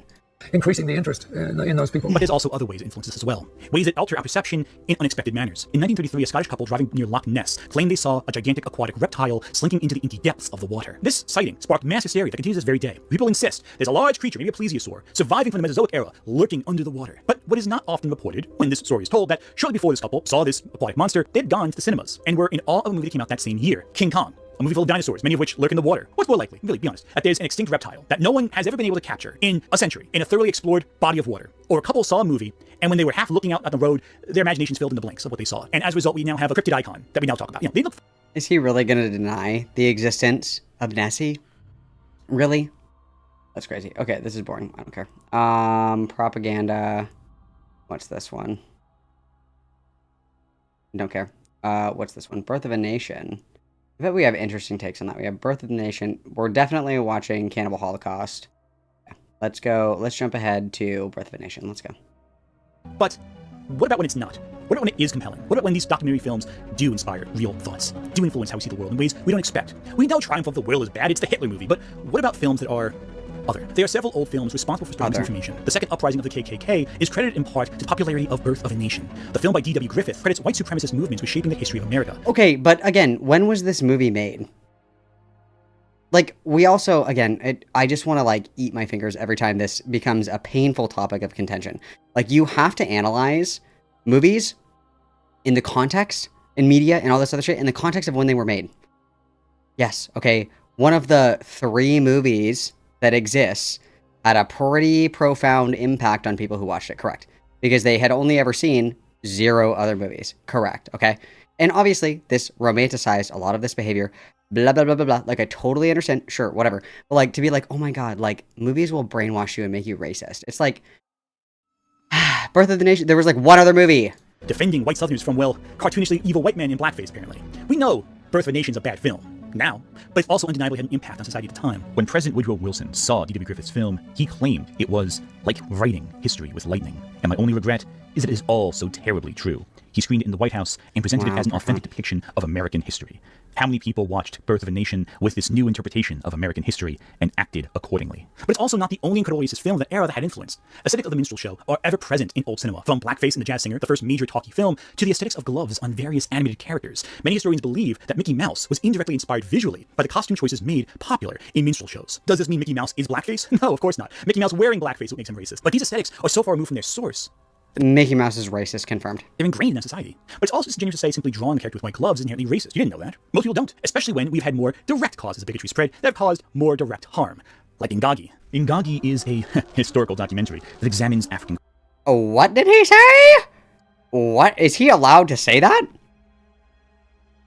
Is he allowed to say that? Can Anthony say that word? What the fuck, bro? Culture. It exists to fetishize African nations, but its most startling claim is that African natives mate with apes, thus creating half-human, half-animal hybrids. This came out in 1930 and was immensely popular when it came out. It was widely watched and encouraged film studios to greenlight movies about apes mating with humans, like King Kong. But Ngagi's influence was not so entirely terrible. Ngagi was so offensive that it motivated the creation of Son of Ngagi, which was one of the first all-black film productions that was Stop saying it. By the race. I'm uncomfortable. This film is mostly forgotten, but it's a major step in the canon of both horror and African-American cinema. But the core idea of fetishizing Africa would continue with Mondo Kane in 1962, which itself would create the subgenre of the Mondo film, a cycle of pseudo-documentaries that exploited native populations in both Africa and South America, depicting them as violent, cruel, and bloodthirsty. And to do so would often stage or film actual violence being committed in military strikes, military action, or through the brutality of nature.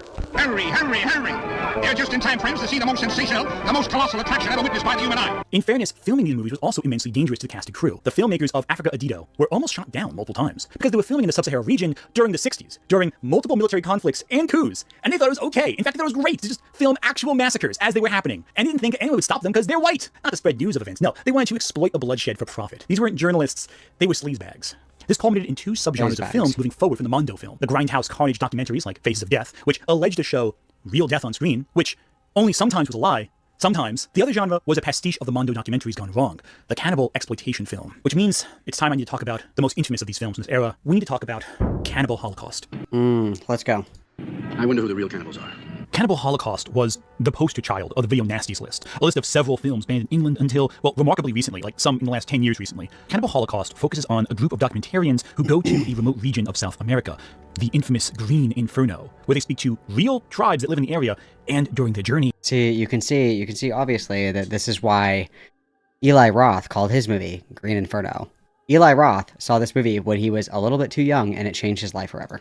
Are slaughtered under enigmatic circumstances. The first half of the film focuses on a mission to collect the footage left behind by documentarians, while the second half is a screening, a literal found footage film about what happened to these people in their journey. Cannibal Holocaust is often fabled for being the film Italian censors claimed actually featured the deaths of its actors on screen and held its director accountable for their murders. Its mythology is bigger than the film itself.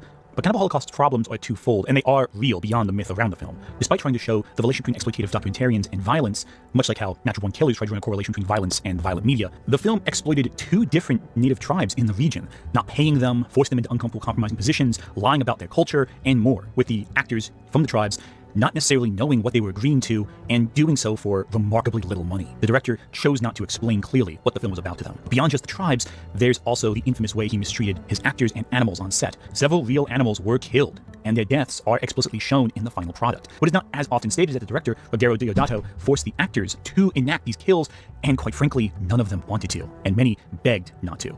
That's, of course, not the only things the actors begged not to do on set. Several actors were forced to do explicit scenes for the movie. They didn't want to do it, but Deodato dragged them through the woods and yelled at them until they decided to finally do what he wanted. This is deeply unethical behavior for any director, especially considering some of the white actors also didn't even know what the project entailed when they signed on to it. If Roar is the most dangerous film set of all time, Cannibal Holocaust is one of the most immoral. Though no human really died, it was made with a deliberate lack of ethics that defies any standards of empathy or any standards of taste. Yeah, it's pretty whack. I agree, it's pretty whack. Yeah. For that matter. The film might be great on some level, but you can't separate it from its legacy. Oh, and one more thing. Cannibal Holocaust was the second highest grossing film in Japan the year it came out, right behind E.T. The Guinea Pig films are a series of movies designed to feel like snuff films. Oh, so what do we have in this list? What is this list, you guys? This list is...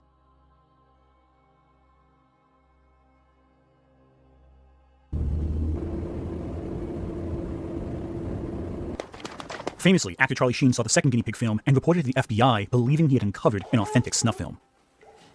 Those films are increasingly artificial. I don't find the Guinea Pig films particularly disturbing or offensive, nor am I bothered by the August Underground films, or anything like that. They're movies first and foremost, and marketed as fiction. It's not shocking anymore when we're bombarded by violence that is real and tangible. After a while looking at it, it almost stops looking real. I'm more disturbed by when crimes are fetishized and exploited for entertainment purposes. Jack Ketchum's The Girl Next Door is a novel-turned film about a very real crime, but at least it feels human. That helps make it more effective as a story. The various Netflix monster series, the Ryan Murphy ones that exploit and exoticize serial killers, are worse because they diminish the roles victims play in the narrative, whereas the I would say that about Monster, the Ed Gein one, but the Jeffrey Dahmer one was actually pretty to the point, I would say. I would say that, and this would be a good place to put Megan is Missing. And this would be a good place to put Megan is Missing. Like, I would replace Ryan Murphy with Megan is Missing. I think that would have a better point. Personally. Girl Next Door is from the victim's perspective. This monster show dehumanizes victims the way the killer would dehumanize them. By dehumanizing the victim, you're able to feel less upset when they get hurt, and that makes it more entertaining for an audience and less disturbing. It's commodified violence for an audience that doesn't really want to think too hard about what they're watching. It doesn't want to connect this fiction to a reality associated with it. But there are a few that go further, and Japan, I think, has the single most dangerous film I can think of because of the way it takes a very real crime done to a very real girl and makes it entertainment. Junko Furuta was 16 years old when 14 boys, the eldest being 18, kidnapped her. For the next 40 days... Just let this bitch rest, honestly. Like, leave this bitch alone. They tortured this girl in ways I don't feel comfortable repeating. Eventually, after days and days of hell, she perished, and they dumped her body in a drum of concrete. The criminals, as well as other associated figures to the crime, were arrested and sentenced to jail with a maximum sentence of 20 years. All of them have finished their sentences. For those curious, 2 have since died themselves, one of a neurodegenerative disease and another by choking on his own bile in a toilet bowl. This crime is known as one of the most brutal in Japanese history. It has also inspired multiple movies that recreate the violence done to Junko for entertainment purposes. 2004's Concrete is a movie inspired by the murders from the perspective of the killers. While the names have changed, it's clear what the film is about, and it's clear what the film hopes to sell its audience. There is no film as tasteless as this. This was done too soon, and it was done without the care of the victim in mind. The film received immense backlash in Japan upon its release for being as tasteless and as cruel as it was. Okay. Films that make you less... What's this? Films that make you less human. Really, we put Martyrs in here. Martyrs is genuinely more disturbing visually and conceptually. These films are poorly made and not... Martyrs is always on those, like, worst fucking movies you'll ever watch. The most disturbing films ever created. Martyrs is not that bad. I'm gonna be totally fucking honest with you. Martyrs is not that crazy of a film. And Martyrs, I would say, is similar to, in a similar vein to a show or a movie like The Crazies, okay, for several reasons. The first reason is that if there was some kind of, company, organization, like whatever the fuck, that believed that there was a way to prove definitively the existence of God, like scientifically, without a question, without a doubt, but the way that they did that was to torture people, they would do that 100% without question. That's the scary part of it. Is that if there is something that somebody wants bad enough and there's enough money behind it to get it, they'll do anything to get it. And that's what makes, like, The Crazies, like, super fucked up. Because, like, if there was this crazy biohazard leak of a secret agent that the government didn't want us to know about, like, I'm talking about, like, the Havana Syndrome shit, and they accidentally, like, unleashed that shit, like, in a little rural town in Go Fuck Yourself, Ohio, they would just blow up the fucking town. Yes, 100%. It's like that there are bad people that are selfishly and financially motivated, and that they will do, like, the most egregious, fucked up things in order to get that.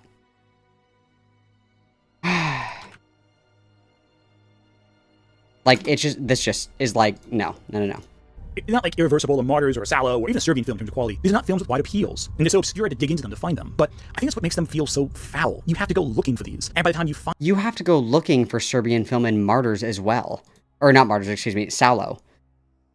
Sallow and Martyrs are incredibly hard to find. What are you talking about? Find them, you're already being molded by films to embrace violence and be desensitized to it. It's not just a rip from the headlines CSI story. It's not based on a true story horror films. It's something that faithfully takes a real murder, a real torture, and turns it into essentially visual smut. Sallow and Martyrs have value because there's something meaningful to those films. They add value to the world. They're works of extreme art, but they're still art. But these films, Concrete, these whole things about Junko, they just feel cruel. And it does the most dangerous thing a story can do. It makes you abandon your humanity. When watching Concrete, you're watching something that really happened to a real person, and it's just contained on a screen like some bottled up evil that you can pull around in your pocket or on your shelf. And soon, the worst thing happens. You realize as you're watching this carnage, you almost don't care what happens. The humanity behind the girl's eyes is fake. You know it's fake because it's a movie. It's just constructed, it's developed, it's manufactured. And your apathetic feeling is dangerous. That is the real harm this film can do. It makes you stop caring about real harm done, because what you're watching is a recreation of real harm. You hear about Issei Takagawa, the Japanese cannibal, and think we just celebrate human cruelty, we reward violence. And in a way, that's exactly what Natural Born Killers criticized all those years prior, and kind of why it was so controversial. It's no wonder the media tried painting that film as a bad influence on the youth. It was one of the few films telling us what the media was doing at the time. That the media makes us desensitized to violence, and as such, not more willing to commit violence, but less willing to be offended by it. If anything, we celebrate it, worship it, revere it. We go to temples called theaters and watch sacrifices sprayed out in front of us. Some films can be dangerous, not for making us see fictional phrase and Jason. That was really poetic and based. But horror movies, particularly gore flicks, are usually condemned to very difficult to find places and don't do well at the box office. When was Sallow in the box office? When was Girl Next Door in the box office? When was Martyrs in the box office? When were any of these movies in the theaters? Answer, fucking never. Like, can I get on Netflix right now and watch Sallow? Or Serbian film? No, I can't. Why? Because they're not popular. Like, we go to the theater and we worship violence. Not really, no. Those films typically don't do well. Like, at all. Like, I want you to, like, ask somebody if they know what a Serbian film is, and then be like, oh yeah, I've seen that, and see if they have, like, a normal reaction to you or not. Like, these films are, like, not, like, typical showbox movies, like, at all. Is cool, not for making us go out and hurt people, but for normalizing the cruelty real monsters pull right in front of us. For normalizing 24/7 circuit of violence we see every day, in and out. It's a reverse Clockwork Orange. We are bombarded by the ultra-violence until it becomes normal. In some cases, it might even be comforting. When going over my archival footage, I heard John Landis' lawyer echo something very similar. To remind you, I think Terrifier is kind of like, Terrifier is kind of an outlier. It's kind of a cult classic that was monopolized for, like, financial gain.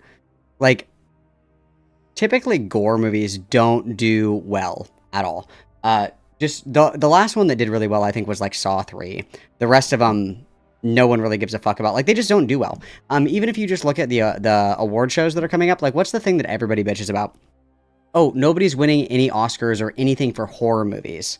Like, Terrifier is kind of like culturally significant and it's like part of pop culture, you know, right now, Terrifier isn't winning any fucking awards. Okay. Terrifier isn't, you know, listed for the Grammys or the Oscar or whatever the fuck, right? When we're talking about like mainstream consumption of horror, there's sometimes movies that have cult followings around them that people enjoy, but it's kind of like a meme, right? Like nobody watches Terrifier because they think it's a genuinely good horror movie. They watch it because it's like funny and stupid and like slapstick and ridiculous and preposterous and the gore is cheesy and over the top. It's not like they're watching it because it's a good horror movie. And good horror movies usually get fucking crucified when awards roll around, when it's time to, you know, see who makes the most money or whatever. Like Bring Her Back, Weapons, and The Substance. Wonderful movies. They're not winning shit. Because horror movies don't do that. They're not popular in that way. They're just not. I think Weapons did pretty well, and I think Bring Her Back did pretty well, but not compared to other like big movies that came out this year. Like not at all. Like even Sinners got a lot of recognition, but because it is still kind of hornholed into the horror genre, it's not going to do as well as other movies of the same caliber. They just don't. John Landis was held accountable for the deaths of Vic Morrow and several child actors on the set of Twilight Zone, the movie. And the lawyer had to watch the footage of these children being killed over and over and over again. And as you watch it over and over again, you become desensitized to it, for good and for ill, I think. I mean, you tend to forget that there are really human beings there, so that's bad. On the other hand, to analyze it as a technical and why it happened, you have to be desensitized to it. And after a while, you look at it as just a technical thing where we were looking at what caused the accident. One thing about a number of Spike Lee's films, like Black Klansman, for example, is that he'll show... Okay, I don't care. I'm bored. The only thing that I will say is like, there's a lot of conversation about, what's her fuck, winning an award for Weapons. Sally Hawkins and Bring Her Back? Really? Really? We're talking about Aunt Gladys, and we have Sally Hawkins in Bring Her Back. And you guys are talking about Aunt Gladys. You're out of your fucking mind. You've lost your fucking marbles. That performance, flawless. Amazing. I fucking hated her that whole movie, but I felt so bad for her. She did such a good job. Like the scene where it's the two kids, and it's like after the dad's funeral or whatever, and they're like, we want to get drunk, and she's like, I'm gonna be the cool foster mom, we can get drunk or whatever. And the sister falls asleep, and it's her, and it's Andy. I think his name is Andy. And they're sitting up in the living room, and she's like, you know, sometimes it's easier to talk about things if we're not facing each other. So they sit back to back in the chair, and they're talking about, you know, she's talking about her daughter passing away, and he's talking about his dad passing away. And she hits you with that, you know, I couldn't go home and sleep in my bed. And he's like, what are you talking about? And she's like, why do I get to go home and sleep in my bed, and she has to sleep in the ground? And you're just like, holy fuck my soul, what is that? And like, you hate her. You like want her to like die. You hate her the whole movie. But by the end of the movie, you're just like, wow, heartbroken for her. Sally Hawkins did such a phenomenal job in that movie. And I can't believe that it's not even a question. No, I haven't seen Marty. And then, so like, look at this. Like, so this, like, these lists are always funny. I would be interested to see one of Anthony's lists of these, because in what world is Guinea Pig below Saulo? Where is Come and See on this list? Is Come and See even on this list?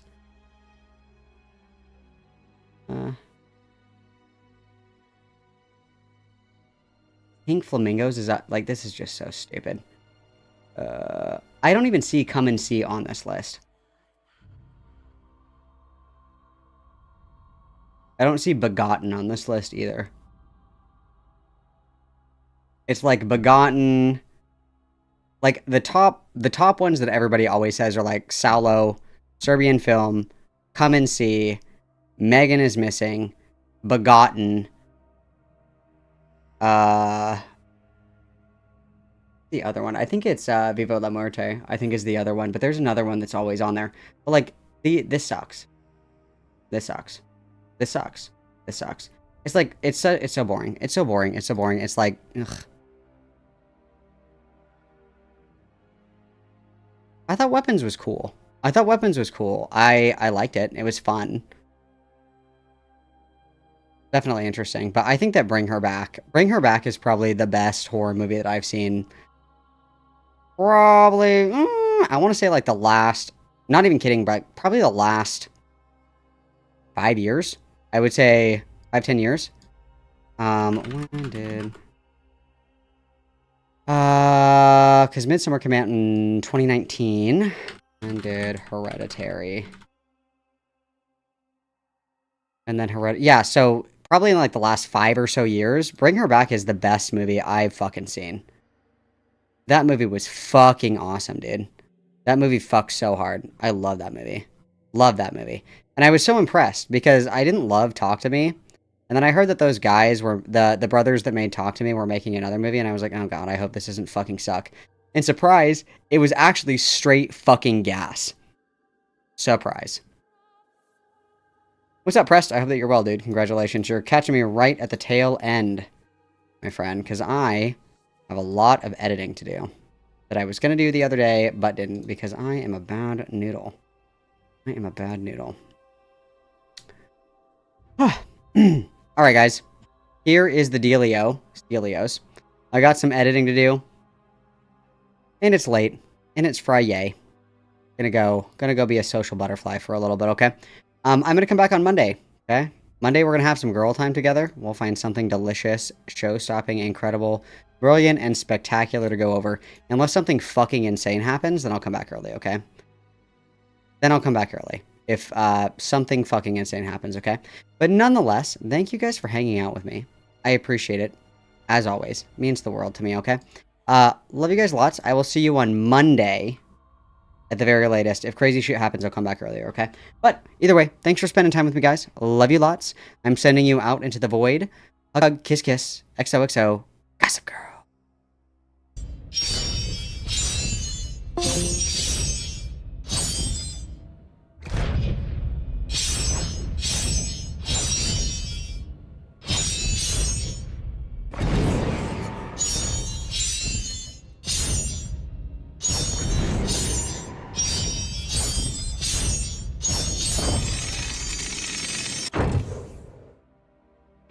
The temple of heaven, glorious. Amen.